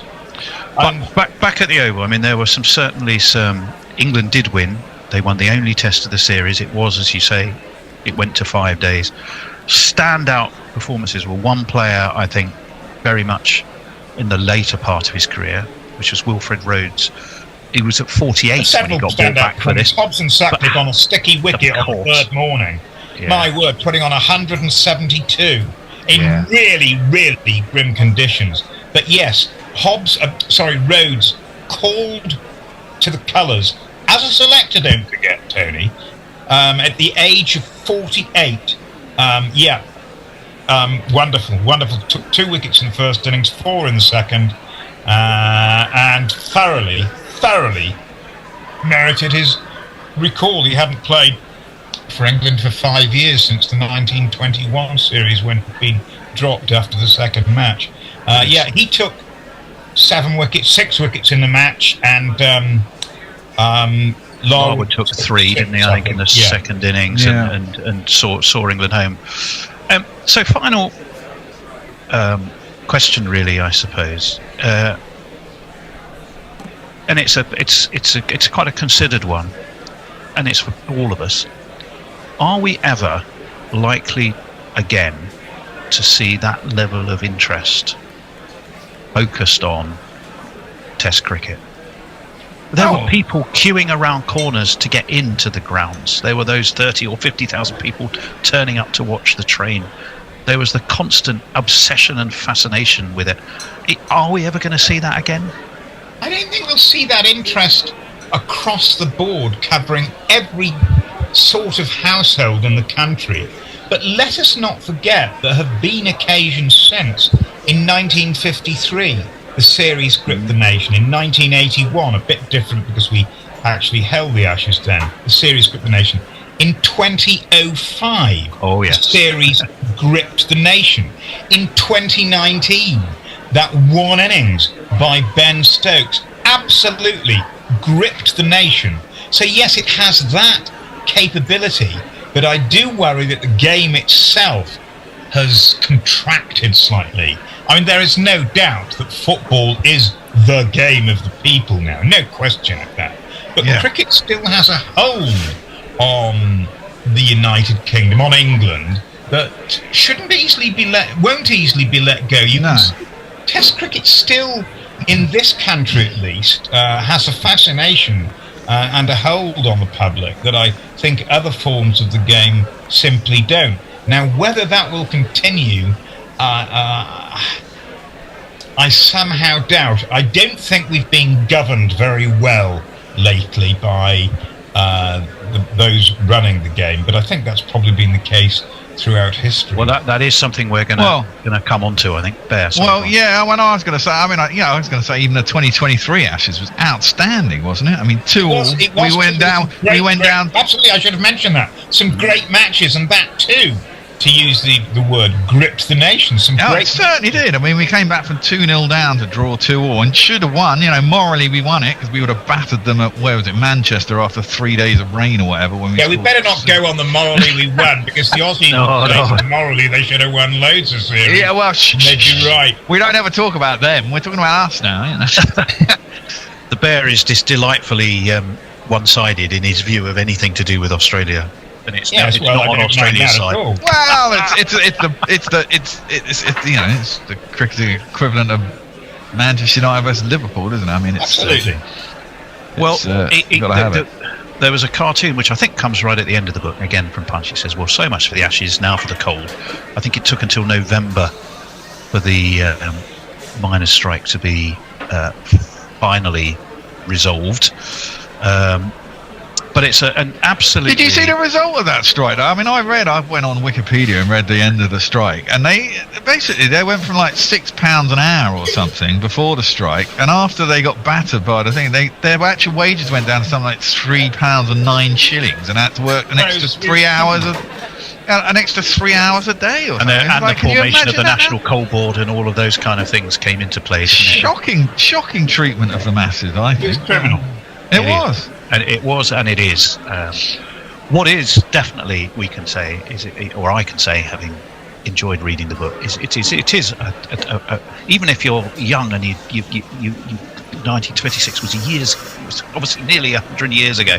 It's an absolutely fascinating read. Well, I hope it's accessible. I wanted it to be that as well, and I knew the audience is likely to be old gadgies, but I do hope that young people who are interested in cricket will get something out of it, because it's of its time.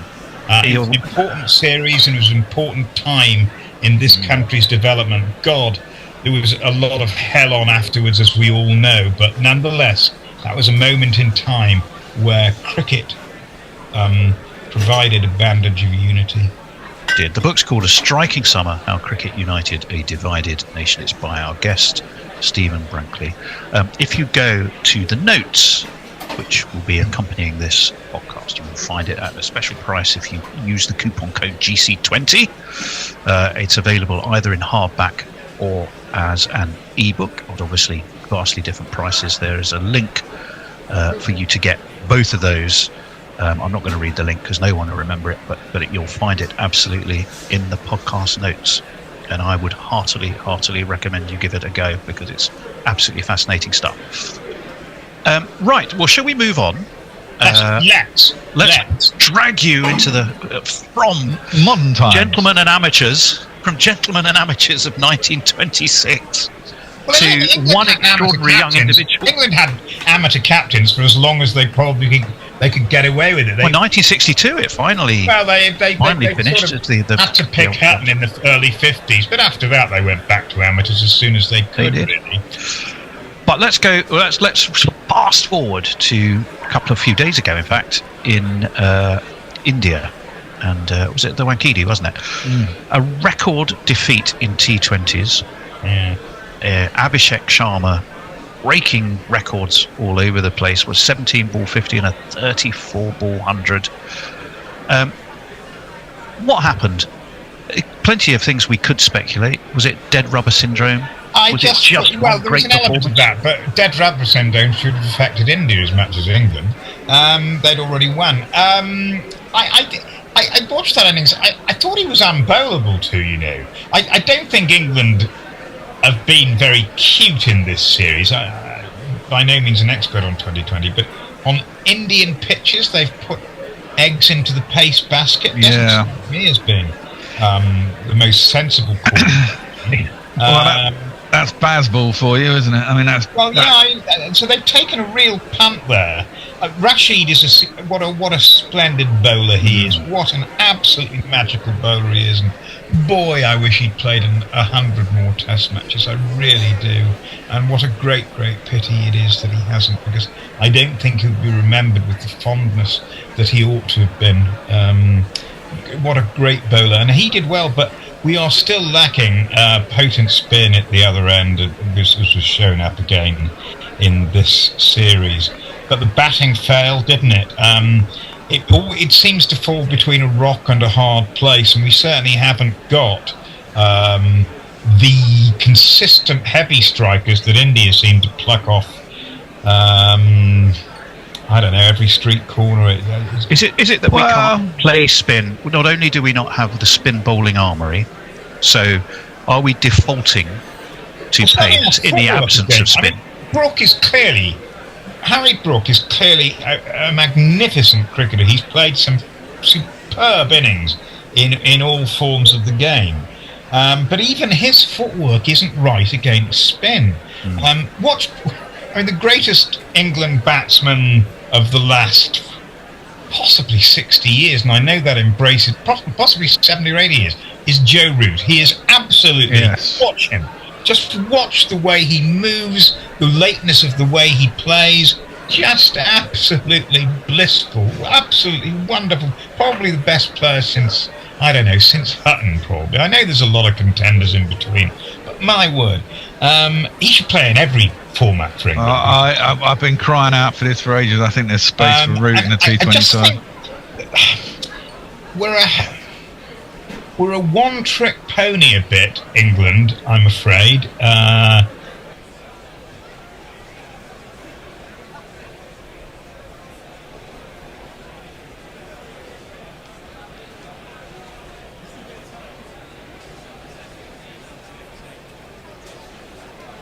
Harry Brook is clearly a magnificent cricketer. He's played some superb innings in all forms of the game.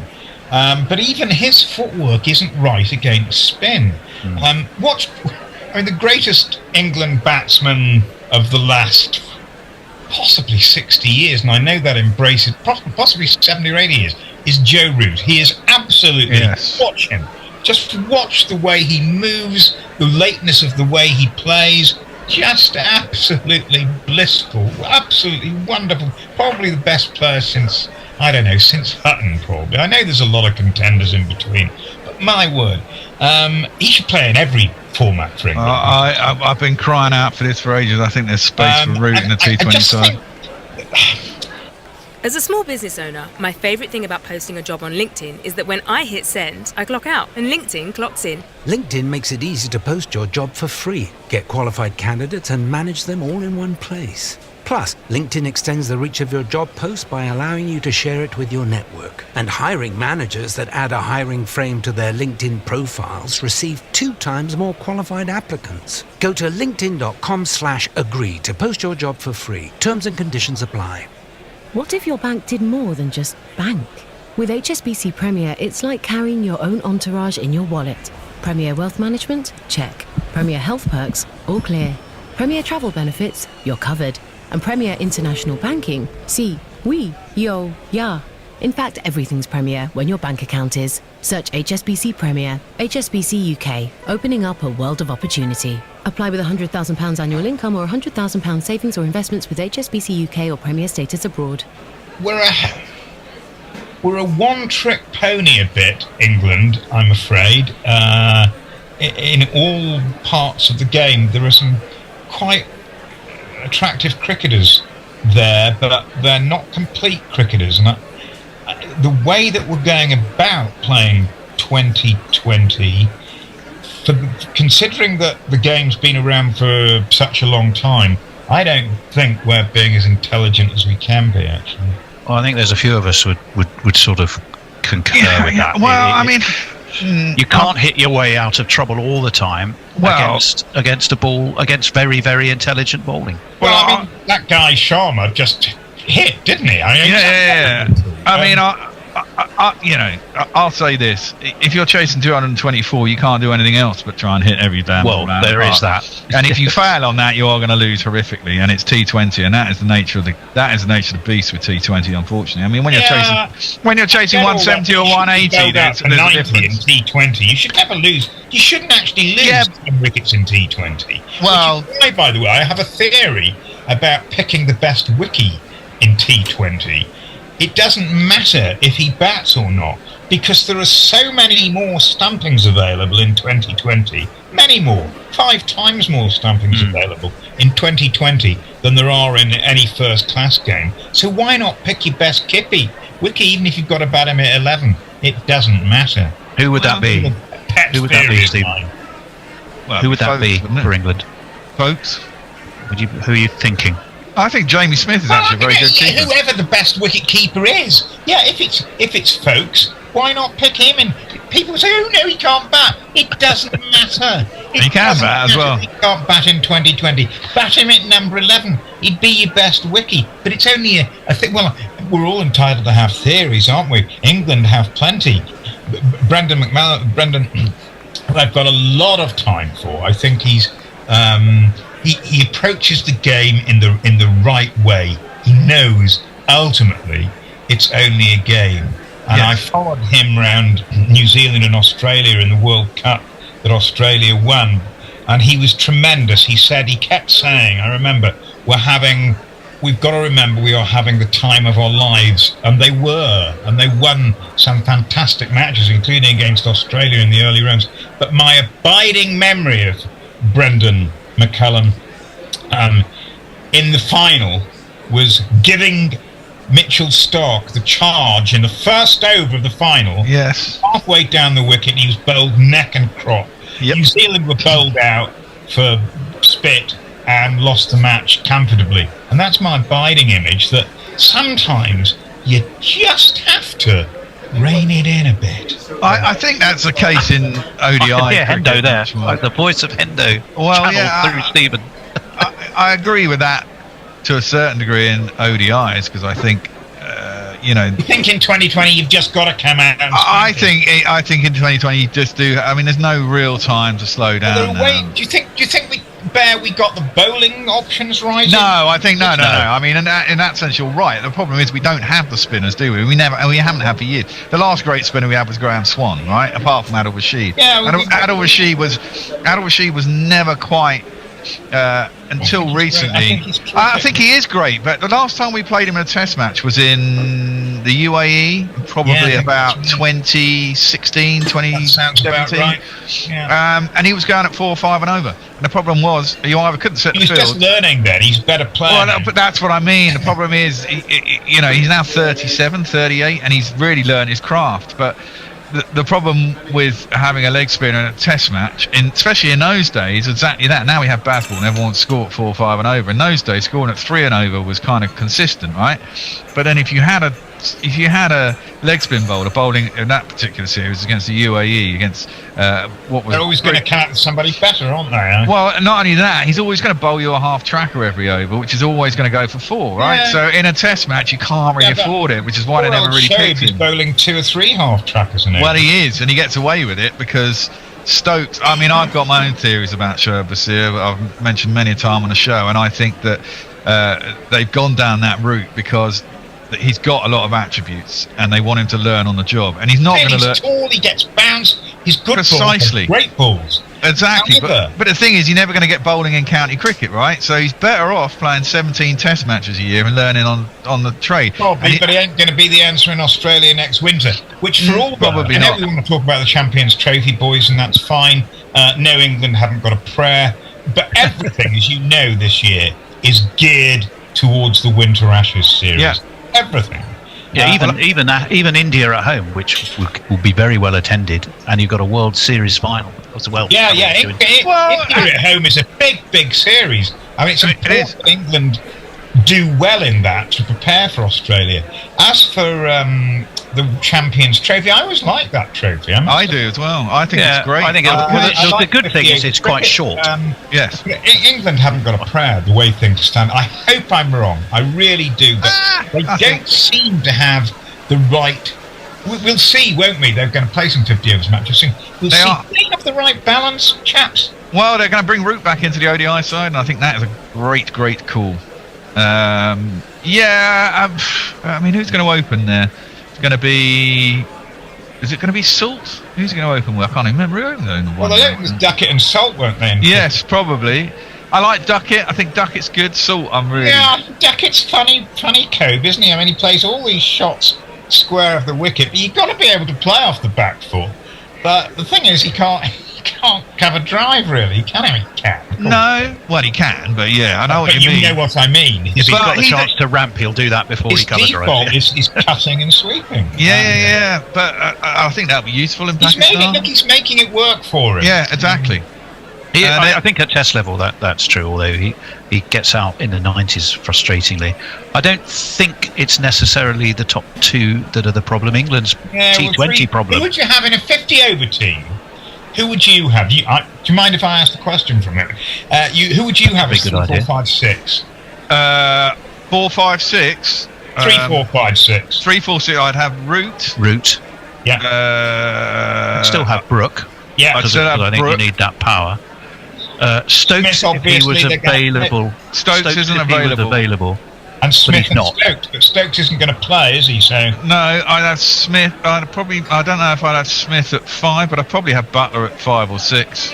Yeah, he's going to be your finisher. Yeah, they'll probably try and shoehorn in Livingston, but if I was going to have him, I'd have him at 7 as a finisher. Your 5 is your problem. I'm trying to think who was 5 in the last game we played. Actually, well, it would be Smith or Butler, wouldn't it? Yeah, I wouldn't have Butler at 5. I'd have him at 6. It would depend on the situation. I think you've got to be fluid in an ODI as well, because when you get that, if you have Butler coming in with 13 overs to go, it's like a T20, and you just let him tee off, right? And if you can have him at 5, because that's the situation, you'd have him in. But you probably don't want him in from over 25. You'd rather have him in as a finisher. Yeah, you're right. Of course, that's very sensible, but fluidity comes with success, doesn't it? Yes. Well, fluidity. Talking of fluidity, I mean, and possibly controversially, I would possibly think, where do I bat Root, and vary where I bat him depending on the state of the game. If your openers have got you to 220 for nothing, and they're absolutely blitzing it, carry on blitzing. Because but Root can blitz. But if you need some solidity, he hits bring him in early. But he doesn't hit 6s. But it's what was his strike rate? His strike rate in the SAT 20 was 140. It's not a bad strike rate. The problem we had was certainly in the T20s, our early, middle, and order and middle order just fell apart, and you had to hope that the likes of Kars and possibly Rashid could bash some late runs. I think in a longer format, you need somebody to nurse that a longer tail, a longer limited over format, and therefore I would think I would look at Root's experience, and I would think flexibly about where and how I deployed him. Does the tail need supporting to get us to a total, or do we need to keep accelerating? You could bat anywhere. Root and opening with him is not a bad. Exactly. Over cricket. Who would you have bowling then? I mean, they're all their eggs into the paste basket, aren't they? Well, they are. I'm just getting up the England's ICC squad. Champions Trophy is what I want. Actually, not that. I think Kars has been a revelation to me. I'd only really ever seen him in a few short form games. Pace, hasn't he? He's got pace. He hits deck hard. He's good. Archer and Wood Wood are in there. Atkinson hasn't really shone for me in short form cricket specifically. Obviously, you're going to have Adil Rashid. So I think he's going to be key to the Test team there, Atkinson. I really do. Yes, I do. I've said we should have an expanded squad going to Australia and put every fast bowler we've got, because they'll all break down at some point anyway. So you might as well just take every one of them. Games being played in Pakistan. We are light one spinner in my book, whichever way you look at it. Well, who have you got? You're not going to put for the 50 over side. Yes, we probably are. I mean, if you're going to play Livingston at 7 or 8, obviously he's got to bowl 6 or 7 overs most matches, hasn't he? Who else is going to spin? It's not going to be Bashir. It's not going to be Hartley. I think Bashir is in the squad. Isn't not in the 50 over. Well, I think they may try and shoehorn Bethel in there or something like that. Well, I don't know about Bethel. May start, actually. We're forgetting him about the top. They like Bethel a lot, and clearly the way he bats, but I don't know if he can bowl. I've not seen enough of him. One player who they won't go back to, but I think is one of those players who's been badly done to a bit anyway is Liam Dawson, the Hampshire left-arm spinning all-rounder. I think he's a really accomplished cricketer. Well, that's where I was trying sort of edging towards the Charlie Parker analogy, not the jazz drummer, but the left armer from Gloucestershire. You know, and ignoring a player who's performing superbly in the county championship and then refusing to play him. They seem to have gone down. They seem obsessed with funky picks, don't they? And I think there's a place for that. Well, height and bounce, and they're thinking Australia. Well, that's everything. I mean, if you're tall and can spin it a bit, you're in. So, okay, here's your squad for England for the Champions Trophy. And your batters, you've got Butler, Brook, Duckett, Root, Phil Salt, and Jamie Smith. Out of those 5 out of the top, I'd probably open with Duckett and Salt. In fact, I might even have all of those in my top 6. The all-rounders, you've got Jacob Bethel, Bryden Cast, Jamie Overton and Liam Livingston. If you're in Pakistan, I might be tempted to go with Bethel and Livingston at 7 and 8. Cast did well in the Test series, even when we started losing spinning tracks. Yeah, and then you've got Adil Rashid, that's 9. And then you've got a perm between Bryden Cast, Jamie Overton, Jofra Archer, Gus Atkinson and Sakib Mahmood and Mark Wood. And I think in 6 bowler in that lot. Well, I would. So if I had, so I've picked all of those batsmen in my top 6, and I've probably got Bethel and Livingston in my squad for depth of batting, which gives me 3 more bowlers. 2 of those I want as pace. Well, actually, I might just have Bethel or Livingston, and then go for Bryden Cast, Jofra, and Adil Rashid would probably be my starting. With perm Jofra, Mark Wood and Sakib and Jamie Overton. I think, Jamie Overton in that T20 series, I can't understand why the hell they had him at number 7. But his one bowling, of life's great mysteries to me, that. But well, absolutely. But I would have had him at 8 because he actually bowled pretty well. He bowled a heavy ball into the pitch, a good cut, took pace. We're back. I'm being joined by Will, who's getting himself ready, it would seem, in his room, waving at us. Mog is here with us as well. Idly ho. Indeed. Who's going to see what happens in his second innings here? Who's going to open the bowling? It's going to be, we'll get some jingles out of the way while we're waiting. It's this guy. Scored good runs. Please believe me. We think you're a lucky charm. Believe me when I tell you, hit the ball with the bat, then bowl it over. First ball just defended. Well, no, actually, he tried to slap it through the offside. Couldn't beat the fielder. And no one. He looked like he was struggling a little bit out in the field. Did Matt Short towards the end of the Australian innings, Australian fielding. Drives that one nicely, but up to mid-off, and there's no run. There was some suggestion he had a hip injury. Yeah, it looked something like it, something to do with his legs. He sounds like this anyway. Don't wanna say Matt Short's evil, but I think Matt Short's evil. Matt Short might be too evil to live. Well, you have to get off the mark. God, I write some shit. Well, that one's got a little bit of swing, driven. There's a umbrella cover field. There's a point. There's a slightly deeper cover, a slightly straighter in cover, and a mid-off. Third ball of the over is a dot. It's all right. What's the next one? This one. It's just a sweet driver's head. A sweet driver's head. From transdimensional driver's head.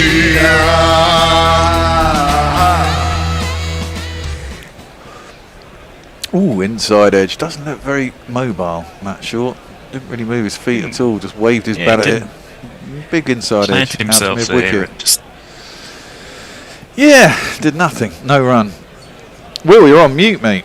I don't know why you're on mute. There you go. That's better. There Because it is. the mute button was pressed, probably that's why. Indeed. Yeah. I just had a panicked wife on the phone. She managed to cut her phone off. Azmat is in, that's onto the thigh, and he's going to get 4 runs. I don't know if it came off the bat or the thigh pad. I thought, it's given us 4 runs. I thought it came off the thigh pad, but straight down the leg side, and the first boundary, the Australian innings. They're up and running. It's 4 runs. 2 straight. Can't bowl there. Well, I suppose it swung in a little bit. There's a little bit of movement, but not enough for that. No. And last ball of the first over is outside off stump, driven again. No timing, out to cover. No run. 4 overs off the first over. Mog, tell us what people are with us, because I noticed a whole load of people went off and break. Not surprising. There had been a whole load of conversations going on whilst we were away, including That's Bollocks, Lockie 6, excuse me, Great Mongreen, Drake Mongreen, Stephen Kelk, who says, hello Bear, Will, Mog, Kushal Shah, Mayang, Thatlial, and Andres Rousseau. Target 274 to 273, so that would imply what, 549 or thereabouts would be a winning total on the GPL. So and I went 547. Oh well, that bit with somebody else's money. Yeah, you did actually. Yeah, you did. Actually, that's what you told Anindo, wasn't it? Yeah. He'll be moaning at you. And Australia could lose by 1 run, which would be a really tight and amazing game, and he'd be spot on. That would be hilarious. Yeah, it would be hilarious. That would be funny. That one's coming a long way. Big appeal for LBW. It's going way down leg side, I think. It's gone too far. Travis Head's standing at feet. Yeah. Don't review. Yeah, they're not going to review. Going down leg side. Good delivery, though. Went a long way. No, Rashid, who's captain? I can't. Rashid Khan. They always go to Rashid Khan, but he's not actually captain, is he? It's Hashmatullah is. Yeah, captain. It's Faz Al Fariki. He sounds like this.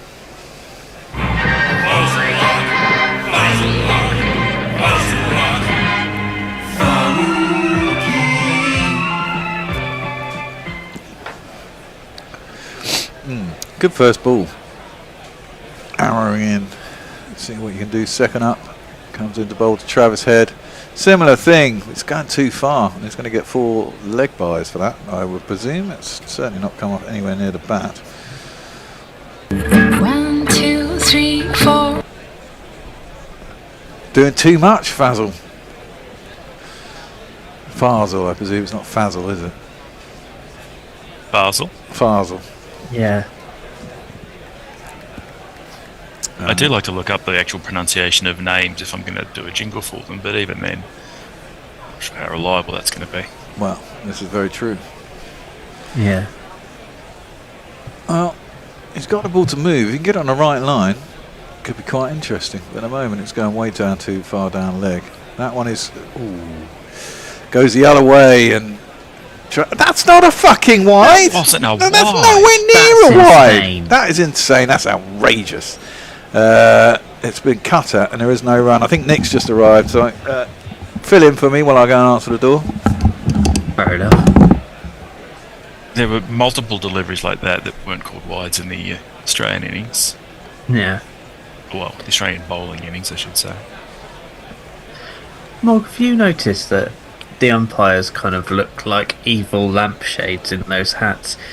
And that's whipped away to the boundaries. Are you going to get there? No, it's cut off, and they will come back for the 2. Evil lampshades. Yeah. I hadn't thought that before, but now that you've said it, I'm probably going to be thinking it. So looking at that replay, Short is definitely hobbling, isn't he? He looks like he's got a bit of an issue. Oh, is that Steve Smith wrapped up in his little blankie? Looks that way. That's again gone down leg side. This time the keeper does manage to get a glove on it, and they'll probably get Well, it's going to be a wide and a single. It's doing too much. Fazel has no control over it. He limped off the other night as well, didn't he, with trouble somewhere? I wonder if that'll come back to haunt him. Evidently wasn't that bad if he's back out. Well, it may be that, or maybe he's definitely in the first 11 and this is their last shot at getting through and he's going to play through an injury. Who knows? Given him a jab and sent him on his way. Wow. Exactly that. Well, Short is going to face up to this one. Faruqi over the wicket to him. Oh, that one swings in. It's just stand and deliver there from Matt Short. He gets himself just a single. Probably would have been two other. The fact that he's injured. Presumably he's just going to go out and pinch hit, isn't he? Just swing it. And they decided that probably in the dressing room in the change. You're injured, but fuck it. Just go out and pinch hit. See what happens. No point putting you in down the order maybe when we need someone who can take the quicker singles. Yeah, the first ball wouldn't have been worth reviewing. It turns out it was missing the stumps. Not by much. But missing is missing. And now they've lost a review in the first over, so probably not wise. Second over. It's been an eventful over so far. How many off that? Yeah. Pulls that from well outside off stump. Oh dear, Travis Head, that looks dangerous. And slaps it out to wide, long on for 4 runs.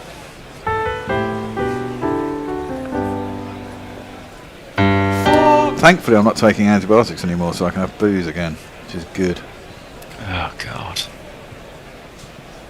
And since there's no beer in the house, it's we're down to the wines. I'd say crisis alert, but I suppose it's not really because it's less stuff you have to move later. Well, it's true. Yeah. We've got quite a few cans of cider, but I don't like cider. And for some reason, one time Brian sent us alcohol-free beer, which doesn't get drunk. You know, it just sits in a cupboard. That one is a better delivery from Fazel to end the over. It's a dot ball, defended back down the track. There's no run, 18 for none after 2. 10 off that over. Over to you, Mog. Not ideal. Muttley says, what an interesting glimpse into the inner workings of Will's mind, which I assume is about the lampshades. Who says, Jesus, that should have been a double wide. Stephen Kelk says, just curious, do you know anything about the likely squad for the England game against SA? In particular, I'm interested in the creative changes to the bowling lineup. Well, I presume they'll give Jofra a rest. Probably get Gus Atkinson. He might give Ryan Armour a game. I'm pretty sure he's talking about Ben Duckett. Yeah. England. It's not happening, man. England It's having just an not opening bowler happening. right here. He also says Bear cider is wonderful. I don't like cider. Slap tap by Short, gets a thick outside corner of the bat, flies off down to a vacant third man, and he gets himself 4 runs. And if you kids can't listen, then you bound to see the way you get shot for crossing a boundary, crossing a boundary. Good cider is great, but bad cider's fucking awful. I just find it too sweet. Too sweet for me. I did some market testing when they were going to start selling something that ended up being called Strongbow down here. And they were initially going to call it Druid, but nobody liked the name, so they changed it. Strongbow was probably the original name, wasn't it? No, but Druid was what they planned to market it here, where I don't know where it was overseas. Well, we have Strongbow cider here. It's been around for years, so I presume it's... Yeah, it's probably when they decided to start selling it down here. Yeah, exactly.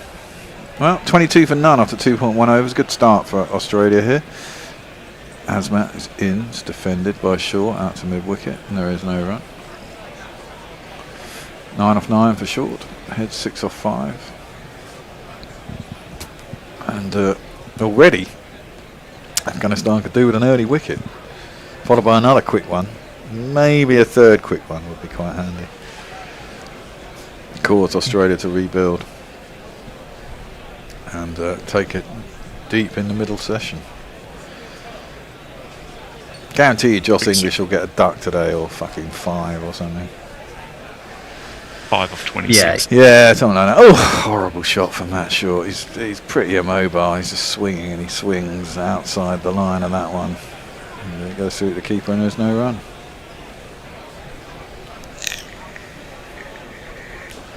He's just planting his foot, and it doesn't look like he wants to really transfer much weight onto it either. Bottom hand came off the bat. And completely missed it.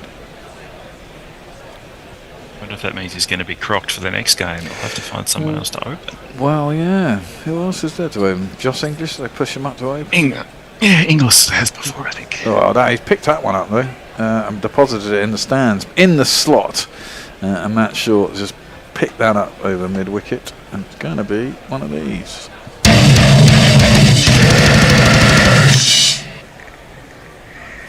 Larruped was that one.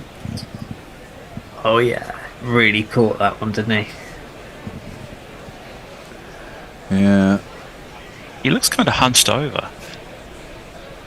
Who?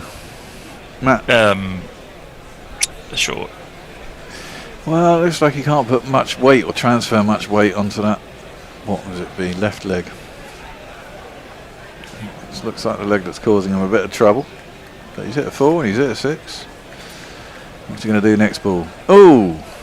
Inside edge onto pad, I think, that goes behind, and there is no run. In the slot. He likes it in the slot. I think most batsmen like it in the slot. The slot. And Do sure. you reckon the humidity is sort of what's causing all these kind of muscle problems? The cramp. Yeah, I mean, there's a lot of injuries. I don't know, considering how little cricket everyone seems to play these days. There's an awful lot of injuries in this game. That one's clipped behind down to long leg and will be another 4. 1, 2, 3, 4.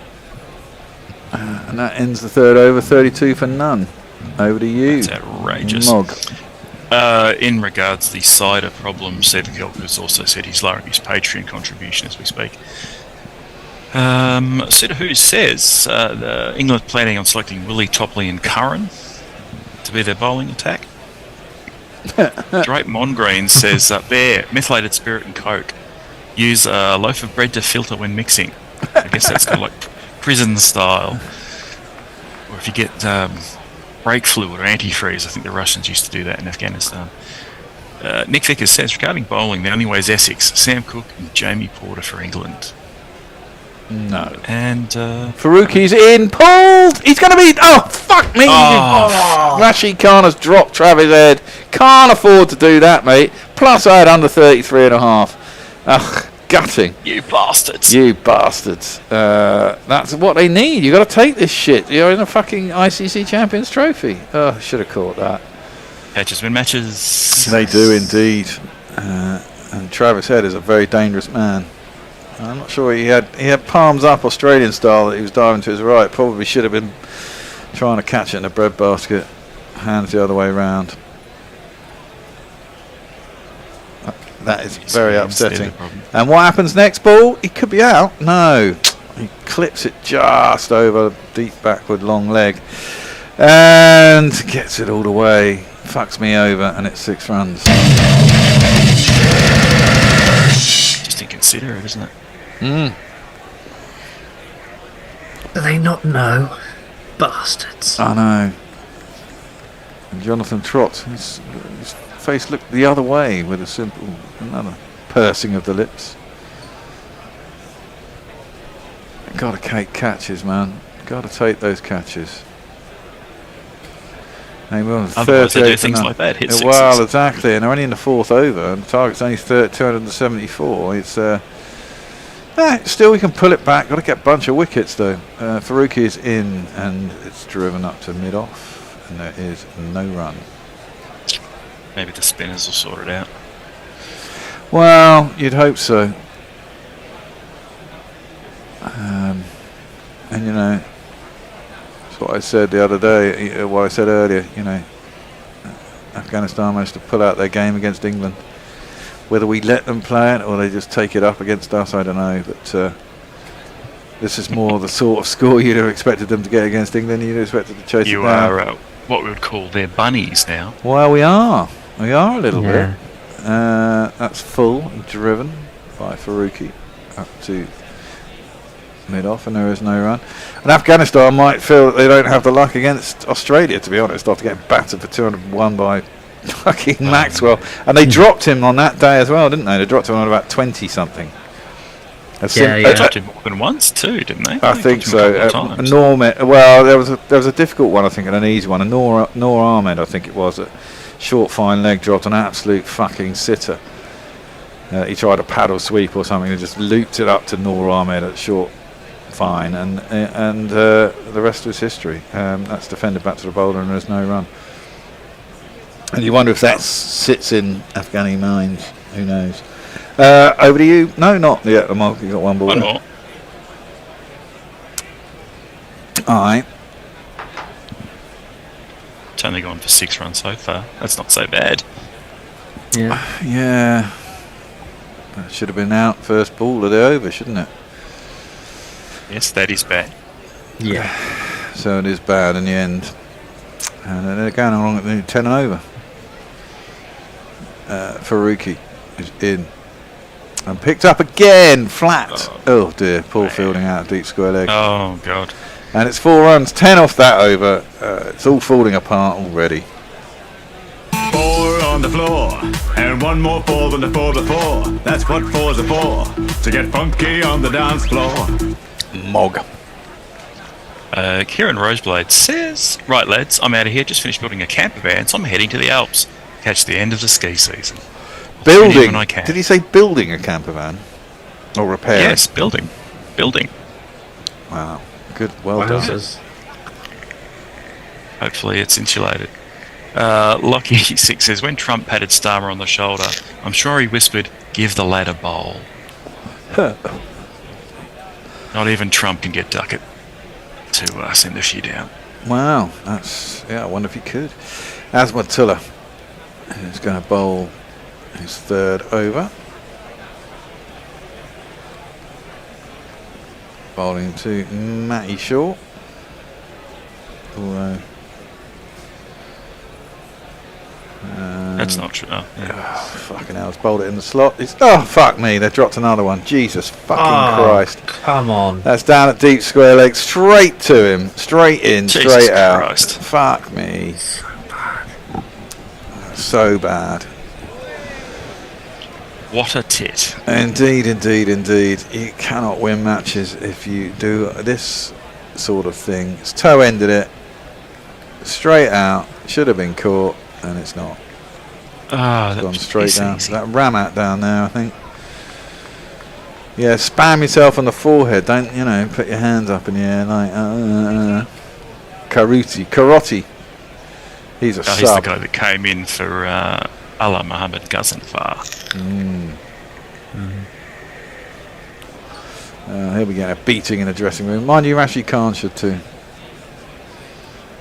Fatal beatings all round. Yes, it's looking that way. Soap wrapped in a towel. Round the wicket is Azmat, clipped by Travis Head down towards deep backward square. Get himself a single. Score moves on to 44 for none, and we're only in the 5th over. Oh, mate, you can't be dropping those, man. You really can't be dropping them. I mean, is it coming out the lights or something? Is that what he's trying to say? No, that might be his excuse. Yeah, that's his excuse, but I don't think it's just covering for it. Yeah, they are quite bright, but they're quite high. I think it was pretty flat.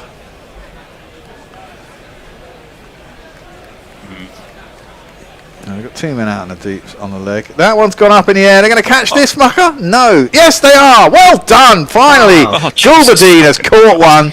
They do get a wicket. It is the injured Matt Short. He's got 20 off 15. Probably 4. Well, no, only 1 too many. I suppose he only got dropped after scoring a single. But Short has finally gone. And Afghanistan do get their first wicket. What can they do from here? Drop another half dozen catches. Probably. Yeah. The crowd says, the crowd says, the crowd Gorbadine gives us Ironically, that's probably the hardest one. Yeah, running backwards over his shoulder. Yeah. Maybe he should save the gun show for when they're much closer to an actual victory. Exactly. Yeah, Maybe. But they do get a wicket, and they need to get a few of those reasonably quickly, would be my bet. Was that the last ball of the over? Was it? No, it was the third ball of the over. No, okay. Third, yeah. But you can get a couple of messages in if you so wish. Oh, well, there were a lot of people complaining about Rashid dropping that catch, including Stephen Kelk with Rashid couldn't. Well, he cost me money as well, the fucker. I mean... Yeah, which is the biggest crime of them all. This is the biggest crime of them all. Presumably, it's going to be this man. Stop thinking, just stand still. Stop playing with yourself. Oh, it's very unsightly. Stop thinking, stop fiddling about. Stop playing with yourself. Oh dear. Stop thinking, you look a bit mental. Stop playing with yourself. Keep your hands to yourself. Stop thinking, oh. Stop playing with yourself. You will go blind. Well, I could do with him getting out for not many. That would make at least some pleasantry in the day. Yeah. A small victory from the wreckage. Yeah, exactly. Well, that's going to bolt him. First ball, Smith plays it sweetly off the back foot, timed exquisitely through the offside out towards the cover boundary, and he's going to get himself off the mark with a fucking 4. What a turd. It's Nissan She. It's Nissan She. Yeah. That was a very nice shot. Split the man at point and cover. Do everyone a favour and make his hamstring explode.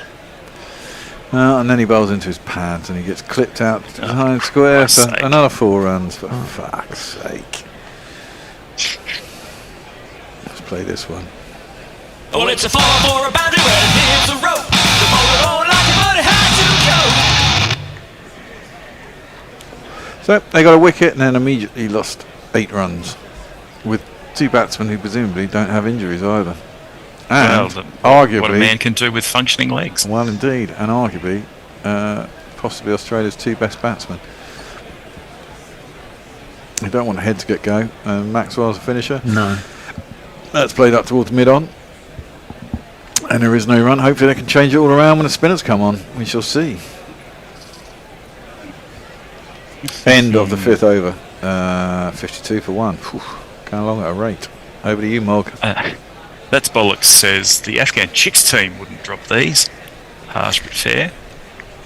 Des Reynolds wonders, do England have a chance tomorrow? Probably not. Doesn't really matter either. Well, it certainly won't matter if Australia win. Kushal Shah says, really shows how shit England played in retrospect. Yeah. True. It does. You have to hand it to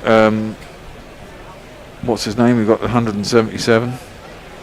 Ibrahim Zadran. Yeah, I mean, he batted fantastically. Could have been out any number of times in the first 3 or 4 overs, but got through that. Yeah. And then went on to score the runs. 4 runs for first ball in the next over. Farzal Faruqi bowls it right into the arc for Travis Head to smash him out to deep square leg. 4 runs. 1, 2, buckle my shoe. 3, 4, shut the door. And well, maybe this will be over before my next stint. Wow, if they carry on like this, it certainly will be. Yeah. Showing England how it should be done, really. But then we have Phil Salt at the top. The inevitable failure of Phil Salt is one thing that's bound to happen, as that's clipped out to mid-wicket for no run. And then Jamie Smith, the experiment, who's a good batsman, but never batted number 3 in his life, and was suddenly shoved up to number 3 in an international tournament to bat an ODI in a format he's hardly ever plays. It's some bit wrong-headed thinking going on in the England camp. Although, I suppose, taking it all into account, we won a World Cup, and we've reverted to the mean. That one is played out to backward point by Head, and there is no run. You're in a rebuilding phase, Well, working up to 2027 or something. Something like that, yeah. Whatever it takes to calm the nerves. Yeah, but we're always in a rebuilding phase, and we're always looking towards the Ashes and all that bollocks. Well, yeah. I mean, I guess we've got a home series first, haven't we? Zimbabwe. Zimbabwe followed by India. India will be a fun series, let's be honest.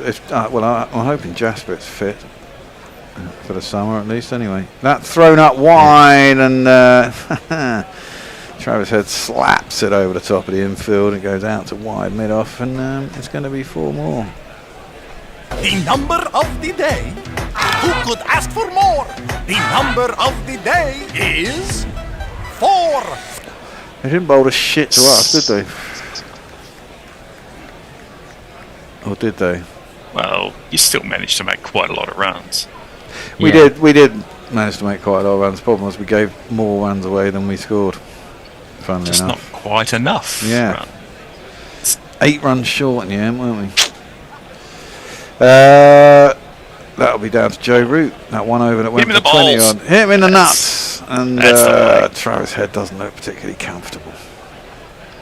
You can't win the match, win the fights. Yeah. In this case, smash him in the balls.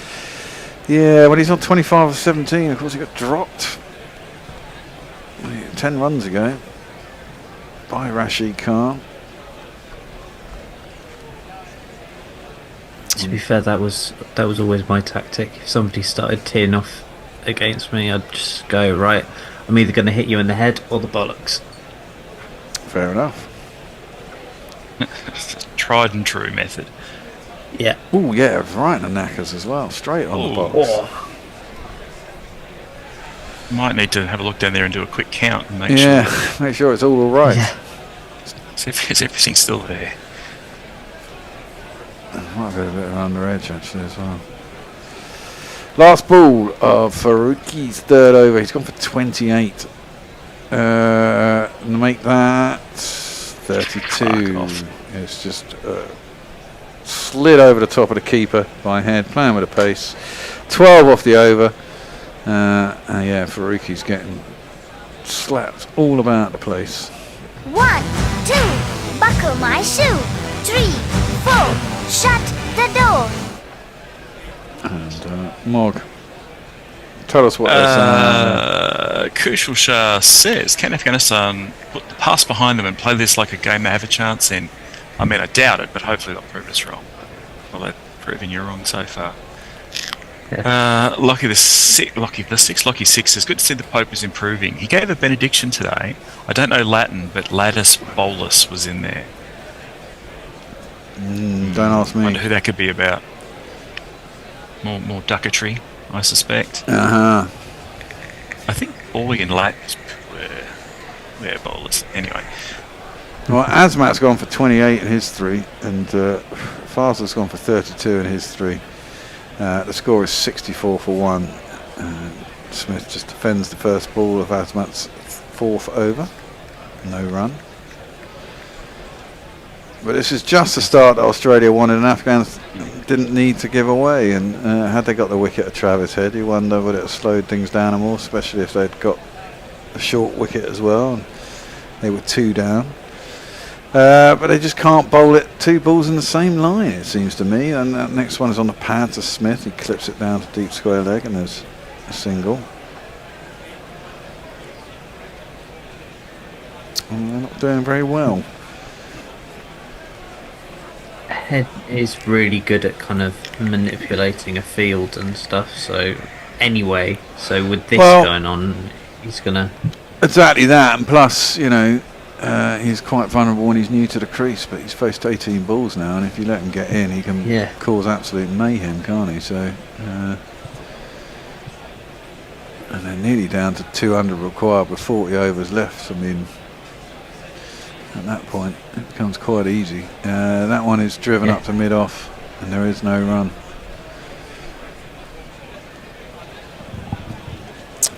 This is exactly the power play that Australia would have wanted. question from Matt Bollocks, who asks, who hates Travis Head more, England or India? Ooh. Probably India, actually. He's done alright against England, but once we figured out he couldn't play the short ball in the Ashes, we kind of quietened him down. That one is cut out to the man on the boundary, and it'll be just the one run. He scored big runs in the first test and didn't really score much for the rest of the series. As soon as he started to score, we bowled bouncers at him, and he didn't really like that, and we got him out a lot. Speaking of Duckett. Well, yeah, he caught Steve Smith in the last game. That one, he just knocks out into the leg side, gets himself a single. Yes, Australia really now can just manoeuvre this around the park and win the game. You know, always needed less than run a ball, but it's probably gone down to about 4 and a bit now and over already, just in these 6 overs. So they will feel quite comfortable around the wicket. Slower ball, one thinks. Head played all around it. Through to the keeper, no run, into the 7th, 67 for 1. Over to you, Mog. Sudahu says, is there a reason to hate Travis Head? You're not English or Indian, so probably not for you. Kushal Shah says, I'd say in India there's quite a bit of an awe factor towards the Aussies, especially Head and Cummins, so leaving aside their IPL fans. So England maybe might hate him more. Will has been compared to an Amish guy without the hat. It's because of the neck strap beard, I assume, chin strap beard. And what's better, a hit in the bollocks or a hit in the head? Well, bollocks probably. No, more painful. You got a helmet You could on. die. You could die either way. Yeah. I don't know. I was never properly hit in the balls and not really ever properly hit in the head. So Shame. Works into the leg side. There is a mid wicket there. It'll be a single. Nabby is into the attack in the 8th over. And give him a jingle. It sounds like this. The gods made Muhammad Nabi, and they saw that he was good. He came to play with bat and ball with a style like silken wood. When losers say shit's house, well, you know that it's a lie. The gods made Muhammad Nabi, and he's never gonna die. Well, he's bowling around the wicket to Wood, who plays it back past him. Ooh, it's going off down towards the boundary. Fielded by Rashid Khan. They should get back for 2, and they do. Well, he's an off spinner bowling a left-handed head. He's wily, and hopefully he can get the wicket. Yeah. I mean, he's probably the more likely person to get Head, I reckon. Probably, you'd have thought, wouldn't you? Get a little stick in the wicket, or miss time a drive. Travis Head. Well, problem is it's darted down leg side, comes off the pad past the slip, and they'll get a leg by for that one. 2 straight. Didn't grip. Just went straight on with the arm. Just slid on. No hint of turn there. That one again doesn't turn. And it's played up towards long on by Smith. He'll get himself a single. they can just do this for the rest of the match and they'll still win. Exactly, they can do. Yeah. Prod it here and there. I mean, that guy's got Brian Barish's beard. Yeah, and a silly rue on his head. Oh. Round the wicket. No one did stick in a wicket a little bit, but it was too short, and he was able to just turn it around to mid wicket. And now he doesn't like to throw in. That's a pretty shit one. And they get themselves a single. 6 off the over. 1 ball left. Two happy people with happy smiles wave Australian flags. That one's a quicker one that drifts into the pads of head, squares him up a little bit actually, and it's just defended back to the bowler. There is no run over the north. Oh well, it's out the front of the finger. They'd have probably gone up for an LBW had it hit the pads, but probably pitched outside leg and was probably missing leg. Moggy. Leah says, I need some Australians to cramp up here. Just imagine Marnus and Smudge cramping up between all their twitching. It's a horrible thought. I'd rather not. Also says, Cita City Latte in Isse Tabernet. Bit of Latin for you all. Lucky Six says, this might be the first time Travis scores a ton while nursing a ruptured testicle. Well, Asmat is going to bowl to Travis Head. He bowls it short. It's a pretty decent short ball. It is one for the over, but it doesn't get called a wide, which is a good thing. And, it's a rare dot ball for Afghanistan. Left his bat up. Well, you can. Periscoped his bat a bit there, didn't he? Could have gone anywhere off his bat. Yeah, that's a weird way to leave, isn't it? Indeed. Head facing up. And he's got hold of that one. Well, not all of it, but wide open space on the leg side. It's probably going to kick on, just about makes it to the boundary. A bit of a miss hit into the leg side, but it still ends up as 4 runs. There's only 2 fielders out, so it makes it quite easy.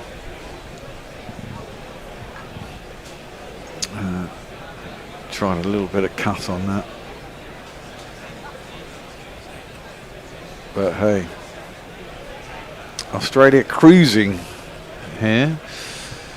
Currently, Afghanistan desperately need a few wickets. He's edged over the top of the fucking keeper. 4 more. 1, 2, 3, 4.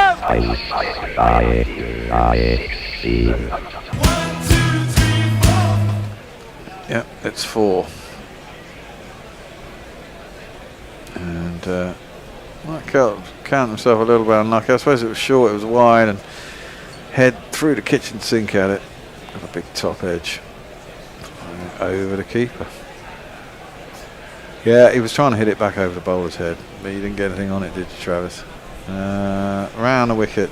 That's on the leg side. 4 more, for fuck's sake, Afghanistan. Why didn't you bowl this shit to us the other night? Jesus Christ.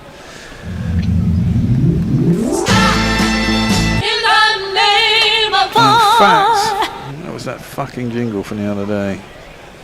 Because it's this. Mate, you bowling filth, mate, disgusting. Filth, mate, you bowling filth.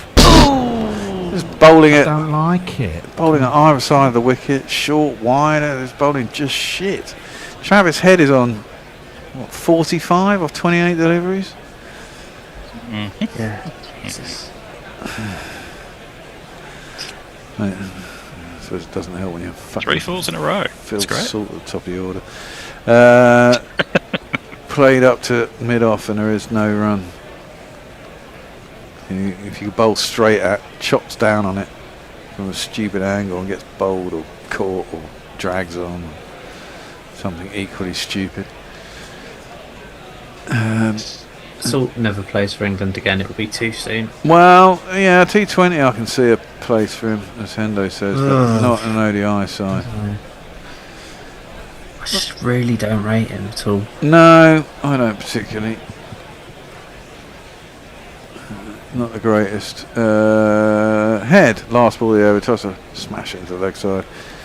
Doesn't get anything on it. It's a leg by, but he will retain the strike. 86 for 1 after 9 overs, for fuck's sake. Oh well, Mog, give us some bloody tubes.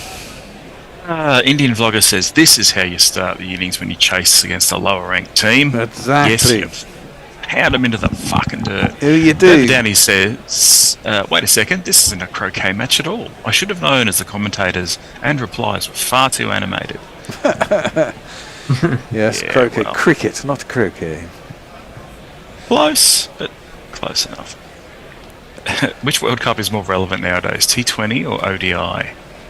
T20, probably. Yeah, more of them. Yeah. Well, Joss Butler's captain has lost a lot. Someone else is now trying to call me. As Travis Head comes down the track, hits it into the wide open spaces out in the deep, and there is no run. Someone else trying to call me. No, everyone tries to call me whilst I'm in work. I don't know how you manage being you. It's such a trauma. It's such a trauma. There hasn't been another ball in between. Just telling someone I'm doing cricket. Back later. Doing cricket. Fuck off. That's guided into Travis Head's pads, but he knocks it up to long off. Get himself a single. It's a very good start by Australia. They need 185 runs more, so haven't scored 89 in 10 overs. In this rate, it'll be over in 30. I was going to say, I've got 10 overs off and then I'm back. Do you reckon it'll be done by then? I've been sat here for fucking 50 overs so far. And good old Tony's got me off another 40 in this one. Works into the leg side and there's no run. Cheers, Tone. Are you actually going to turn up for your spell that's coming up next up as well? Someone's gone feral. I've been here every day this week. That one is cut into the covers and there's no run. I feel I've got taken advantage of, Mog, is what I say. Your good nature. My being good exploited. nature. Exactly that. Piggy Smith is facing up to Nabi. He's only gone for 3 in this over. Afghanistan need to get 4 quick wickets now, be my bet. I don't think it's going to happen. This game's probably already done. That one's played back to the bowler and there is no run. I'm sure Billy will say they got a chance. Yeah, Billy hasn't watched The enough. optimism of youth. Yeah, Billy hasn't watched enough bloody cricket matches, has he? That one turns in a little bit, but Smith just worked it out through mid-wicket. It is the end of the 10th over. Nick is going to come in and join us. Tony's supposed to be on the fucking other end of the fucking phone and he's not. You're the one who did the fucking renewed rotor as well, Tony. I hope you can fucking hear me if you're listening somewhere. And since he isn't, I guess I'll just carry on until he comes. Unless you want to do ball by ball. It's up to you, Bear. Afternoon. Oh, you do it. I'm exhausted. Go on then. Such a trooper. Do you want to hang on, Will, until Tony turns up? I can hang on, yeah. You hang on. I'll Mog, say bye then. You go and have a break, Mog. I've earned it. You've earned it, yeah. See you later. So, power play over. Australia absolutely cruising, and Noor Ahmed is into the attack. We're going to have a bit of wrist spin. We are going to have a bit of wrist spin. It's a bit late, though, isn't it? I mean, they bowled absolute shite at the top of this innings. Yeah, as you're saying, Bear, just so indisciplined. The inability to land the ball in the same spot. And why couldn't they fucking do it against us is what I want to ask you. While Imran Tar is in a cage, exploit someone who's underage, spinning savior or child labor, nor armored, which are you?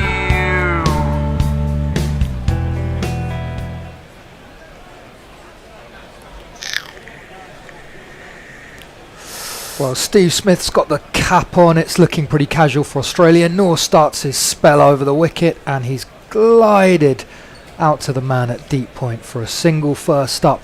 But I think they're going to have a long, hard chat about their fielding, aren't they, after this? Because it's every game. It's every game. And important catches. You can't. I mean, look, he's got 48 off 32. What, they dropped him on 12, 13. You know, he's an important man to get out. That and Short was hobbling, wasn't he? So I mean, you expected to get him out sooner rather than later. You'd have thought you've got to get those 2 wickets down early, make them think, get another one, and suddenly they have to manipulate the field, get themselves deep into the game, don't they? Yeah, they needed power play wickets. As Noor is into head this time, it's filth, it's short, it's leg side, and it's tickled away to the man at deep fine leg for another single. Yeah, you feel they lost wickets at crucial times, didn't they when they were batting? Hashmatullah Shahidi played a really tortuous knock when they Yes. might have got going, and then basic chances going down again. And Noor's struggling to land it now. That time it was wide. It's glided out to deep backward point for another single. It's all too short, isn't it? It is too short, and just and I mean, well, that was a good take from Gulbadine, but you don't expect Rashid to drop the one that he did. No.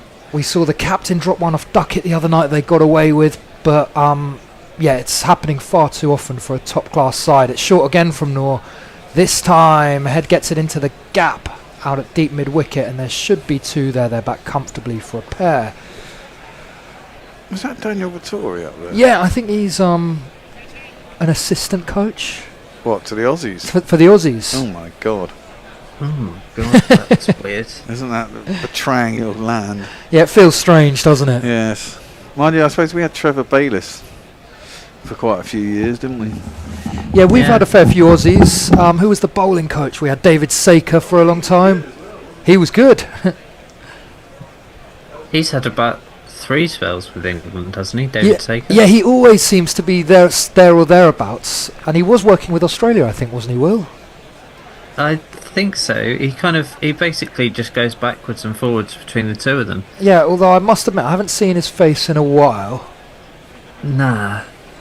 He must be getting on a bit now. As Noor continues over the wickets ahead, it's a better ball, a slider on the stumps, but it's pushed out for another single, so they're ticking along really nicely here. Already 6 from the over with a ball to go, and I mean Afghanistan need wickets in bundles if this game's gonna open up. They really need to do something. Wide Might again, need and all this that. time Smith misses out. It's through to the keeper, so 6 off Noor's first. Australia 96 for 1 after 11. Well, Rajesh Mohan says Butler resigned. Yeah, Butler's just resigned. Oh, has so he? He's not going to captain tomorrow. So Oh, wow. So who's going to captain tomorrow? I would have thought they'll give it to Harry Brook, although he's been in pretty poor form himself, hasn't he? Well, yeah. Duckett. Duckett, although he says so much stupid shit that I feel... Well, there is that, but maybe he won't when he's captain. Well, yeah, it might rein him in a bit. I think he's sort of the man who's most assured of his spot and the best batter apart from Root. Yeah. But he wouldn't put Root as captain. Yeah, because he's already had that experience. What do you reckon, Will? Anyone else you'd throw into the hat? You got a left field pick for us? You were saying Adil Rashid the other day, weren't you? Someone. I mean, Brooks the obvious one. I think Brook is probably the only choice. You could see Jamie Smith maybe as a future leader, but he's got to assure himself of a spot first, doesn't he? Well, they don't seem to want to keep. They don't seem to want a keeper, do they? I mean, part of the reason that Butler isn't keeping anymore is because the communication was too shit, too long distance really between keeper and bowler, especially towards the end of a limited overs game. As Nabi continues with a slider to head it straight to the fielder at cover for no run. I've gone for the run out. Do you again. reckon that will mean that he'll get the gloves back then? Possibly. I wonder if they might think about dropping Salt and bringing Banton in. Yeah. Nabi wide on the crease this time, and it does turn a little bit straight to the man at cover again, so he starts with a couple of dot balls, but they're gonna need something in the wickets column. They can't build pressure with dot balls. Australia just got a tick at 4s. No, right. We'll need to miss my afternoon session. See if David Brook or Nick Brooks can do an extra one. Sorry. As Fucking useless. that is pushed out to deep square leg for a single, bringing Steve Smith back onto strike. I don't mind hanging around in the hot seat, Bear. I think I was meant to do 30 of the 40 anyway. Yeah, if you could, because I haven't had a time off, so if you could sit here and do jingles for the next session. Of course, you have a break, mate. I'd like to go and sit down and do something else and sit in this fucking room, to be honest. Although Dave Brooks is supposed to be on. I suppose it doesn't really matter, but hey. Nabi over the wicket to Smith this time. It's straight and it's pushed back for no run. Well, I wonder if we're going to get the remaining 38.2. If Travis Head hangs around, I reckon we might not. I don't think we will. Yeah, I don't see it going much past sort of 20, to be honest. No, 20. Another slider from Nabi. He's not getting much turn out of the pitch, but he's keeping things tight. It's pushed away to the man at point for a single. So just 2 off his first 5. So they kind of probably... Well, Travis has it there, maybe 30, but I'd say probably more 35 to 38. Take it easy from here, unless they bowl really shit, and he really gets hold of it. Yeah, I don't think net run rate is going to come into it in this group as we see it, and we expect South Africa to win tomorrow anyway. Well, but you never know. Well, you never know. England will probably go and fucking pull off a dead rubber bloody victory, won't they? That'd be typical of them. As Nabi's back round the wicket, it's short and it turns a little bit, but Travis Head gets it past the man at short extra for a couple to the outfield, so there's 4 off the over after 12. Australia cruising 100 for 1. Might as well get Rashid Khan into it. I reckon it's never too soon for that. No, it's not. And when you've got to get wickets, where shall I go? Well, Farong says, well, if the lad was to take over that vacant position, we know what will occur. Yeah, he might bowl himself. That'd be interesting.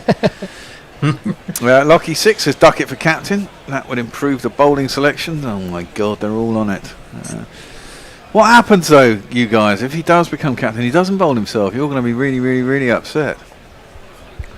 Kieran Roseway says, the way this England team operate, they will probably name Butler as captain tomorrow. And Noor continues. He's straight and full and on the stumps, and Steve Smith pushes it back to him for no run. Well, yeah, Drake Mongreen says captains are overrated, just have no cap. I'm kind of with you on that. You need leaders on the field. It kind of puts pressure. I suppose someone has to dictate what's going on. This time it's leg side from Noor. Smith sweeps, but he can't get... Well, there's no man at 45, so ignore me. He's out to the man at the boundary for what should have just been 1, but it's 2.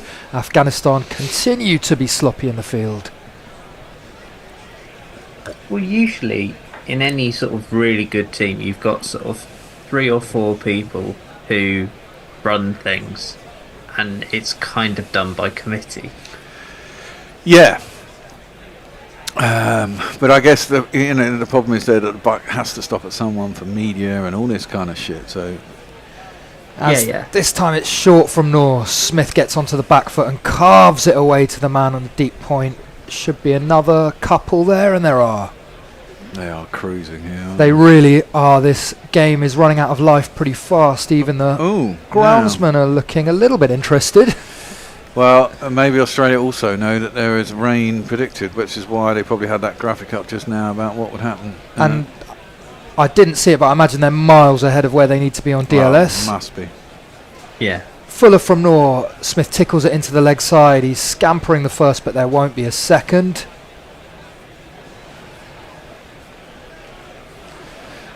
Well, we might be spared the remaining 37.2 as the covers are coming on. What are they? They're just getting ready to pull. They're being loosed. Well, this would not constitute a game if there was no more play. They need 20 overs aside, don't they? Oh, do they? Yeah, that constitutes a game. Oh shit! So that would put Afghanistan out, I think. Yeah, well, so they'd each take a point, I assume, and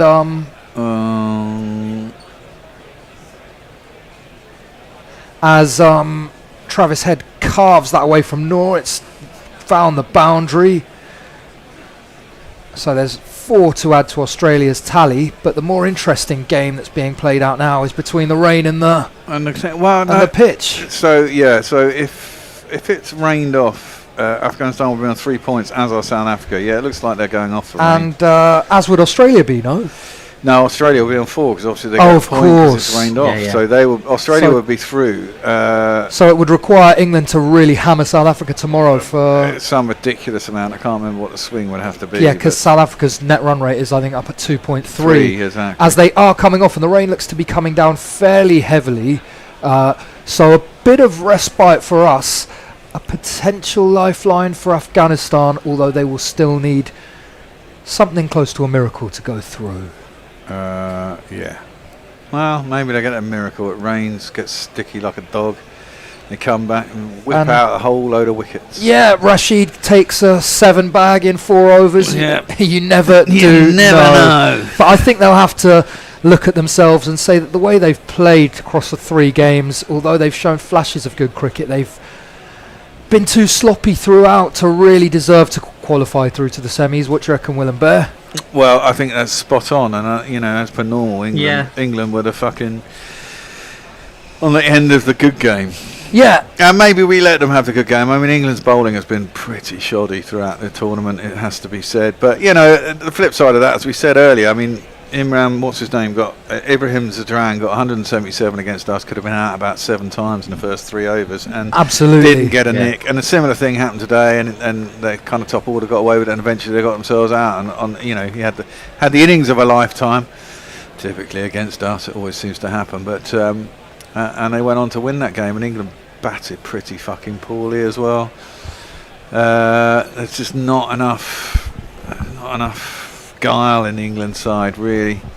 And as we said, Joss Buttler just doesn't seem to be a leader of men for me. And he's miles off it with the bat at the moment, isn't he? As is Harry Brook. I mean, Brook's such a talented player, but I haven't seen that ability from him to manoeuvre strike in the middle overs and not play a silly risky shot in his first 20 balls. Exactly that. They've played too much T20. Yeah. Too much T20 cricket going on in an ODI side. But totally, and it's strange that when you essentially cancel your 50 over domestic competition, that your ODI cricket goes to shit. Yeah, funny that. I think also, I just really hope that this means that Joss is going to kind of do a route and suddenly get good with the bat again. Well, because I think because he's been pretty crap with the bat sort of throughout his captaincy. Yeah, well, he's been okay at times. He's been quite middling. I mean, he started off that series in India pretty good. He's just not cut out. I don't know, to be the captain for me. No, I've never felt that he's a natural captain. No. They had the typical, thing was, he's the best player in the team at this format, we'll make him captain. It's the kind of thing you do under 12s, isn't it? Yeah, it's a very English approach. Yeah, he's the best player, we'll make him captain. And they did it with Cook and Root in the Test team, and I thought neither of them could really captain their way out of paper bag. No, exactly that. Root, Cook was luckier; he had a better side going along. Root, Root. I think Cook kind of got away with it because he had a better team, and they didn't really need captaining. Yeah. Exactly that. Yeah, and as you say, Will, they had lots of leaders in that side, didn't they? And then loads of leaders, and you had, Anderson and Broad were in their pomp at the time with good backup. And senior players like who did they have? Swan, Pryor, KP. Yeah, big figures all at throughout that side. Well, yeah, exactly that. And going through. When did Cook retire as captain? I think he stepped down. What would it have been, about 2016, somewhere in that. 2016, I think. Who was his last test again? Because he got 100, didn't he, in his last innings? Yeah, that was against India, but I think he'd already stepped down as captain by then, hadn't he? No. Oh, yeah. He did both at the same time, didn't he? No? I don't know. Don't think so. Oh no, maybe he did carry on for a little bit under Root, didn't he? He did. I thought he had another sort of 6 months a year. Might have done. Look it up. Yeah, can't remember. Was his last game against India? I believe so. 100 at the Oval. It was definitely 100 at the Oval. Because we even have a standing ovation jingle, because that seems to be happened every time he turned up on the pitch. He had about 9 in the game.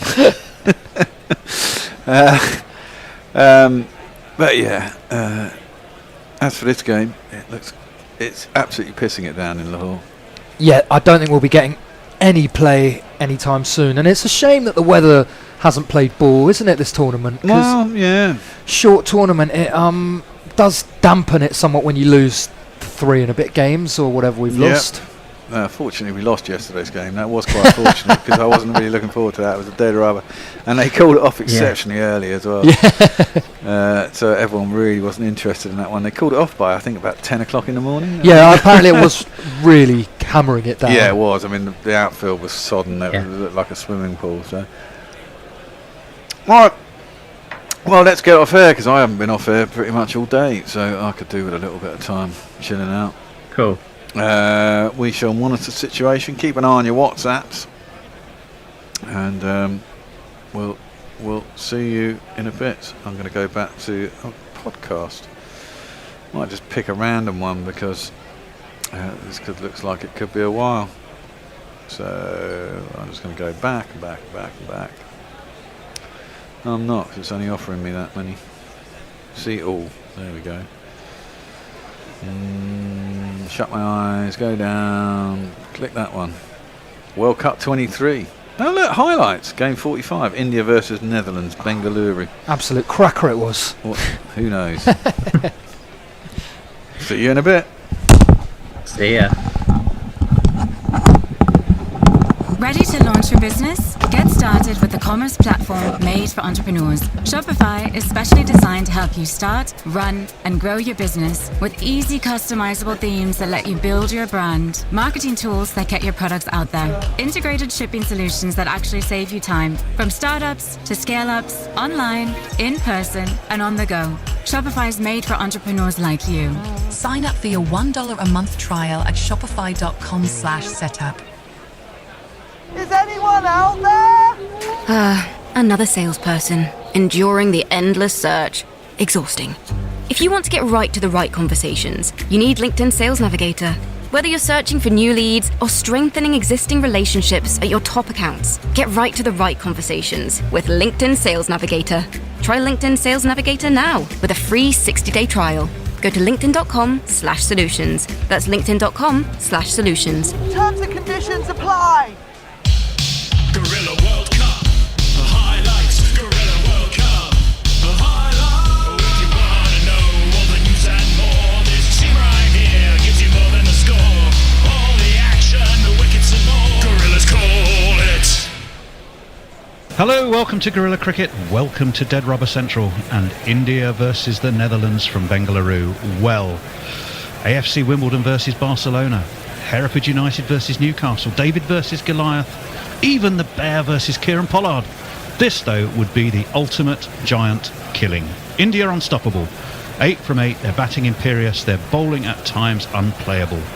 Netherlands, 2 wins from 8. Sometimes cannon fodder. And yet, their proud whole has proven to sometimes be bigger than the sum of their parts. Just ask South Africa or Bangladesh. Today, every ounce of common sense says only one result is possible, and yet. Right, well, team and toss news. Let's go straight to that. India have won the toss. Rohit has chosen to bat, and it's pretty humid out there, and that's not a surprise unless you're Joss Butler, when perhaps it is. Both teams are unchanged. So it'll be for India, Sharma, Shubman Gill, Virat Kohli, Shreyas Iyer, KL Rahul, Surakumar Yadav, Jadeja, Jasprit Bumrah, Mohammad Shami, Kuldeep Yadav and Mohammad Siraj. For the Netherlands, Wesley Baresi, Max O'Dowd, Colin Ackerman, Sybrand Engelbrecht, please release me, Scott Edwards, captain and wicketkeeper, Baz Deleda, Tasia Nedmanaru, Logan van Beek, the famous roll-on, roll-off Ferry van der Merwe, Aryan Dutt and Paul van Meekeren.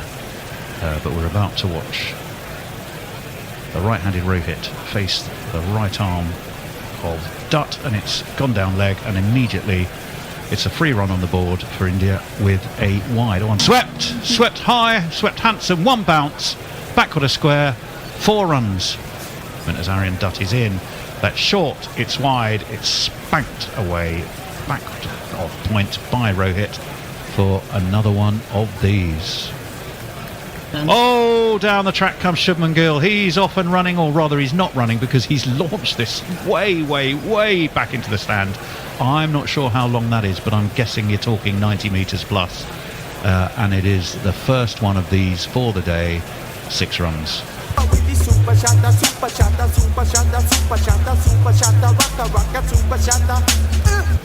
Logan van Beek launched again by Shubman Gill. High, handsome and long, over backward square. I think that went the distance. It certainly did, for 6 runs. 2,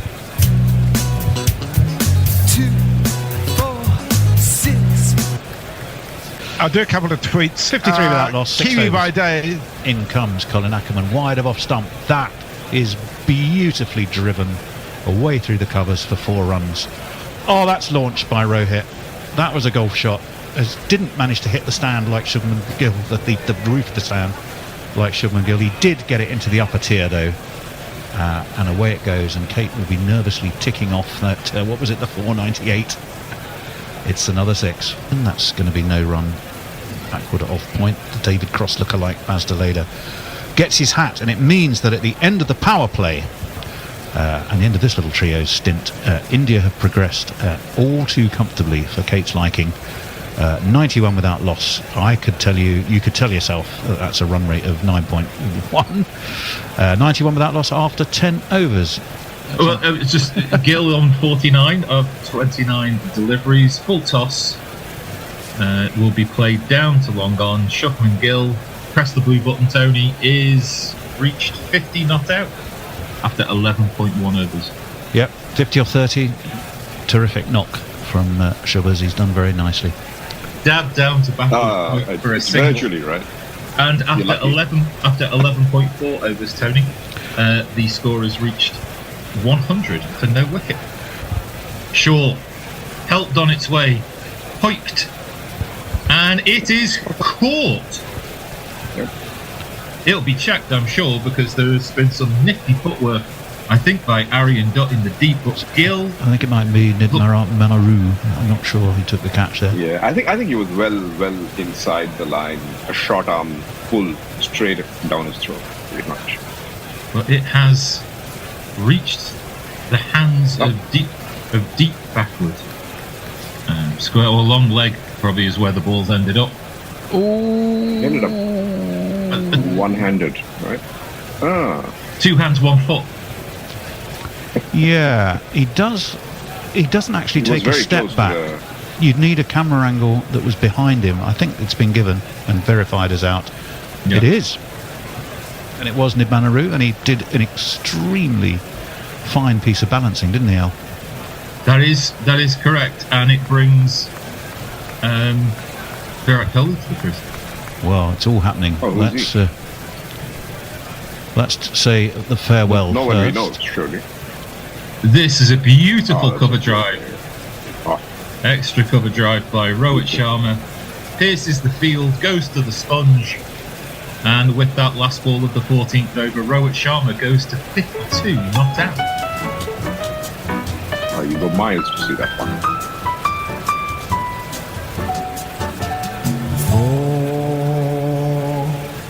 This one on length has been hoiked away towards cow corner. Is there a man out there? Yes, there is. I think that might be Baresi.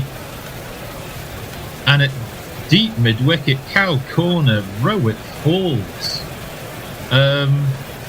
Steamed a shot of frustration, which is very un-Rohit-like. And the second wicket has fallen. It's difficult to explain the method behind the madness there. Oh, it was beautifully taken, actually.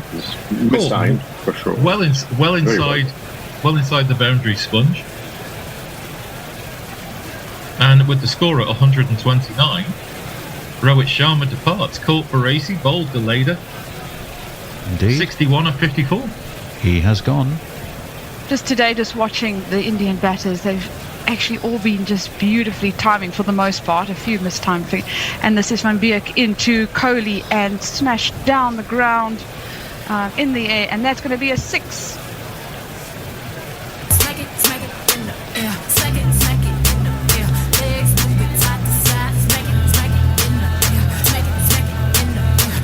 Maximum. And that brings up the 150, I do believe. Because at the moment they're just turning over the strike beautifully. Yeah. So again, into Shiraz and just played beautifully into the offside for a single. And that's the 50 partnership. Off 48 balls. This time it is played onto the leg side with a hook running to the boundary. But should just be a single for Virat, and that brings up his 50.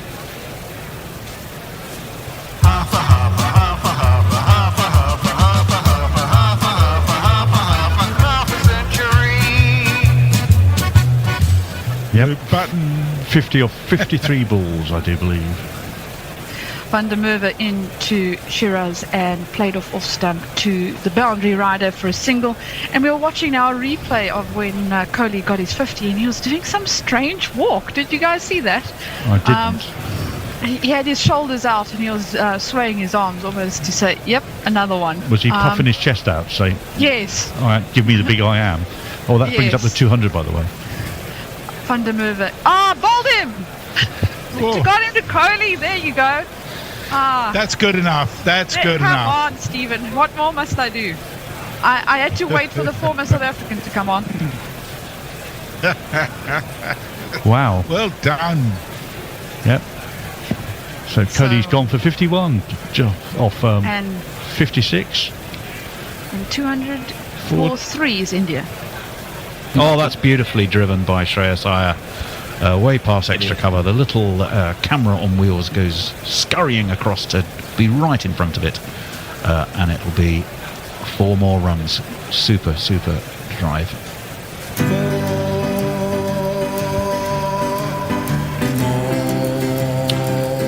And more importantly, it's also the 50 up. So he does become the 4th Indian to reach 50. Well batted Shreyas Iyer. He has moved on to 53 with that 4. And a very fine effort it was too. In comes Bastelida. Whipped off his toes very nicely, but there's a man down on the square and there will just be a single.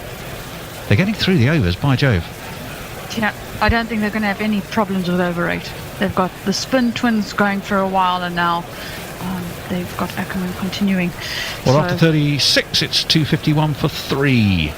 We're coming up towards the last 10 overs. That's launched magnificently up and over extra cover. It hits the wall behind the boundary fence and comes bouncing back into play, but not before it had cleared that sponge for one of these.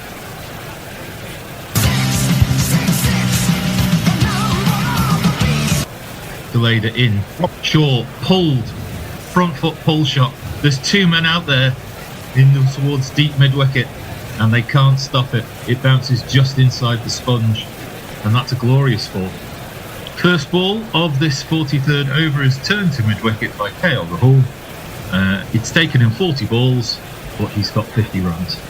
This one is in the slot and Shreyas needs no further invitation. It is high, it is deep. It is 6 glorious runs. Last ball of the 46th over, Shreyas on 99 off 83 deliveries. Short ball outside off stump, pulled through mid-wicket. A jog through single. Shreyas Iyer take a bow. 100, not out. 346 for 3. This one hoisted over the top of the bowler's head by KL Rahul. A couple of bounces and a bit of a dribble. And it's 4 runs, 350 up for India. As this is outside the off stump and it has been hit down the ground by Shreyas, and that again has gone a long way to 6. This one is again a length ball on off stump from pulled away by Shreyas through cow corner, and that one's gone even further than the first one. That is huge. Helmets out in the crowd. That's 2 6s in a row. 2 6s in a row. 2 6s in a row. 2 6s in a row. And this has been Shaw outside the off stump, pulled away on length by Shreyas. And if you're wanting to learn your 6 times table, 3 6s are 18 runs. KL Rahul has taken this first ball outside off stump and hit it over cow corner, and it's gone a million rows back. 399 for 3. KL Rahul, 95 not out, and he's flicked that over square leg. Jason's going to have to go mad with the jingles. KL Rahul, 100 of 62 deliveries. Take a bow. 2 6s in a row. 2 6s in a row. 2 6s in a row. And India 20, 40, 60, 80, 100. Congratulations, And sir. a foot. You are a And the 400 jingle. And the 400. Oh, God, we've got to find that as well. Yeah, I'll give you a ball to find that out. Short, pulled away. Goodbye. Has he got enough of this into the night sky? No. No, he hasn't. KL Rahul has thrown it all away with one ball left of the innings. Out in the deep for 102 of 63 deliveries. Last ball of the innings. Surya Kumar has come in. He's chipped the ball over, backward, point, deep. Point will make his way around. They'll take two. Surya Kumar ends his innings with a strike rate of 200. Yeah, probably the highest strike rate of everybody. Yeah, because he's only faced one ball. 12, 13, 14, 15, 17 off the final over. But the wicket, Shreyas Iyer stays unbeaten on 128 of 94 deliveries. And if the Netherlands are to shock the world, they will need 411 runs to win. The world would be shocked. 126 in the last 10 overs there. Ow. Ow, indeed. It was a rocketing start by India. The first wicket fell just after the power play in the 12th over. Shubman Gill was out for 51 of 32 deliveries. They must all feel they've missed out a little bit, I guess. Rohit was out for 61. He kind of gave his wicket away, caught Baresi in the deep bowled the leader, 61 of 54 deliveries. Kohli came in and made his usual half century, but then was bowled by the arm ball of Van der Merwe, 51. He's the only one who had a strike rate of less than 100, 51 of 56 balls. Shreyas not out 128. KL Rahul was the last man out.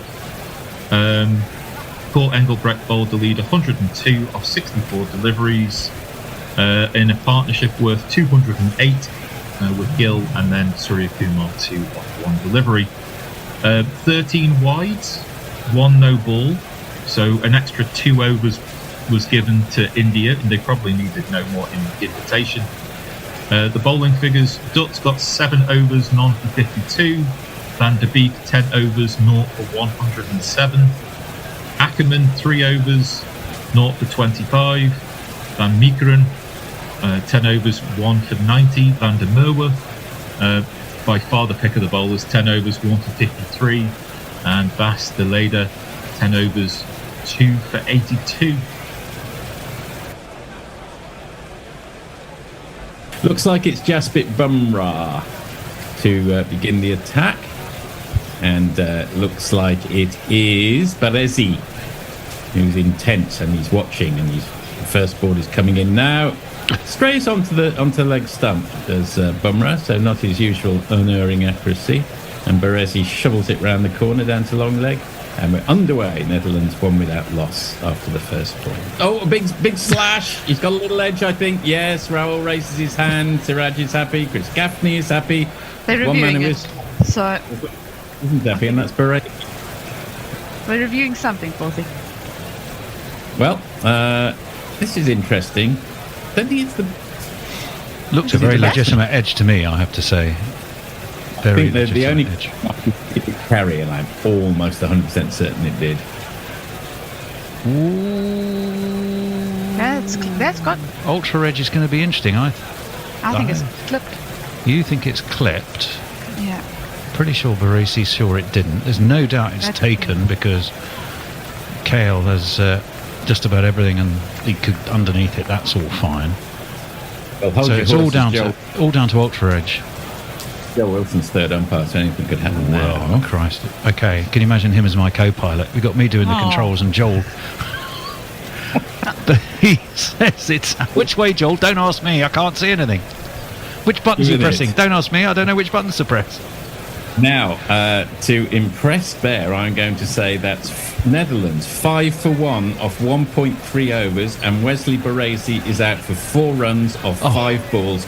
KL Rahul bowled Siraj. Thank you. Beautifully enunciated. And O'Dowd, the unmistakable, be looking O'Dowd. Oh, he essays a beautiful cover drive. It was there to be hit, and he thumped it through the covers for one of these. 1 and 2 and 3 and 4. Rather a lovely shot, Shelley. Absolutely, and we're also seeing a picture of some of the Netherlands supporters, and it actually seems like quite a big bunch have come over for the World Cup. Oh, that's a beautiful on drive. Straight as a die, except it was slightly on the onside, so not that straight, I suppose. And well done, Colin Ackerman is playing really well here. Is it 4 of these? But 45 runs already, or 41 balls, this partnership really looking good. And very happy for the Netherlands that they've been able to put such a partnership together, not just this massive fall of wickets. Siraj in for the last ball of the over to O'Dowd, and he's mistimed that one. He talked him, he's just got away with it, just goes over the head of square leg, and they'll scootle back for a single. O'Dowd will keep the strike, the end of the 9th over. Netherlands 52 for 1. And that's pulled by O'Dowd. I think he's got most of that. Yes, he has. It's gone 5 rows back. A superb hook. And that's a maximum.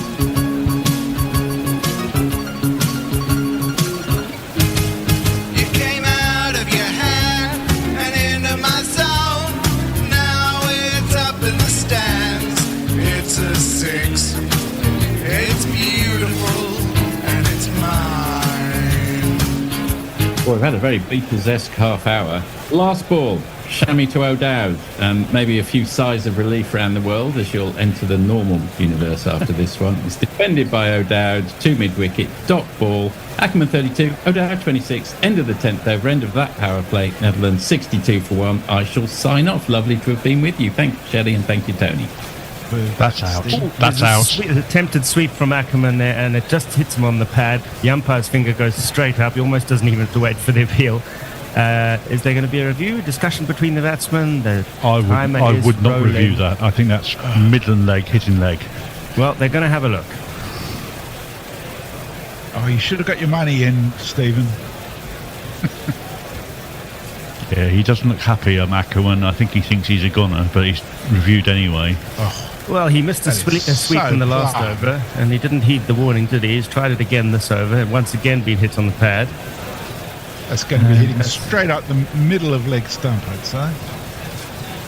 It's landed right on the middle, hasn't it? Yeah. And hasn't done much from there. Yeah. If he hasn't got a tiny little scratch on that as it goes past the bat, then he's absolutely dead meat. And we're looking at it now, and it's there's no worm. It's flat-lined. No scratch. I think you are a dead dodo type thing. Dead dodo type thing. I think that will have to go down in the book as a poor review. Yeah. Well, we've had plenty of those in the last 3 days, that's for sure. So, O'Dowd departs. Sorry, Ackerman departs for 35 or 32 balls, and the score is 66 for 2. Ravinder Jadeja is on, and he's immediately beaten the bat, and I think, has that bowled? Has that bowled him? Yep. Wow. O'Dowd is on his way. So, right on cue, Jadeja is, hopefully from his point of view, inducing a Dutch collapse. First ball of his spell. Wow. Got rid of O'Dowd, who scored 30 or 42 balls. And scores 72 for 3 now. It's a slowish one, and Engelbrecht doesn't know too much about that. It's inside, edged away towards square leg, but he will get the reward of a single nonetheless. So 86 for 3 the score after 20 as we hand over to the next crew. Have fun, folks.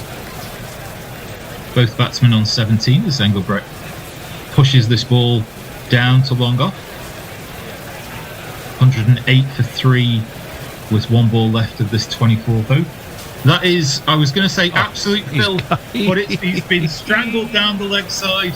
Kate clutches her head in disappointment. Engelbrecht has gone. KL Rahul bowled. Virat Kohli. Edwards has gone, for 17 and it's Nelson for 4. Bumrah in for the last ball of the over to the leader and just defended into the covers for no run. So that is 100. Oh, did he get him out? No, the off stump did the defending into the covers. Oh, gosh. It looked like it could have come off the bat, but no. Indeed. Smashed into the stumps, and that's a wicket in my first over back, second over back. Who'd have thunk it? Who'd have thunk it? And once again, it is Bumrah. Yeah. Look at that. What a delivery. Absolutely. Bales go flying. Oh, fantastic. Do you have a jingle for us, Jason? I'm just trying to get the score. So Baz leader, 12 off 21 with the score on 144 for 5 as he is dismissed. Durakuma in and smashed over the head for 6 runs by Nid. I think, who was that? The one we can't pronounce. Nitin Manuru. There we go. Jason, you should say it. Fantastic shot. Beautifully played. Well timed. And that brought up the 155. On the ball. That brought up the 150 as well. Siraj in and bowled. Great delivery. A lot more Yorker length and gets his man Engelbrecht out for 45 after 79 balls. And if that was a setup, it was the least subtle one we've ever seen. He bowled 3 that were flirting with wides. One of them actually was. And then he bowled a straight one. The batsman wasn't ready for it. Kuldeep in and smashed down the ground. Will it be caught? No, and I think that's a 6. It is. Only just a 6. I mean, he did his best to haul it back from the boundary. He was always going over, given the amount of batter he got on it. He just managed to get a finger on it, I think, but couldn't keep his field in play and keep the ball in play at the same time. Yep.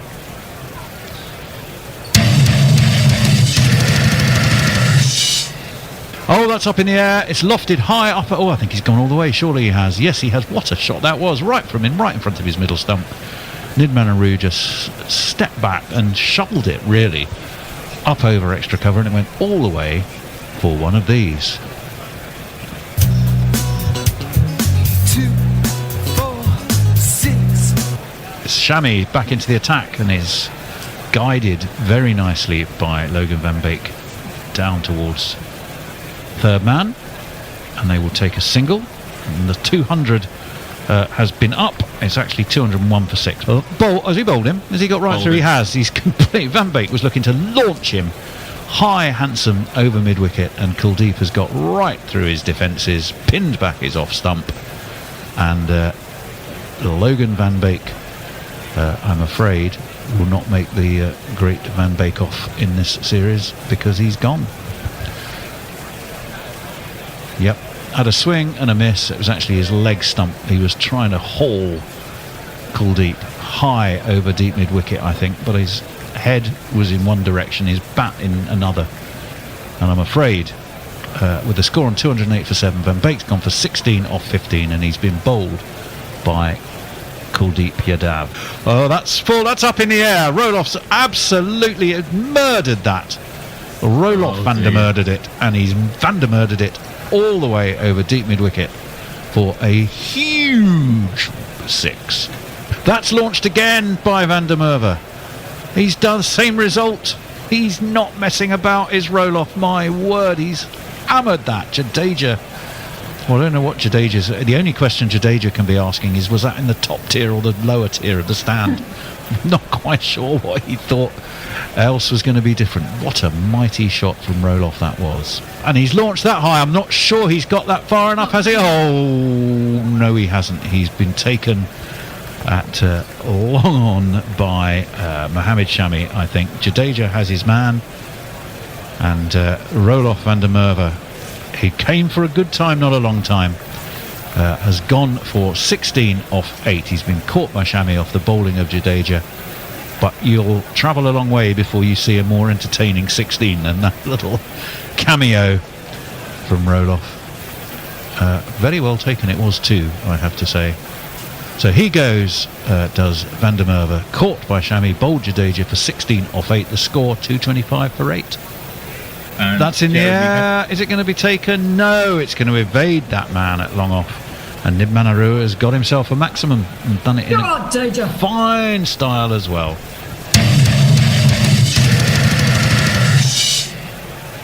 He's bowled him. Bumrah has got right through Aryan Dutt, the wannabe opener. And if he's going to be an opener, he's not going to play shots like that and get away with it for very much. He's had his middle stump pinned back. His feet were planted. He had a swing. He missed. Bumrah hit. And Aryan Dutt's also entertaining little knock, probably based on its variety more than its style, has come to an end.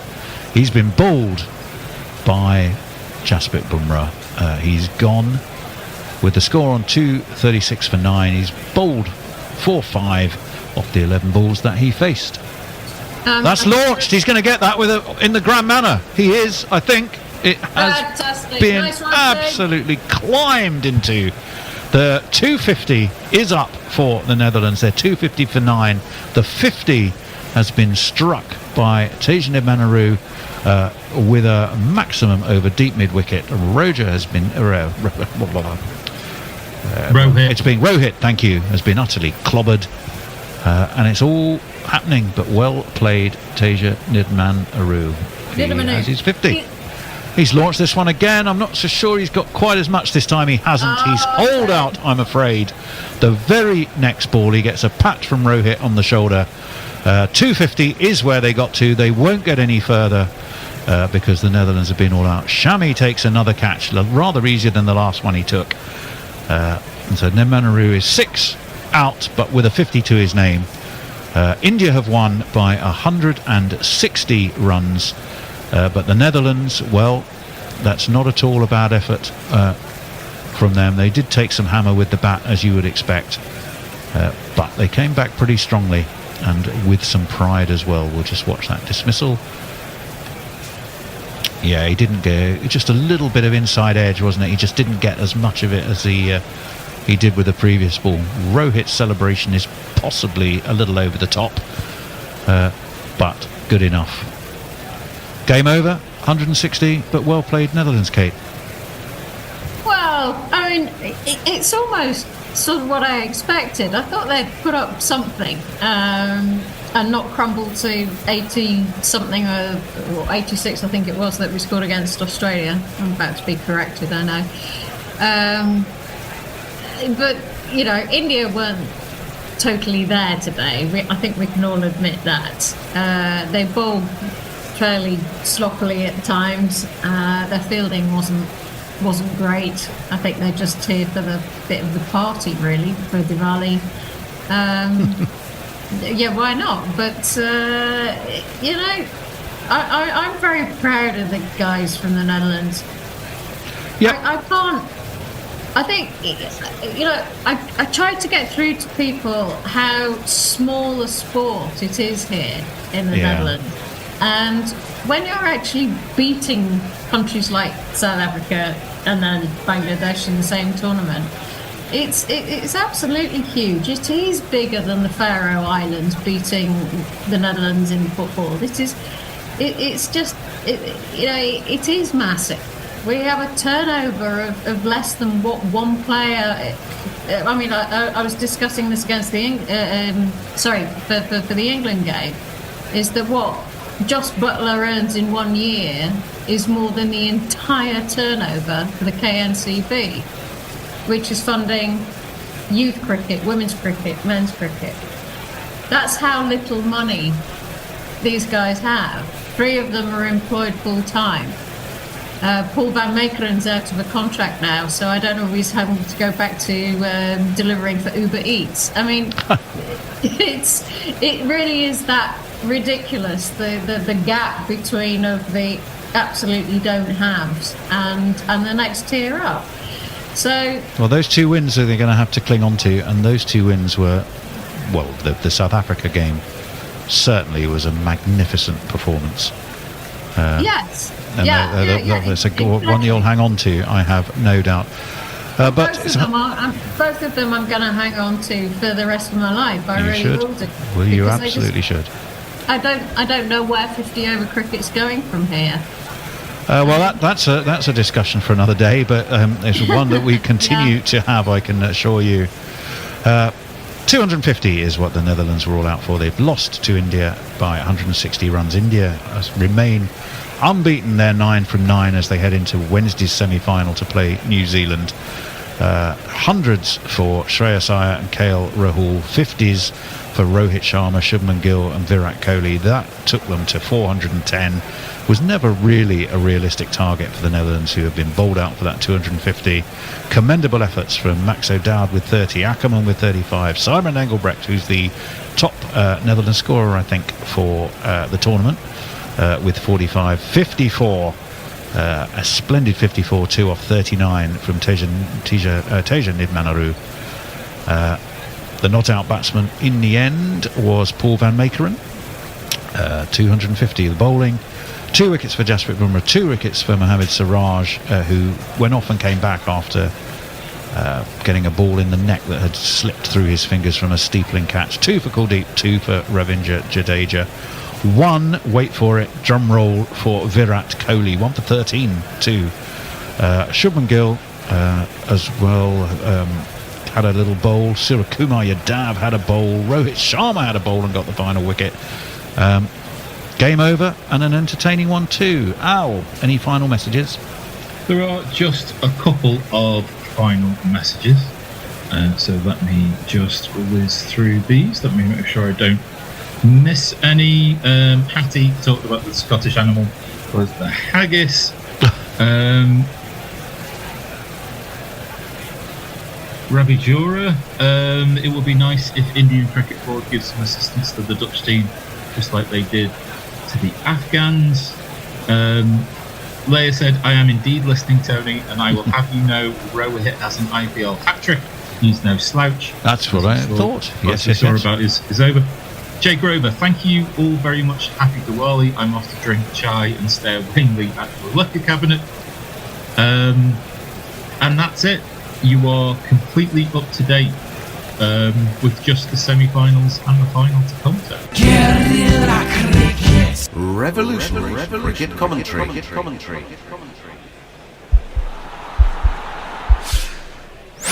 This podcast is part of the Sports Social Podcast Network.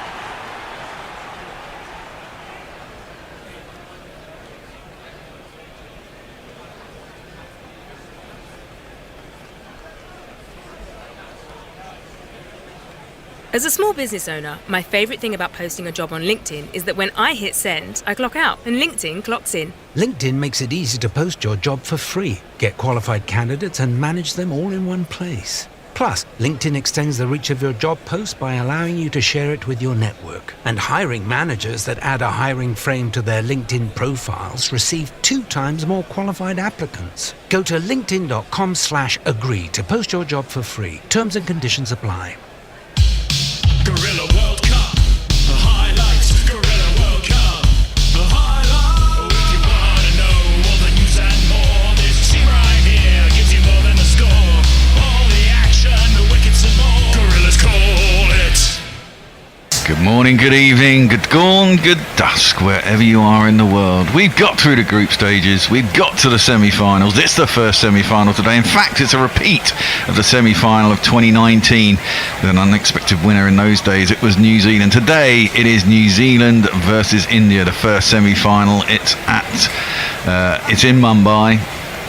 It's not Eden Gardens, is it? It's the other one, isn't it? Wankaday. I can never bloody remember. Anyway, India have won the toss and they have elected to bat.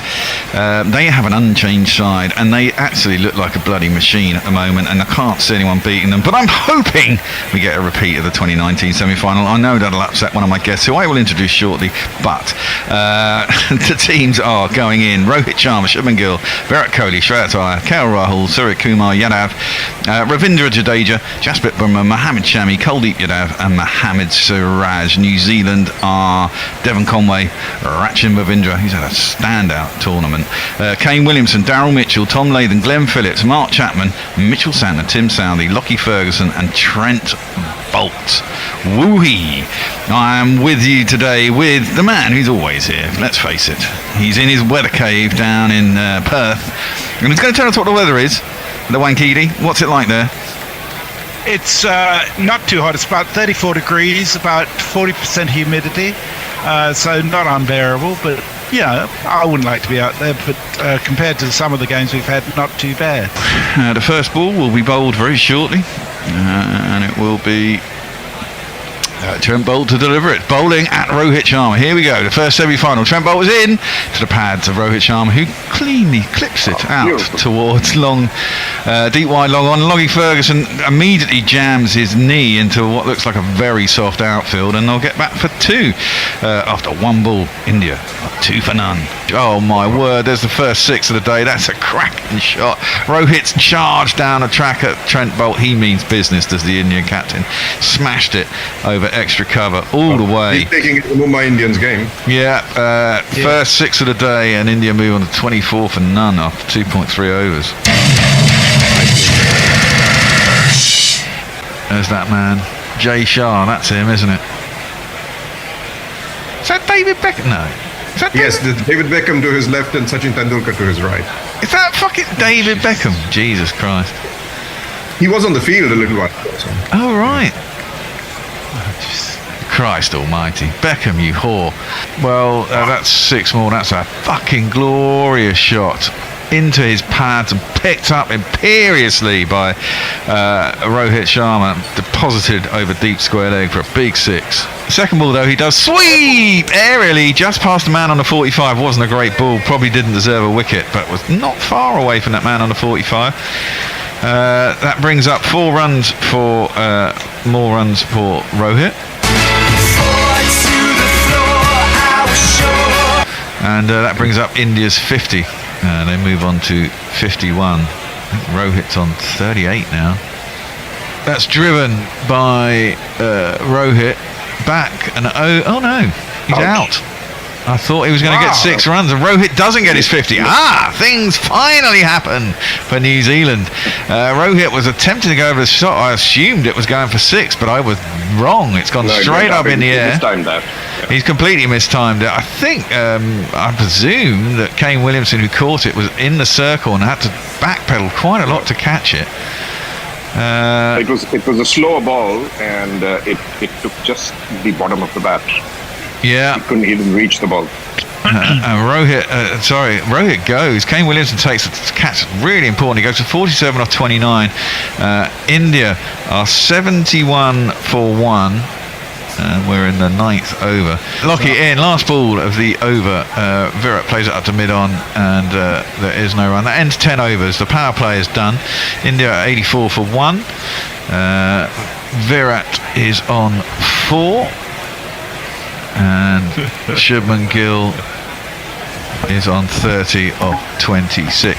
In comes Lockie. That's short as well. That's launched higher this time, high enough to go all the way 9, 10, 11, 12 rows back probably into the stand at mid-wicket, and it's going to be 6, and it's going to be 100. And the 100 is up after 12.2 overs. Is 102 for 1, reached with a fabulous 6 by Shubman Gill. Rashin round the wicket he comes. Oh, that's a full toss though. He won't be so happy with that, but again it's going to call Jimmy Nation into play down there at wideish and longish off. Let me think, what's he done? 1 for 76 against England and 123 not out off 96. 51 against the Netherlands. 108 against Pakistan, 75 against India. I mean, he's been really, really in fantastic form. That one's nicely flicked down to long on this time by Kohli. Again, he comes back for 2. 110 is up. I don't know why the Bears shouting from the kitchen. What was that? They've picked up a 50 as well. Oh, the 50. Shubers has got his 50. I beg your pardon. Thank you. Down the track comes Gill, launches this high, long, handsome. Well, that's certainly in the second tier, and it will be a maximum 6 runs, 128 for 1, 598th 6 of the tournament. Bit more air. Oh, Shubman Gill says, well, I've had enough of that. Launches it up and over extra cover for 6 of the finest, and a terrific shot it was too. That one's nicely steered really down to Devon Conway at deep mid wicket. They'll take another single. It means the 150 is up for the loss of 1 wicket. We're edging towards 2 balls left before 20 overs is complete. Well, Shubman Gill is the latest to go down. I'm not sure it is cramp though. I'm not sure if he's just feeling his groin there a little bit. Yeah, looks like a little bit of a groin strain. You don't normally see. I know we've had a few batsmen go down with cramp in this tournament. You don't normally see it from the Indian guys who are obviously used to the conditions. Is he going off, Gill? I think he might be. Yeah. Yeah, the way he's quotes walking. He's not. He's really limping along, and it might be something in the groin or adductor area. Well, that is a shame because he was really flying. 79 off 65, and yep. Shreyas Iyer is going to come out and replace him, and that is a shame for Shubman Gill. And that's Plan Z for India. For New Zealand. Sorry, no one saw that coming. So, clapping in the crowd as Kohli is on 49. They all know what to expect. Ravindra is in, and Kohli knocks it up to long on, and he will complete 50 off 59 balls. India are 194 for 1, and there's a great sense of that's just the beginning for Kohli. Bolt is going to come back for New Zealand. He's got to use all his wiles because I don't think he's going to get much swing, and Kohli is straight in and clubbing him over mid-off. Walked down the wicket, stamped his authority on Trent Bolt straight away. 1, 2, 3, 4. And that's 200 up for India. They're 201 for 1 in the 29th over. Kohli on 56 and Shreyas on 15. Southern again, just gone for 2 singles. And Shreyas absolutely has teed off. And that's sailed over the head of long on for one of these. There you go. Oh, I say, chap, give me any lip. A little agricultural, that one, Kartik, but very effective. Phillips comes round the wicket. Shreyas comes down the wicket, meets it full on, turns it into a half volley, and dispatches it majestically 6 rows back. I'll wait. Just pause there a second, Tony, because Bolt's back in. Kohli pulls him, and he's gone all the way, all along the ground, in the vague direction of Cow, and to the delight of the crowd. That's another 4 from Kohli. Not only is it a 4, it brings up the 250. 252 for 1 at the beginning of the 36th over. And that's floated up a little further and a little airy from Shreyas, but no alarms out to the sweeper on the offside. And that is 50 for Shreyas. If you can find a little something for him, Tony. 50 in 35 balls for him, and jolly fine knock as well. And that's launched by Shreyas straight over the head of the hapless Bolt, and it's gone for yet another one of these. Let's talk about 6. Let's talk about 6. Let's talk about 6. Let's talk about 6. So what's the betting on this being a single next ball? Kohli 98 or 105. This one's on the off stump and is flicked away beautifully towards the long leg area. The batters must come back for 2, and yes, that is an absolute a personal landmark for Virat Kohli as he gets to his 100 not out of 106. He has indeed, and that's also the 50th 100 he's got in ODI cricket, which means he overtakes Sachin Tendulkar as the highest, person with the most hundreds in ODI cricket. Shortish, and it swings, but swings well this time indeed. Swings well between the deep square leg and the deep mid-wicket area for another one of this. I mean, it's so blatant. Now I've got 100, I'm going to open my shoulders. Indeed, and it also brings up to 300. 303 for 1 after 42 overs. Rachid Bose, shorter. He's bowling the short length outside the off stump and slash towards the cover point area, and the batters comfortably go through for a single. Over number 43 gone, 314 for 1, Kohli 107, Iyer 70. 150 off 125, the partnership. These two have almost destroyed the Kiwi batters. Sorry, bowlers bowlers. This one's hit in the air. He was trying to play a similar shot but didn't get the placement. It was clipped straight to the deep square leg's throat. Devon Conway taking the catch comfortably. End of a wonderful innings by Virat Kohli, 117 of 113, and at the end of over number 44, India lose their second wicket. Virat Kohli for 117. And it's 327 for 2.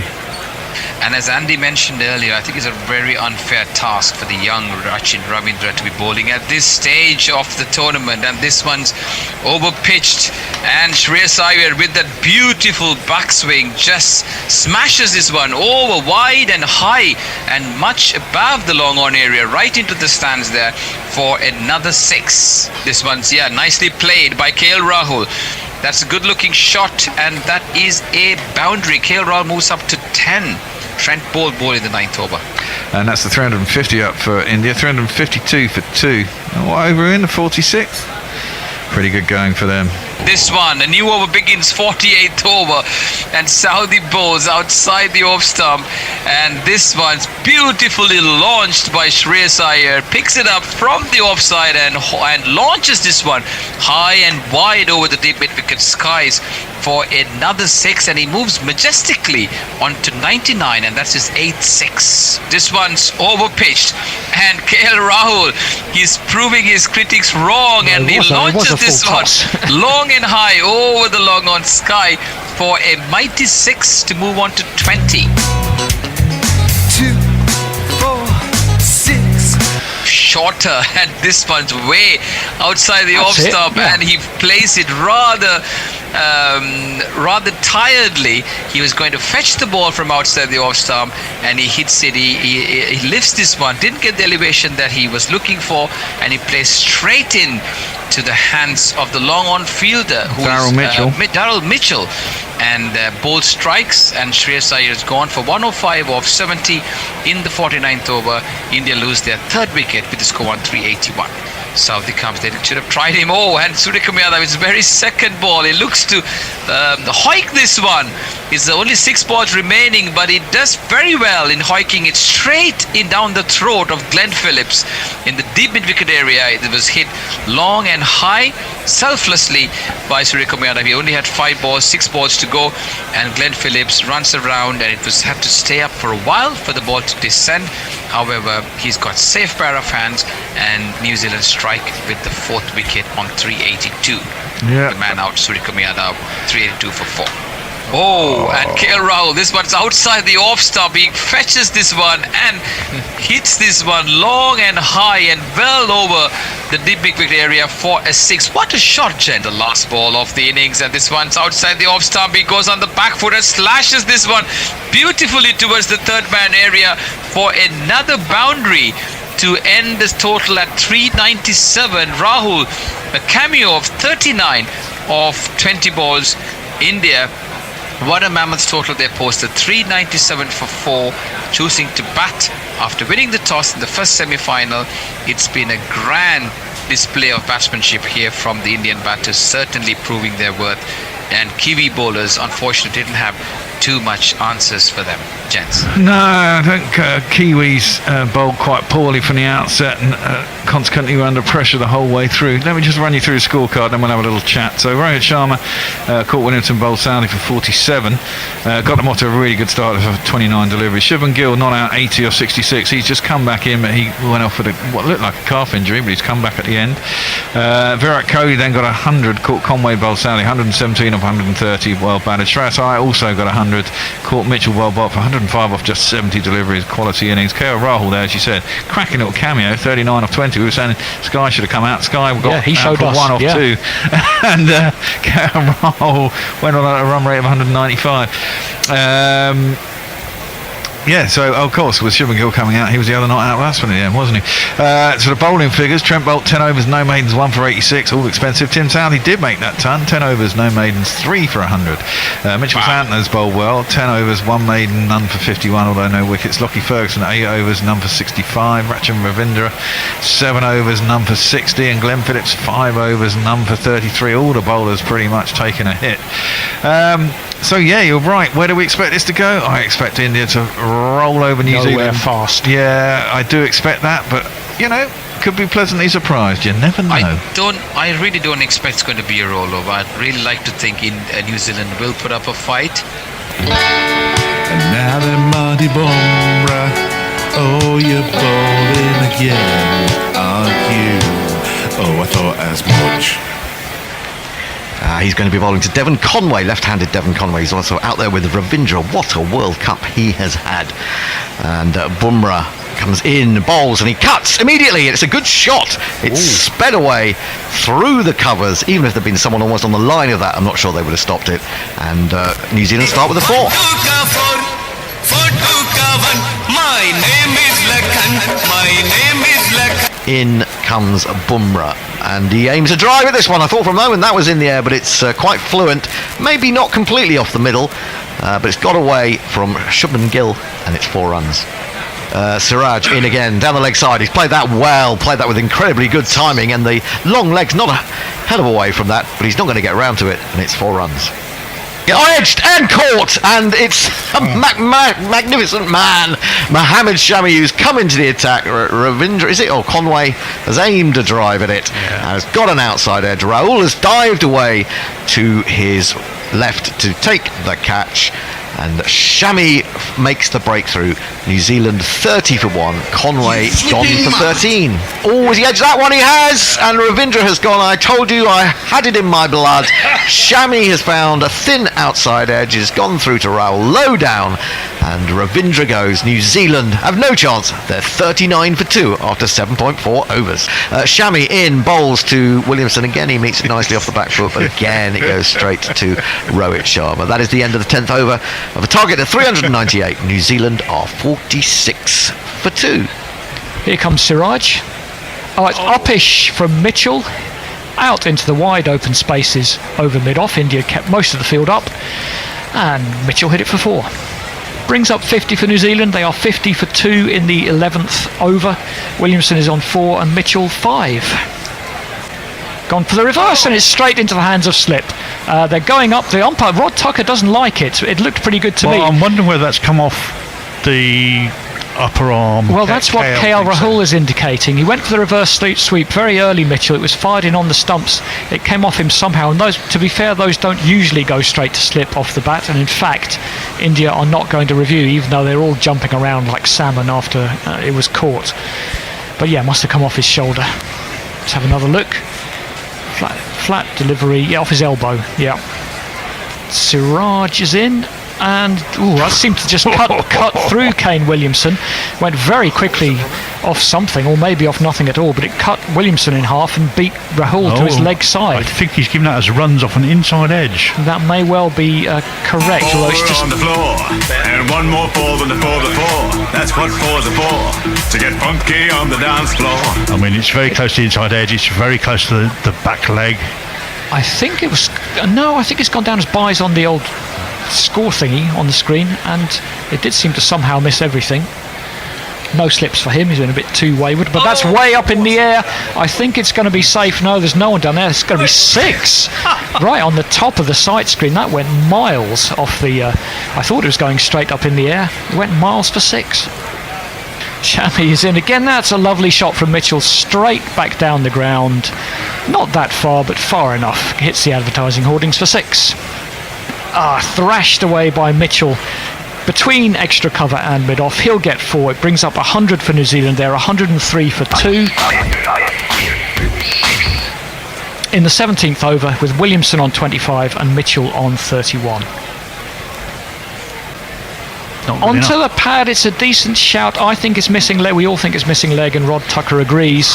Let's see what India will do. Rohit has gone over to King Legend. Let's see what they say. They might feel that, it could be clipping, and if it's clipping, we don't lose the review, but I don't think it's hitting. No. He's got to go. Again, that's the thing with LBW. You can get it half wrong and keep your review, and but I think that is what's the best case for India here. Yeah, I don't think any of them look like they feel the case of righteousness is on their side, do they? No, it seemed to pitch middle and leg, and it was the stock ball from Kuldeep which turns to the right-hander's leg side, hit him in front of leg stump, question is, has he missed it by completely, or is it missing a past call? And I think, on my mind, it was missing by more than enough to miss the stumps. It may be clipping.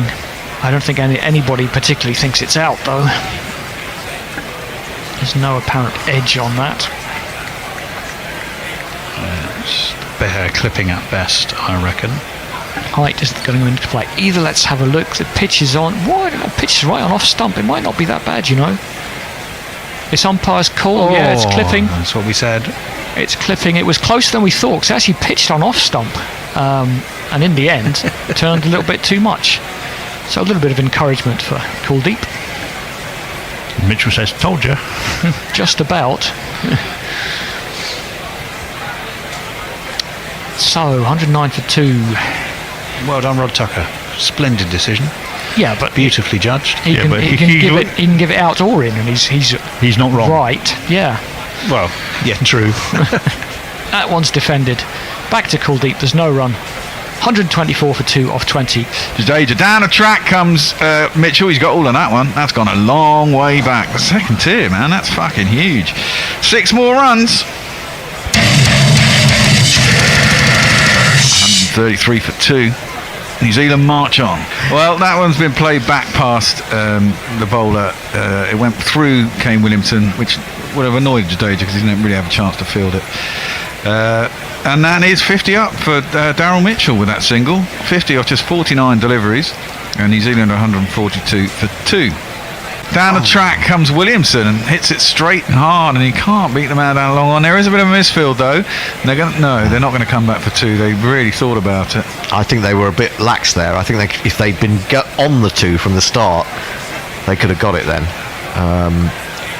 because it was enough of a misfield. Yeah, current partnership is 104 off 92 as well.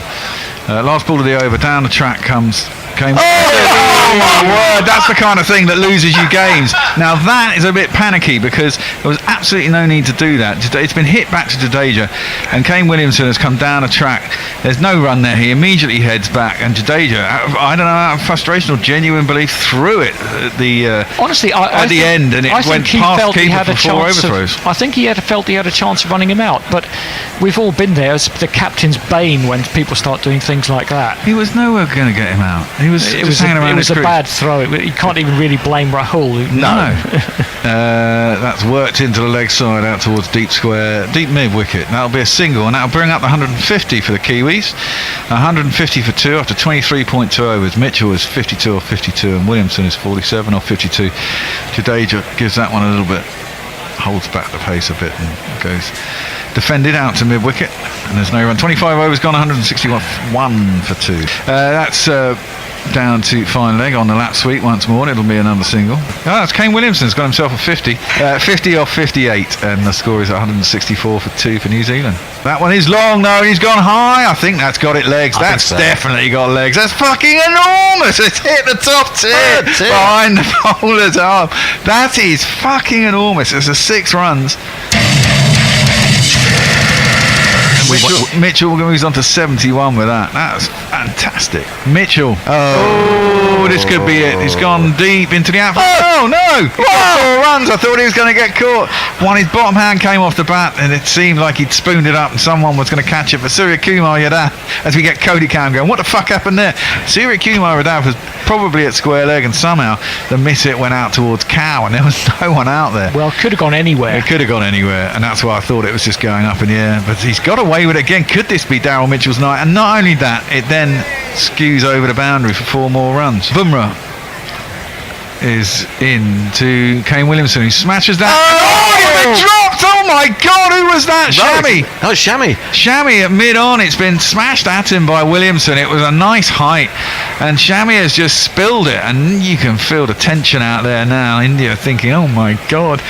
And Williamson survives, and New Zealand are 187 for 2. That's a slog sweep. Is there going to be anyone out there? There isn't going to be anyone out there. It's going to be 4 runs. That's well placed. Of course, Kane would have known that that's an empty space, and he has played it into it. It's 4 more runs, 193 for 2. Kuldeep in last ball of the over is just swept down to long leg, and that, my friends, is the end of 30 overs. New Zealand are 199 for 2. Mitchell was 90 off 77. Williamson is 58 off 67. This could go down to the wire. Jasprit Bumrah, what can he do for India? This one's overpitched and lofted beautifully, absolutely meticulously by Daryl Mitchell straight into the stands, and in gallant fashion he moves up to 96. And takes out and brings up the 200 off the first ball of the 31st over. Balls, this one's on a shorter length, quicker, and on the back foot goes Williamson. Oh, that is Mitchell's century. That was Mitchell who took the single, and Mitchell has scored a blistering century here of 85 balls at a strike rate of close to 120. What a man, what a player. He certainly brought New Zealand into the equation here with a blistering knock of 100 of 85 balls with a strike rate of close to 120. Thank you, and Shabi bowls, and this one's played uppishly. That was on a full length. Williamson flipping this one uppishly straight into the bucket hands of Mohammad Shami, and this time he's not going to make. Oh, sorry, it's Kuldeep Yadav. Surya Kumar Yadav. Sorry, he's not going to make a mistake. He accepts it gleefully with both hands, and that's the end of a marathon knock by the skipper. Williamson 69 off 73, and New Zealand lose their third wicket. Oh, and he's given him out there, Mohammad Shami, on this occasion. What exactly happened there? It was an LBW. It was a strong LBW appeal. It was a ball pitching on just about good length and hitting Tom Latham's front foot on around the knee roll. On around the knee roll, and Latham is not even appealing, not even looking at the third umpire. I don't think he requested a review there. I don't think he did. Does New Zealand have any reviews left? They have reviews. They have the reviews. Oh, that looks plumb. That's plumb. That looks plumb. That's going to smash out leg stump. As ever. Mohammad Shami continuing his good work for India and making amends for the drop catch. 2 wickets in 3 balls. Mohammad Shami. Tom Latham goes back without troubling the scorers. From here. This is Daryl Mitchell. That's it. That's his beautiful shot. He always plays. He's on the up, on a Yorker length. If he fell a little bit short, and Mitchell, the beautiful flow of the cricket bat and the swinging arms, takes his ball, deposits the ball straight into the side screen over the bowler's head. One of the best shots, the pleasing shots that you can see. Young people you're watching, just watch this. This one's overpitched and hit towards the deep mid-wicket area, straight to the wicket area on the bounce, and the batters go through for a single. Very good thought process there. They have a field specifically for the shot in case he pitches a bit in. And that brings up the 250 of 38.3 overs. Very good thinking and very good execution by the bowlers, and this one's equally well played. He took the risk there. The ball was coming straight onto the stumps, and Daryl Mitchell moves away, and he just places this one off a cross-batted shot straight into the stands at the deep fine leg area for a mighty 6. And the last ball of the over, this one's short. On the back foot goes Daryl Mitchell and plays it straight into the hands there of the deep square leg area, Mohammad Siraj on the bounce, and the batters go through for a quick single. Daryl Mitchell keeps the strike. The end of over number 40.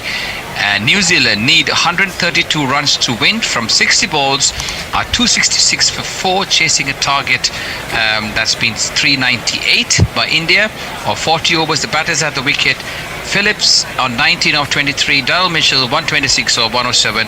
Play save again, launched this time by Phillips. Oh yeah. Up and over point, and it's gone all the way for 6 pennyworth. A wide stop, launched high. I'm not sure he has enough of that one this time. It should be taken. It is by Jadeja, and out at long off. And I'm afraid finally that wicket has come. It is Phillips. He's gone for 41 off 33. New Zealand still need 103 from 43 balls. It's 295 for 5. And Phillips is the man who must go. This one's flicked up high, and handsome should be taken. It is deep backward square. Kuldeep has his wicket, Another one goes for New Zealand. Jadeja's everywhere. Oh, is it Jadeja? He's everywhere, isn't he? Oh, no, it was Jadeja. Yeah, it was Kuldeep who bowled. Jadeja who took the catch. 298 for 6. Bumrah now is going to be bowling to the left-handed Santner. He's coming over the wicket to do it. Santner dabs it down towards... Did I see they got 2 slips there now? Yeah. So they really want to get the job done, don't they? Discourage those wild drives, but I don't think New Zealand are in no position not to try just about everything they can try here. The 300, however, is up. It's 300 for 6. Shami in. That's launched high. Is it launched long enough? No, it should be taken. It's not that man again. It's Jadeja Oh again. my God! And it's 5. He's out at deep mid wicket. It is that 5 for Mohammad Shami, who gets a record of the, well, I think definitely the most 5s ever in World Cups. And he didn't play 3 games, did he? No, he didn't. Fucking hell. An attempt to launch it by Mitchell. Who else was going to be underneath it? It had to be Ravindra Jadeja. It was. He was never going to drop it. And I'm afraid it's 7 down now from a New Zealand perspective. They're 306 for 7. Here comes Bumrah wide off stump. It's a bit of an outside edge. It should be taken again. No, it's dropped. It's dropped by, of all people, Captain Rohit, and he can't shout at anyone, I'm afraid, except himself. These 2 are still running. They've got 2, haven't they? They've got 2. They thought about a third one as Rohit just... He's now... hang on. No, he is saying... lost it in the lights. I lost it in the lights, he's saying. Siraj, he'll be desperate to try and get himself a wicket. Short and wide. This has gone up in the air as well. Is anyone going to be there? Must be taken this time. It is, and it is Rohit. Is that Rohit? Yes, it was. He got that one. He wasn't going to drop that. He was out at cover. And it was in the air for a long time. This one, it was much more catchable. He had to skip back a bit. Eyes on it all the time. No excuse needed about the lights. And it means it's 319 for 8. Surely Shami is your man of the match, isn't he? I think so. I think so. He's squashed any resistance. That's edged. Is it edged, or I think it just beat the outside? No, it's edged. No, it's edged. Absolutely edged. Southey's gone. Kale has a catch, which he tends to take spectacular catches, does Kale. He dived to his right. Southey's gone for 9 off 10. His game's done. His World Cup's done. It's 321 for 9. It is 6 wickets for Mohammad Shami. What an effort from him.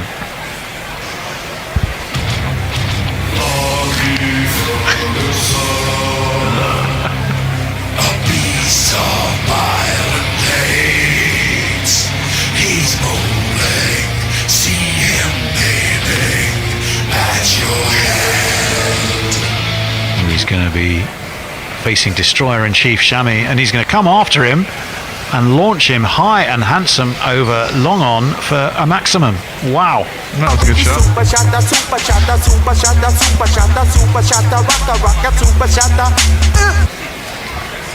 Shami in again. 2 Ferguson edge taken. It's another one for Shami. He's got 7 now for 57. Wow. And that is equaling. An effort. That is quite magnificent. And what? So record is... I don't know what the actual the record, but he's now level with Murali with that wicket. India have won it by 70 runs. It is game up, game over. I hadn't realised, to be honest, they were 90 down. India have won by 70 runs. Shami has 7... 9 down. 9 down. Yes, Shami has 7 wickets. What a fantastic effort by him. Bad luck, New Zealand. It is that reversal of 2019. You just sense India are unstoppable. But it's been a game effort, and New Zealand, as ever, have won friends, influenced people, and gone out bravely. Gone out with real courage and dignity. Yeah, respect. But that's probably not what they want, is it? They probably want to win something. But hey, yeah, what's it? Twice finalists, twice runners up. Yeah, in successive tournaments, and then to the semi-finals. I was really hoping it would be. I suppose that would be too much of a fairy tale story, wouldn't it? It would be. It would be. Sport is cruel. Is a cruel mistress. She's a cruel mistress. She's a Cruella. Well, they needed 398 from 50 overs. Did New Zealand? They never really got. Well, they got within 70 of it. They lost Conway for 13. Rashid Ravindra for 13. Decent knock from Kane Williamson. Mitchell 134 of 119. Definitely the standout performer with the bat from a New Zealand perspective. Latham, the polar opposite, none off 2 for him. Glenn Phillips, he came and gave it a real go, but not for long enough. 41 off 33. Only 2 for Chapman, 8 for Santner, 9 for Southey, 2 for Bolt, the not-out batsman, 6 for Ferguson. But the star of the show, no doubt, Mohammed Shami, 7 for 57 off 9.5 overs. What a fantastic effort. 1 each for Bumrah, Siraj and Kuldeep. Nothing for Jadeja, but he did seem to catch just about everything that came his way. He certainly did, as they seem to do in rapid order. Can't keep him out. You can't keep him out of a game in a way, can you, Jadeja? He always seems to do something, whether it's a bat ball or in the field. I'm really disappointed for New Zealand, but you have to say this Indian team is immensely strong. Revolutionary cricket commentary.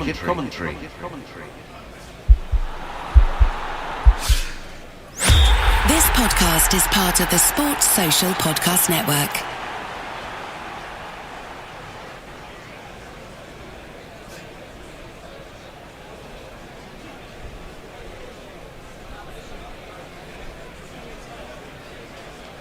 Problem he's got, there's definitely no inside edge. I think that's out. Time for South Africa to be thinking about opening with Maharaj, I think, when they get the ball in their hand. I'm going to have a word with Messi Jez, because just before going off air he said Travis Head's going to come in and pretend to bowl. And what have we got? 2 wickets in this over. Messi Jez, where are you? Show your face. He's hiding in his weather cave. That's harsh. They haven't rebuilt. They've suddenly been absolutely cut off at the knees. Oh, well, I had so much Another good one news bites the dust. Yeah. It's going to be out, Fred. 119 for 6 and Marco Jansen goes first ball.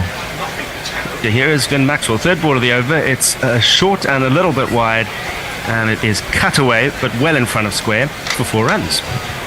And that's the 50 for Miller. Yeah, 50 off how many balls?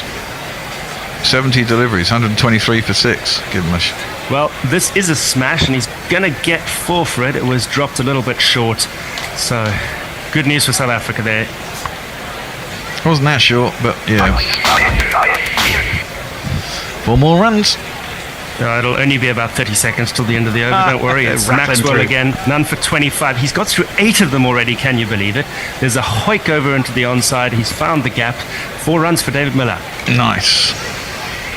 Watch as Mitchell Stark running into him. There's a scary sight around the wicket. He's going to have a drive at this, and he has pierced the inner field, and there's no one there on the boundary. So 4 runs.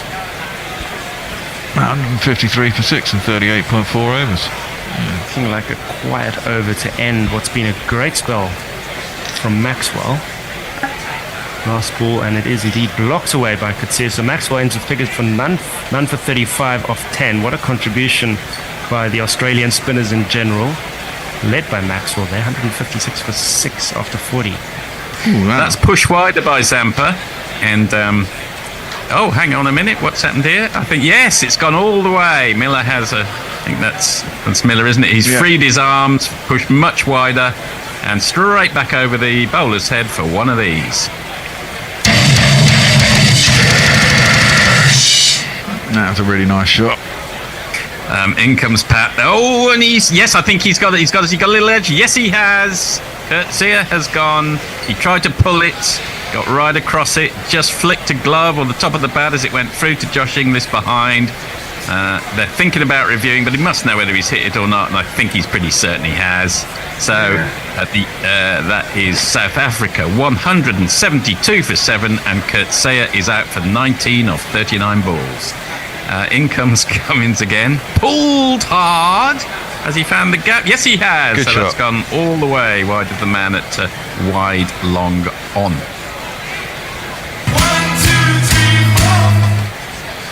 Round the wicket comes Stark to the right-handed Maharaj, who launches it. Have a feeling that's gone more vertical than horizontal. Yes, it has. Straight to Smith, mid-off, and the 8th South African wicket falls. They are now 191 for 8. Maharaj goes for 4 off 7. I mean, I can understand him. Oh, that is launched by David Miller, and what a way to go to your century. 101 off 115. Congratulations to him. And South Africa are now 202 for 8. So a little bit of something for South Africa to cling on to here. A few more lusty blows like that. And there goes another one. Is it gone all the way? No. It's gone straight down the throat of the man at cow, I think was Travis Head. It was Travis Miller Head. is out for 101 off 115. He'll be frustrated with himself, still with 3 overs to go. But as we were saying, really, from the 47th over, you couldn't leave it any later than that. So he was justified in his gamble. And he's out for 101 off 115. And South Africa are 203 now for, I want to say 8. 8. Now, they will check it just in case that back foot touched the toe ground, but I'm almost certain it didn't. No, it didn't. 203 for 9. I was right to hesitate. Rabada launches that very high and all the way. Fantastic Told you. Shot. I remember his innings in the IPL. Over the trail leg for one of these. And that's been launched by Rabada. What a catch. Good catch. Diving away to his right at long on. That is the end of the South African innings. South Africa are 200, not 13, but 212. And it is 213 that Australia need once again, 24 years later. How history will repeat itself, we shall see. I imagine it probably will. Well, Cummins ends on 351. Let's give it a quick jingle. The crowd says, the crowd says, the crowd says you're out. And of course it will, in this iteration, I don't know what happens if they get to 213, because South Africa would go through if this game was rained off on better net run rate. Does that come into it, or do they go to just do a super over if it's a tied match? I think they go to a super over, don't they? Yeah. It was only if there was no play that South Africa would go through on a better net run rate. I think it's very, very unlikely. I don't know if anyone wants to summarise what we've just seen. I'll just run through the card quickly. Yeah, please do. Australia, South Africa won a toss and decided to bat, and it all went horribly wrong from there. Stunning opening spell from Hazelwood and Stark, it has to be said. Really good bowling. Quinton de Kock was caught, Cummins bowled Hazelwood for 3. Temba Bavoon was caught, Inglis bowled Stark for none. Rassie van der Dussen was caught, Smith bowled Hazelwood for 6. And Aidan Markram was caught, Warner bowled Stark for 10. There was a little bit of a rebuild then. Heinrich Klaassen and David Miller put on a good partnership, nearly 100 I think, before Heinrich Klaassen was eventually bowled Head for 47 off 48 deliveries. David Miller carried on, was out right near the end. Caught Head, bowled Cummins, 101 off 116. Marco Jansen was out first ball. LBW bowled Head straight after Heinrich Klaassen. That really took the stuffing out of South African batting. Keshav Malsharaj was 4 off 8. Caught Smith, bowled Stark. Kurtzu was caught, English bowled Cummins at 19 off 39. Kagiso Rabada hit 1-6, but really couldn't get hold of anything else. And a brilliant catch there by Maxwell ended his innings off 10 off 12. Non-out batsman was Sabre Shamsi. Non-out 1. There were 11 extras. The total was 212. The bowling: Mitch Stark 10 overs 1 maidens 3 for 34. Josh Hazelwood 8 overs 3 maidens 2 for 12. That's fucking good bowling. Pat Cummins 9.4 overs no maidens 3 for 51, doing some donkey work there at the end. Adam Zampa 7 overs no maidens none for 55, the most expensive bowler funnily enough. Glenn Maxwell bowled really well, 10 overs no maidens none for 35, and Travis Head 5 overs no maidens 2 for 21, and that brings you up to date with the scorecard. It's going to be Jansen then to bowl to Head. He's got 2 slips. He's in. Oh, he has a thrash at that outside the off stump. And it rather loops through to the keeper. And there is, unfortunately for Australia, no run, but no edge either for South Africa. In absolutely comes no doubt that Jansen. the bear will come and shut it. Oh, I'm sure he will. Oh, he's driven at that. He's smashed that over the top of extra. Has that gone all the way, or was that just inches just in short? front of the rope, I think it was just just inches short. It's the first of these.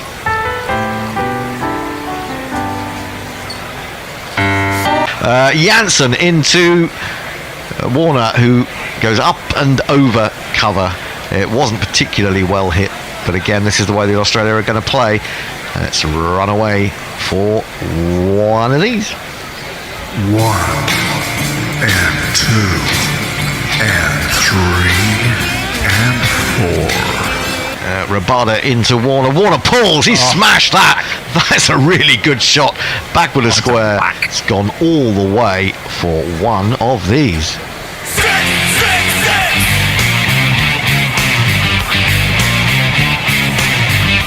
And that's absolutely launched by Warner. I think it was a slower ball, but it was a little bit in the slot, and he's hit that pretty much dead straight. It's gone all the way for one of these.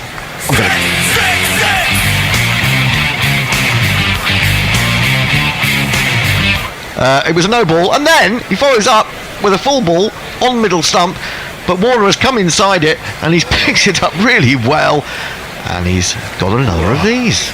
The number of the day really hops and kicks. The number of the day is 6. And consecutive sixes for David Warner. We're going to change of bowling into the attack. Comes some spin, but it's not the spin you might have expected. No, it's not. Aidan Markram. He bowled him! He bowled him with his first delivery! Oh my word, what a start for Aidan Markram. He's absolutely left David Warner's stumps in a complete heap.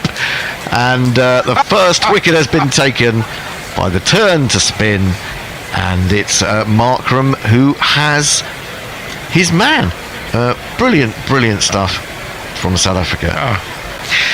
Who needs Shamsi? Who needs Maharaj when you've got Aidan Markram to bowl his straight one, which you miss? 61 outside the off stump, smashed. Oh, he's been caught, has he? Yes, what a catch! Van der Dusen at cover point has dived to his right. It looked a pretty good shot from Marsh, but he'd not allowed for the fact that Rassie van der Dusen is a very fine fielder. Oh, and suddenly, is it all changing? Because Mitchell Marsh has gone, and Australia are 61 for 2. Amazing stuff. Markram in again, bowls. He's brought out the sweep. Is there someone back there? No, there isn't. That's a very flat 6 indeed. Brilliant shot by Head. So brilliant that it's going to be one of these. Smack it in the air. Smack it in the air. Legs moving side to side. Smack it in the air. Smack it in the air. Rabada bowls again to Smith. It's full, it's fairly straight. He defends up to mid-on, and that is the end of the power play. South Africa were 18 for 2 at the end of the power play. Australia have also lost 2 wickets, but they are 74 for 2. These kids are again outside of stump, and this again is pulled, and again it's going to be a 4 from Head. It brings up his 53 or 40 balls. That's precisely what Australia wanted really from him. Even if he gets out now, he will have done his job. Heads on straight to Shamsi's bowling over the wicket to him. It's short outside of stump, and he's cutting it. It'll be straight to the sweeper. Just pick up 2. 2 for 101, the 100 up. Oh, 100 up. Thank you very much. On after 13.2 overs, 101 for 2. So it's Maharaja who's change bowling there, and he bowls first him of a spell. with his very first delivery, flighted outside the off stump. Travis Head playing all over that, and Bennett Oligosekram comes into the commentary box with a wicket. Well, he does. 106 for 4 now. Head has gone for 62. He'd been the mainstay. That is 106 for 4, isn't it? First ball of a spell once more. What can Shamsi do? He's known for his wicket taking. This one's flight looped, and it's a beautiful turn there, and that's Labuschagne on the crease as he's trapped. And Russ, I really think this is a very close call, Russ. Thoughts? It is. Marnus might have been outside of stump, and I think that's why it wasn't given. But I think if he's in line, he's plumb. I think he's absolutely plumb, Russ, because it just turned prodigiously in, and it was caught well on the crease there. Yeah, it pitched outside off stump though. I think it might have hit him outside. I think he might get away with this. In fact, it's close. If it's umpire's call, he's going to get away with it. It may be umpire's call, but thing is the way it was turning so prodigiously. I know it was pitched outside the off stump, but since it's an But it's where it hits him that matters, and it hits him on the inside of the leg, not the outside of the leg. Close. And the inside of the leg looks slap in front What of do you off think, stump Tony? to me. Out or not out, Tony? Well, I think out. I think he looks to me. Russ? I think it's umpire's call. I think it's Russ morally is out. Australian, by the way. Viewers, Russ is Australian, so don't go by that. I was joking. Anyway, he should have been given. Just to get shot. some banter, just to get some banter going, Russ. Some controversy, some conflict. We want to see different views, and we're seeing the replay. Pitched outside the off stump. Impact umpire's call. Spot on there, Russ. Very well done, Russ. Yes, not out. He escapes by an absolute margin. Lavishan should buy a lottery ticket today. He's lucky. He's really lucky. Oh, that's edged outside the off stump. Didn't turn as much. Smith gets a leading edge. Unfortunately, too quick for Quinton de Kock. He couldn't hold on to that, and certainly a missed opportunity whereas South Africa was concerned. In the crib, mom. Drop it like it's hot. Drop it like it's hot. Drop it like it's hot. Shamsi bowls. This one shorter. On the back foot again goes Smith. Tries to place it towards the square leg area, and the batters go through for a... Oh, there's no run there as it goes straight through the field. The end of over number 20 and end of our spell. Australia chasing a victory target of 213 at the end of 20. 124 for 3. And the batters at the wicket. Stephen Smith on 11 of 24 and Marnus Labuschagne 13 of 25. In again, and the reverse sweep was a big appeal for LBW. It's given out. Yes. Richard Kettleborough raises the finger. Marnus Labuschagne going down on one knee. It was a premeditated reverse sweep. He's called for the review. Inevitably, he's going to call for the review, but I think only going over the top is saving him here, because it looked to be a little bit of top spin as well as side spin on that ball. We're having a look again now. It's definitely a side spinner, but it's pitched on a length. He's gone down. Well, I don't think this is going over the top. I think this is either spinning past leg stump or he's out. I think it's slamming into leg. Slamming into leg. What's difficult to judge is that because he's gone down for the reverse sweep, he's kind of blocking the whole of the stumps, is Labuschagne. But, he's looked an LBW candidate against Shamsi for the last few overs, to be honest. He's starting to look as worried as he did on the last review, which was sent upstairs by South Africa, and looked out, but then the machine said it wasn't. Yeah, I mean, he hasn't looked at home at all to Shamsi, and I had the other one as umpire's call on impact, and it was. I'm having this as hitting the leg stump, and of course an umpire's call this time will be enough. The ball pitches on off, it turns. Is it going to turn past? Umpire's call by I hate to use the phrase, the barest of margins. Umpire's call just shaving the leg stump, but that's enough, and I think that's fairly well deserved. So Labuschagne has gone. He's out. 18 of 31. Here's Maharajan again, left arm round the wicket. He goes back, does Maxwell. He gets the big reverse out. There's a huge appeal. Nitin Menon is unconvinced. And Quinton de Kock is saying, I heard it, mate. Yeah, definitely. So they've gone for the review. When Maxwell can launch the ball to any part of the ground, the lowest percentage shot I can possibly think of in the circumstances is to reverse it. Maharaj is saying, I didn't hear anything. It's all happening, as Tony Gregg used to say. So he goes back. Shot selection, hither or thither. This could be the game right here. You get Maxwell. But it's gone under. It's gone under the bat. It's gone under the glove. There is absolute daylight. We will go to the technology, but I think we can see that he's missed that. He's also got extremely hirsute arms as Maxwell that suddenly comes to a stop under his sleeve. Did you see that? Very strange. Yeah, I've got those too. I'm afraid they don't guarantee you being able to smash it to all parts. So we're seeing here that he's missed it by a distance, truth be told. Look at that. He's not in the same postcode. Yeah, he played the shot well before the ball reached him. Actually, as the ball carries on, his gloves were going back with the ball, so it ended up slightly closer. He starts off miles away from it, which is what happens when, Glenn, you're not looking at the ball. We can see you on the replay. Decent decision from Nitin Menon. Well done.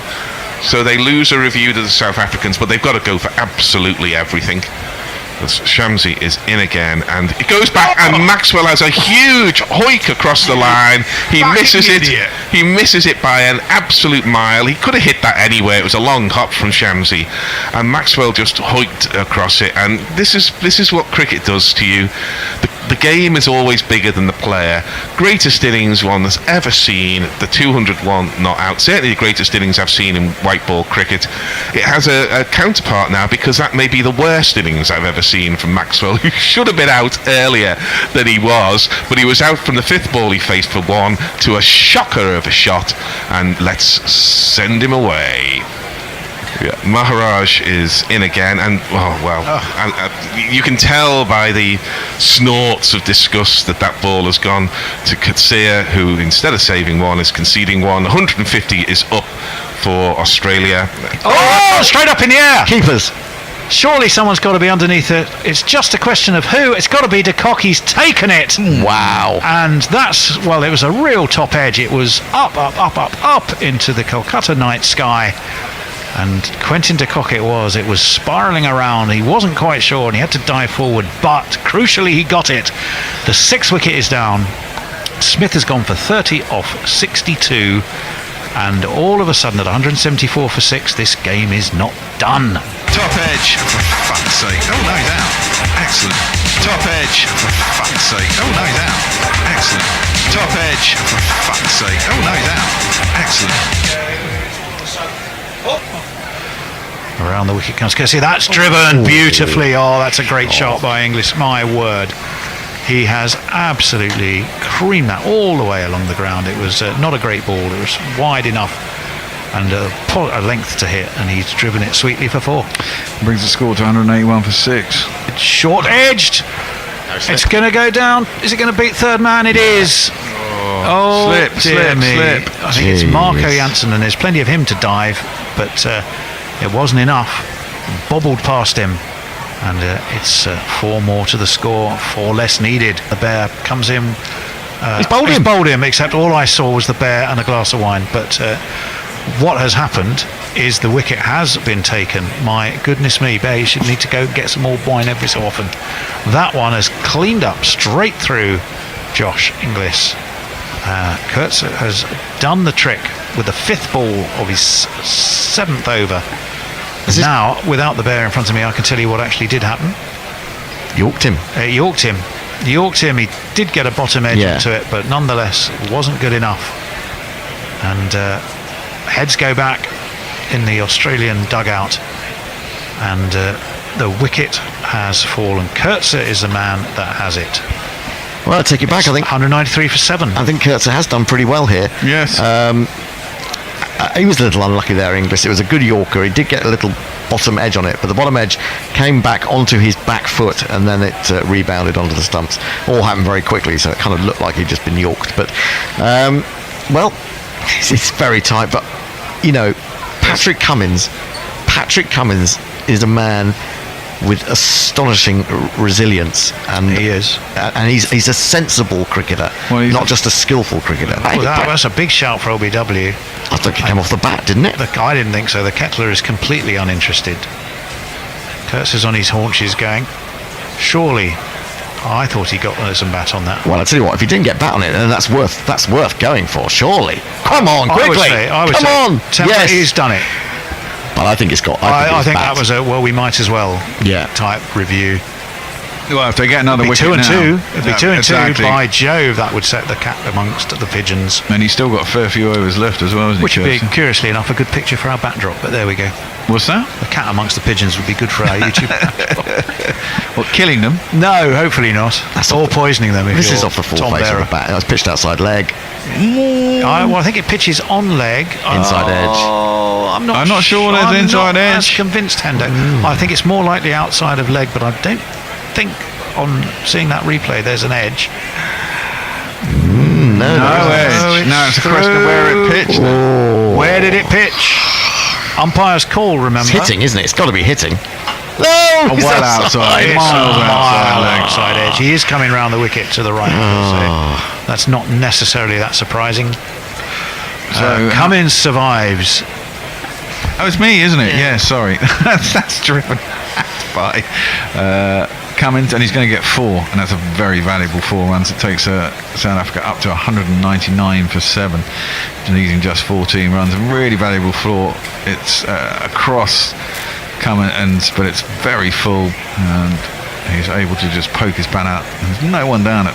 Yeah, it's a really good piece of placement. Yeah, it is. It's between sort of third man and backward point. Perfect position to be. It's 4 runs, 199 for 7. In comes Kurtzer, and it's defended out to cover, and there is no run. Oh, that's a no ball. Surely it's into the hip of Cummins. It goes out to deep square leg, but I wouldn't be surprised if that is a no ball. Yeah. It's going to bring up to 200 as well. So it'll be a no ball for over waist height. Pretty dangerous ball and pretty quick. So Australia moves to 201 for 7. Cummins on 6. Stark is on 11 off 24. We're going to have a free hit too. Kurtz is in again, and Cummins again defends out to the offside. There's no run. It's 203 for 7 after 43.2 overs, and Australia just need 10 runs from 40 deliveries. Cummins on 7 and Stark on 11. Or do you bowl the Yorker? Well, there you go. That's a smear into the leg side. There is no one out there, and that's done. Oh, that's it. Game done. Australia 210 for 7. That's a 4 down to wide, long on, and it certainly looks like the game is done.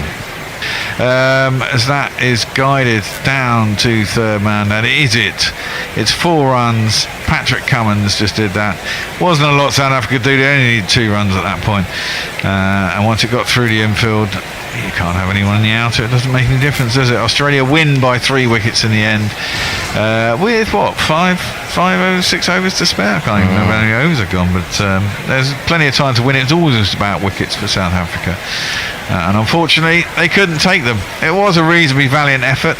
They struggled with the bat, and some supreme Australian opening bowling at the start of the match. David Miller got a ton.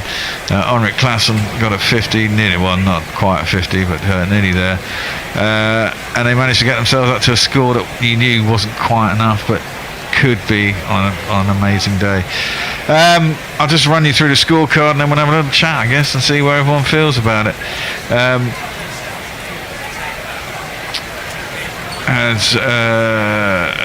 So South Africa, Australian batting. Travis Head bowled Maharaj for 62 off 48. Really got on the start. David Warner went with him, bowled Markram for 29 off 18 deliveries. So they got that start.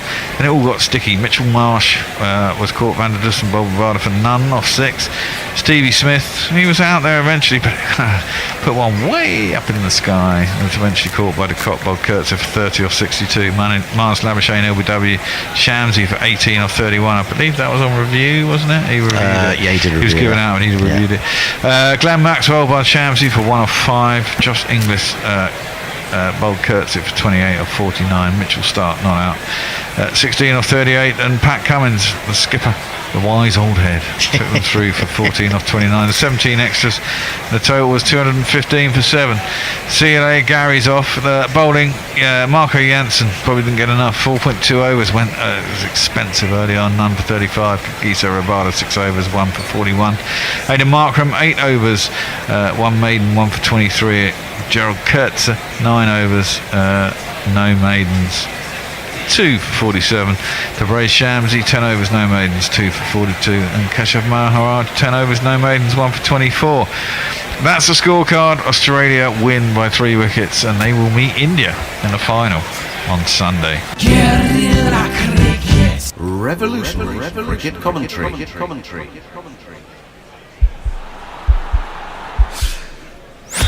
This podcast is part of the Sports Social Podcast Network.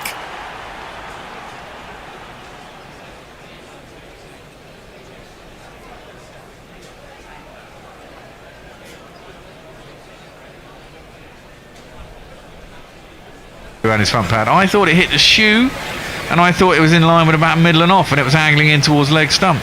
That was my first impression. You might have a different one, Ajit. What do you say? Now, first impression is it's going to go hit the fourth stump. Having been given not out, the advantage is with the batsman. Right, here we go. It has to hit the stumps. We got the replay. No, I reckon it's umpire's call on leg. Yeah, it's closer than I thought, but it's not. Well, it's hit him in. It's closer than I thought. It's hit him in line with middle and legs. Probably going on to hit, as Messi says. Outer half of leg stump. Yeah. Outer half of leg stump is the best I can think. Otherwise, it's fantastic. They've actually picked it well. They're probably going to retain the review. Yeah. So it's worth the review. It's worth the risk. Exactly. If you think you're going to retain it, it's worth doing. No, whether you retain it or not, it's worth the risk now. If you can't break through now, it's well, worth it. there is something to say for that. Well, Bumrah was convinced. I thought it was close when I first saw it. The umpire saw it different. It pitched closer than I had anticipated to the Oh, actually, the more I look at it, the more I think it's out. Yes. Well, Ultra Edge says no. And it's a question of where it hit him. There was a really. gap. I mean, this is the thing. It's also where it hits him. I think he was hit in front of middle, I think. Well, it's in line. It's umpire's call on leg stump. Well, India retained the review. It was worth going for. Oh, the wheels are coming off for India here. That was short, and it was pulled once more. Backward a square. Plan is all wrong. It was telegraphed. Exactly. It was really telegraphed, and India losing their cool a little bit here. It's 4 more to Australia. They move to 162 for 3. Defended. He's going to take a single. He's had to think about it. The throw's coming in. It doesn't hit the stumps. How close would it been if it had? But Travis Head, well played him. Came in with Australia. Well, he opened, but he watched wickets fall early doors. He has moved to 100 of 95 balls. He's taken Australia to within 56, and it's been some knock from him. As this one is pulled high, handsome, magnificent, all the way over mid-wicket for 6 of the finest.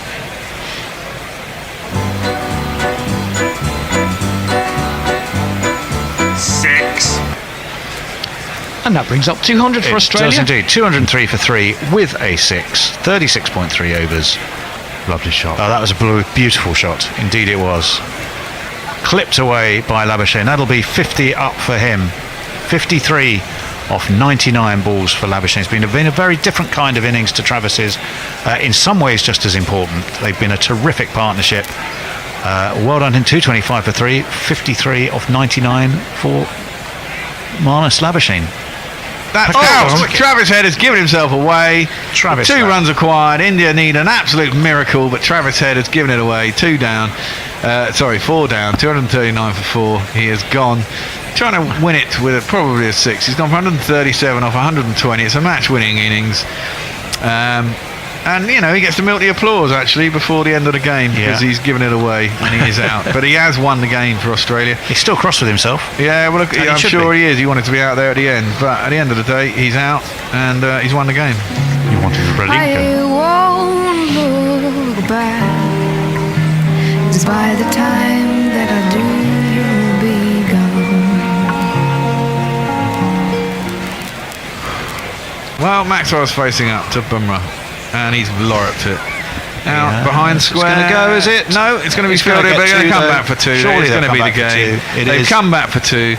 And Australia are world champions. They all come running out. Inglis has got his pads on because he was next in, but they're all ecstatically happy. Australia, the green and gold, has won once more. The hometown heroes of India are crestfallen. And 140,000 people inside the stadium are absolutely, desperately upset. But that's the way it goes. That's sport, unfortunately. And I always say it's very difficult to win a tournament. 9 games out of 9. You've got to lose somewhere, and the game you don't want to lose is the damn final. And unfortunately, they cruised it. Let's face it, they looked absolutely. To be fair, a few people have said that all the way through for India. If you're going to have a bad result somewhere, don't leave it to the final. Well, I've been saying it since the beginning. I have a real hoodoo about that sort of shit. I just don't really believe you can go through a whole tournament without having a bad day, and you don't want it at the end. And unfortunately, they've had good days all the way through. I mean, they've looked like they were going to storm this tournament from start to finish. Looked like it was up to someone else to beat them. And Australia, being bloody Australia, they're really bloody minded. And they're Australian and they're really annoying, and they do it all the fucking time. Two teams that have gone through a tournament without losing a match, and that's Australia in 2003 and Australia in 2007. Yeah. So no, the odds are against it. Massively. It's it's a game of there's a certain amount of luck involved, isn't it? And a lot of the teams are pretty evenly matched. If you're listening in Mooney Ponds, chaps, We are. Well, you are. Oh, are you? Where are you? Do you want to join us? Come on, jump on and join us. I'm just going to do a couple of quick social messages while you sort yourselves out there. Oh, we're ready to go. Oh, you're ready to go? Of course you are. You're fucking ecstatically happy Aussies, aren't you?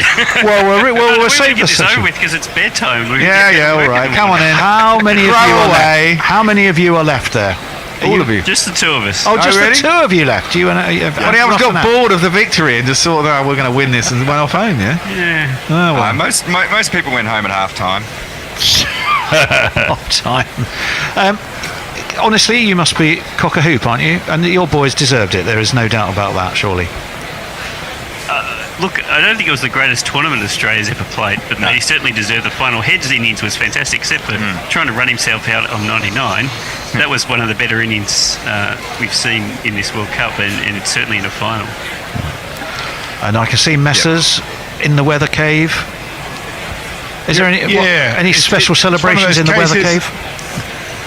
I've had 2 beers tonight. Is that count? Yeah. Well, it's a start.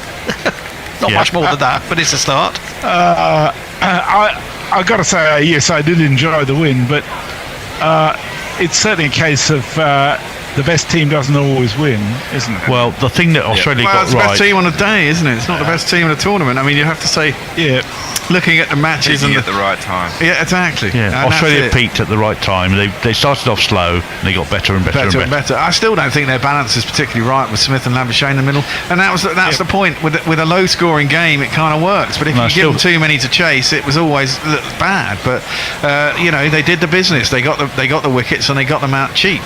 Yeah. And Pat Cummins bowled fantastically. Yes, he did. Yeah, he bowled fantastic. He bowled through those. fantastically against South Africa as well. I think. Yeah, the way he crushed them in that middle order and stopped them from scoring. That was the key to that low scoring total in the end. Well, we went through the 10 overs, 10 spells as they progressed, and they just seemed to grind so slow, India, and they got really mired. What was noticeable about Australia, I think, was they set off to try and really make the most of the power play. They were prepared to lose one extra wicket but get themselves ahead in that. And although at one point they were neck and neck, they just found a way to accelerate, and the difference in the end was Travis Head.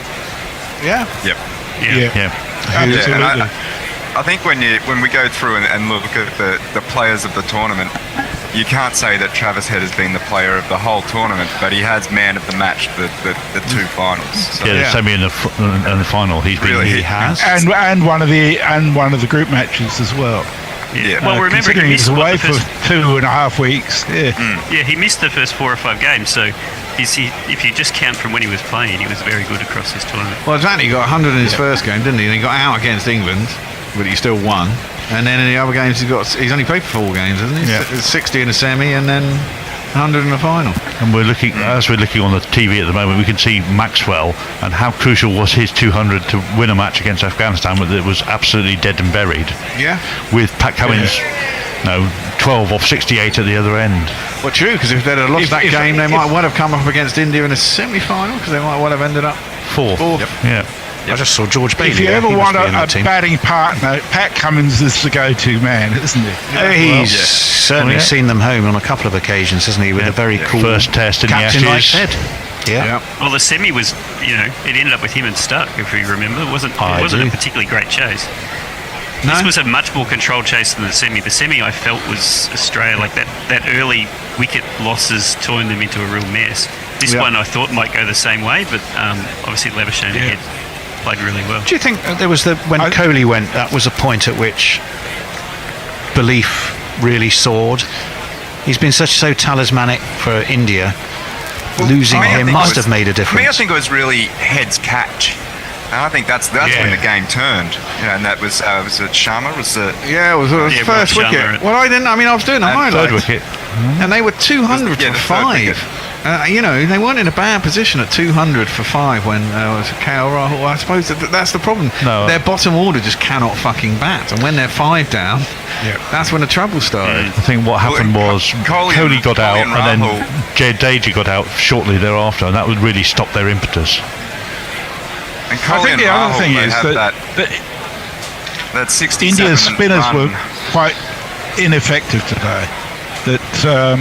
I still think that they should have seriously thought of having Ashwin instead of Sirikumar Yadav. Well, look, you say that, except that 13 wickets before today, 9 had been to seam and 4 only to spin. Oh, sorry, in the last game. Australia have been very, very vulnerable to spin. This wicket wasn't nearly as treacherous as the one against South Africa, but even so, I was surprised how much Labuschagne was able to survive against the spin without any serious troubles. Yeah, but it wasn't ripping. It was turning, but not ripping, wasn't it? It was and also, talking about spin. Let's not forget that Glenn Maxwell bowled a very economic spell as well in the innings. Yeah, he was allowed 2 overs for 4 runs. He was allowed to. So how are you well stocked for alcohol in the box of dreams? Oh, pretty stocked. Yeah, I gave it a good run. And alcohol we got and some pizza. more donations today, which really set us back a bit. So we might have to do some more tests or something. Yep. Oh, well, we certainly had loads of donations today. It was mainly people wanting to keep Shelley on. She was rattling through the Indian team. 5 wickets in her stint was all pretty impressive. She really has earned her title as destroyer.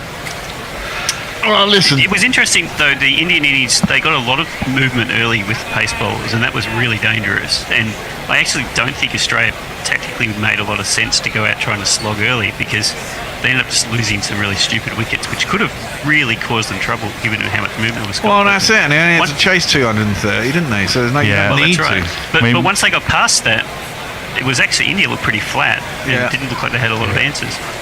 No, the two people who were dangerous were Bumrah and Shami early on, and then once the ball got its edges and lacquer knocked off, it basically didn't do very much at all for anybody, spin or seam. Yeah. And the other 3 bowlers just got milked. Indeed. Well, listen, look, we need to go. Can I just do a couple of last messages from people? Let me just run through the scorecard. You do that, and then we'll do some closing messages. And then we'll get out of here. And well done, Australia, for sure. We should just go to the second innings. So batting for Australia, Davey Warner caught Kohli bowled Shami for 7 off 3. Travis Head eventually caught Shubman Gill bowled Mohammad Siraj 137 off 120. He's man of the match, no doubt. Mitchell Marsh caught Rahul bowled Bumrah for 15 off 15. Stevie Smith, LBW, bowled Bumrah for 4 off 9. Shouldn't have been out, really. Should have reviewed it. Marnus Labuschagne not out, 58 off 110. Glenn Maxwell not out, 2 off 1. Bowling, Jasprit Bumrah 9 overs, 2 maidens, 2 for 43.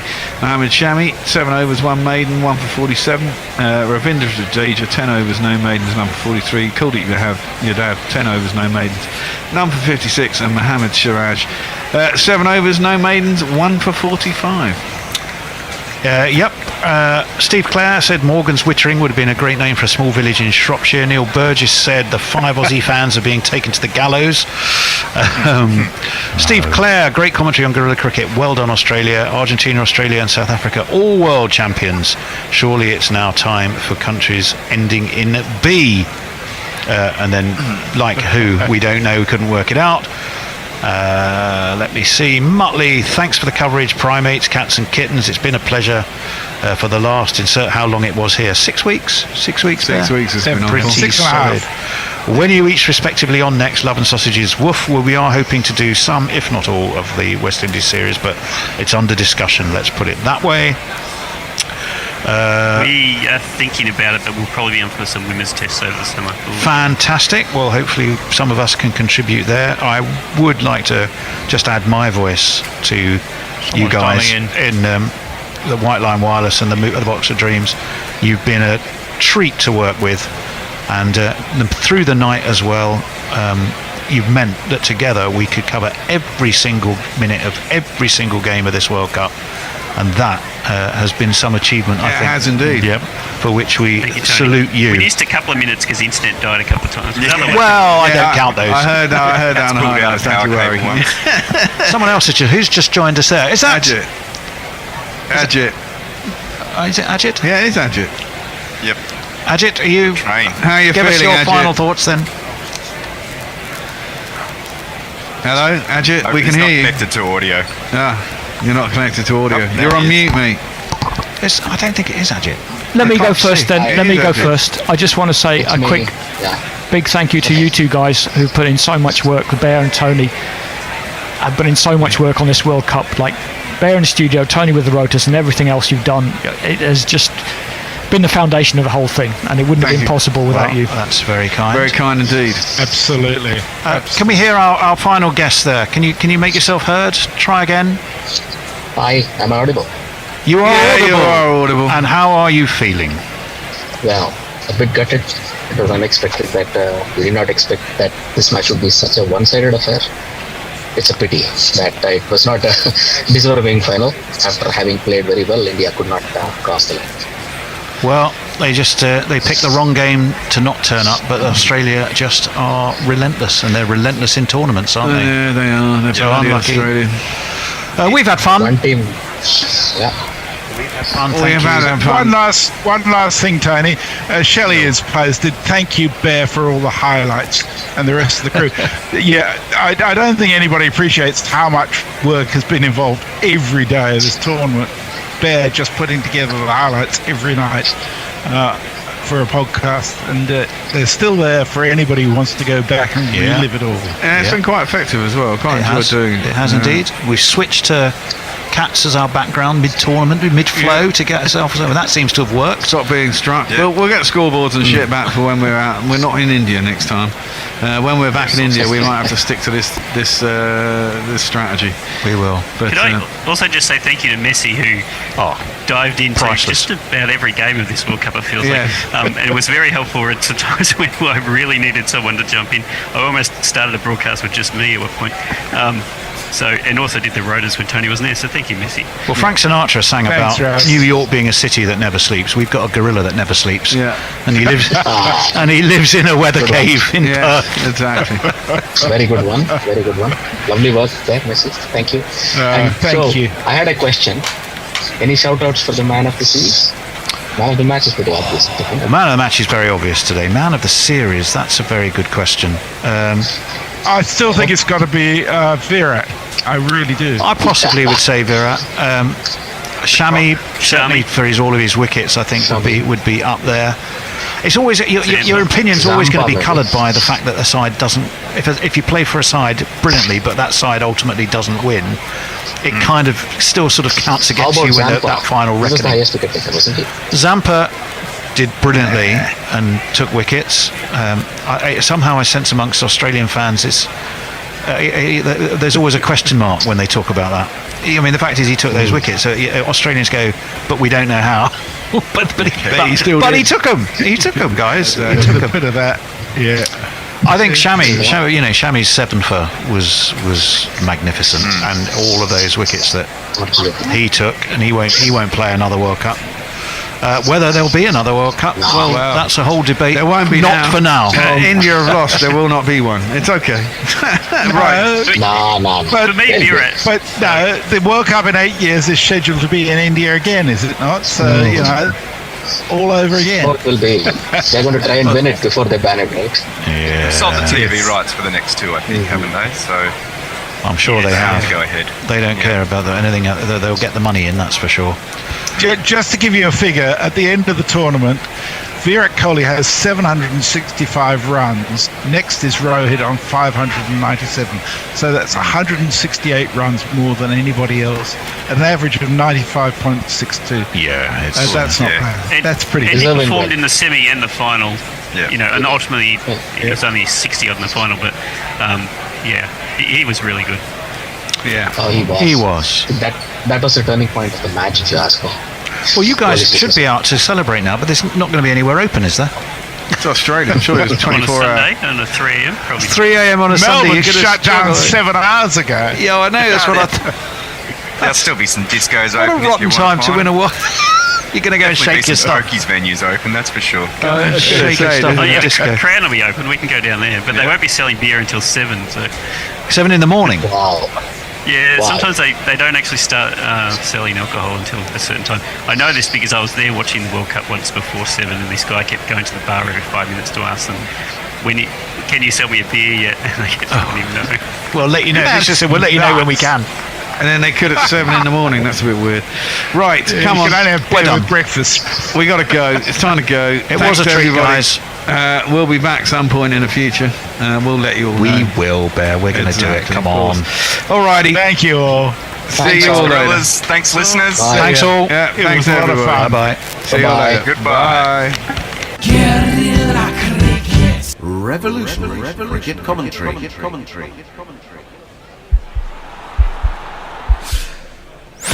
This podcast is part of the Sports Social Podcast Network.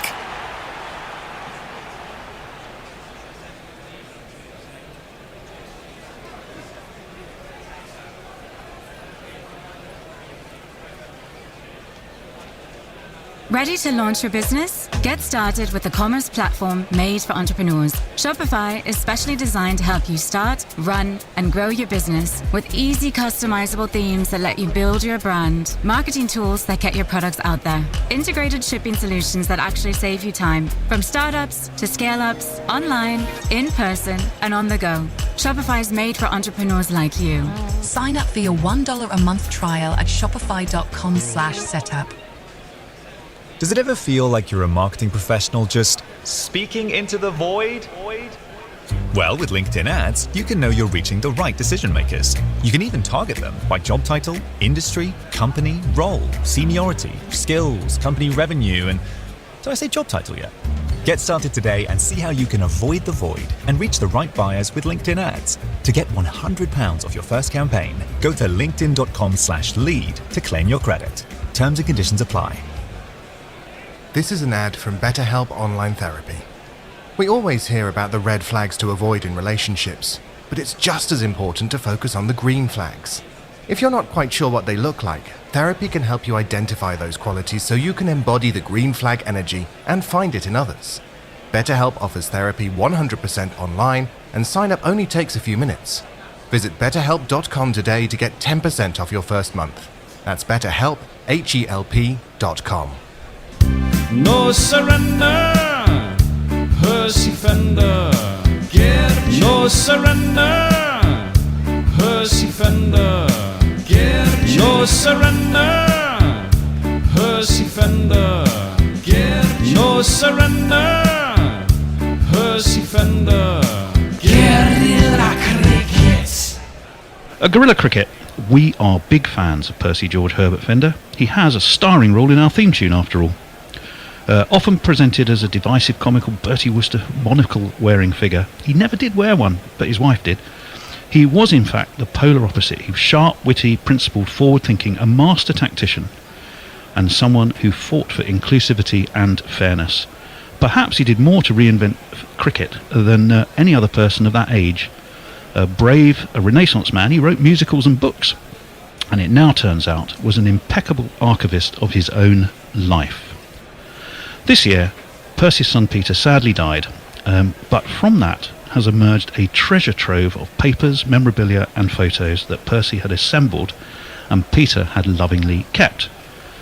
Much of it goes to auction on December the 5th, but before it does, we've had access and sight into the contents and with an insight into Percy's world, including a remarkable series of never-be-heard recordings that Percy made in the 60s for his son Peter and for posterity.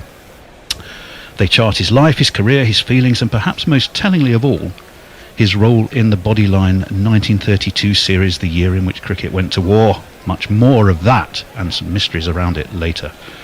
The auction takes place on December the 5th in Exeter at BHL. I can give you the address. It's St Edmund's Court, Oakhampton Street, Exeter. But all the information that I'm giving you here is going to be on the notes that obviously accompany the podcast wherever you are listening to it. Most importantly as well, it will be simultaneously online. You can go to auctions.bh&l, that's auctions.bh&l, all one word, .co.uk, and simply type Percy Fender into the search bar and then select sporting equipment and memorabilia. And all the details in the notes, as I say, will be there for you. I am honoured and delighted, though, here to be joined by Percy's grandsons, Guy and Nick. Gentlemen, a very warm welcome to a chat about your granddad. Thank you, Tony. Thank you. Good morning to you. Thank you. And I'm also very happy to be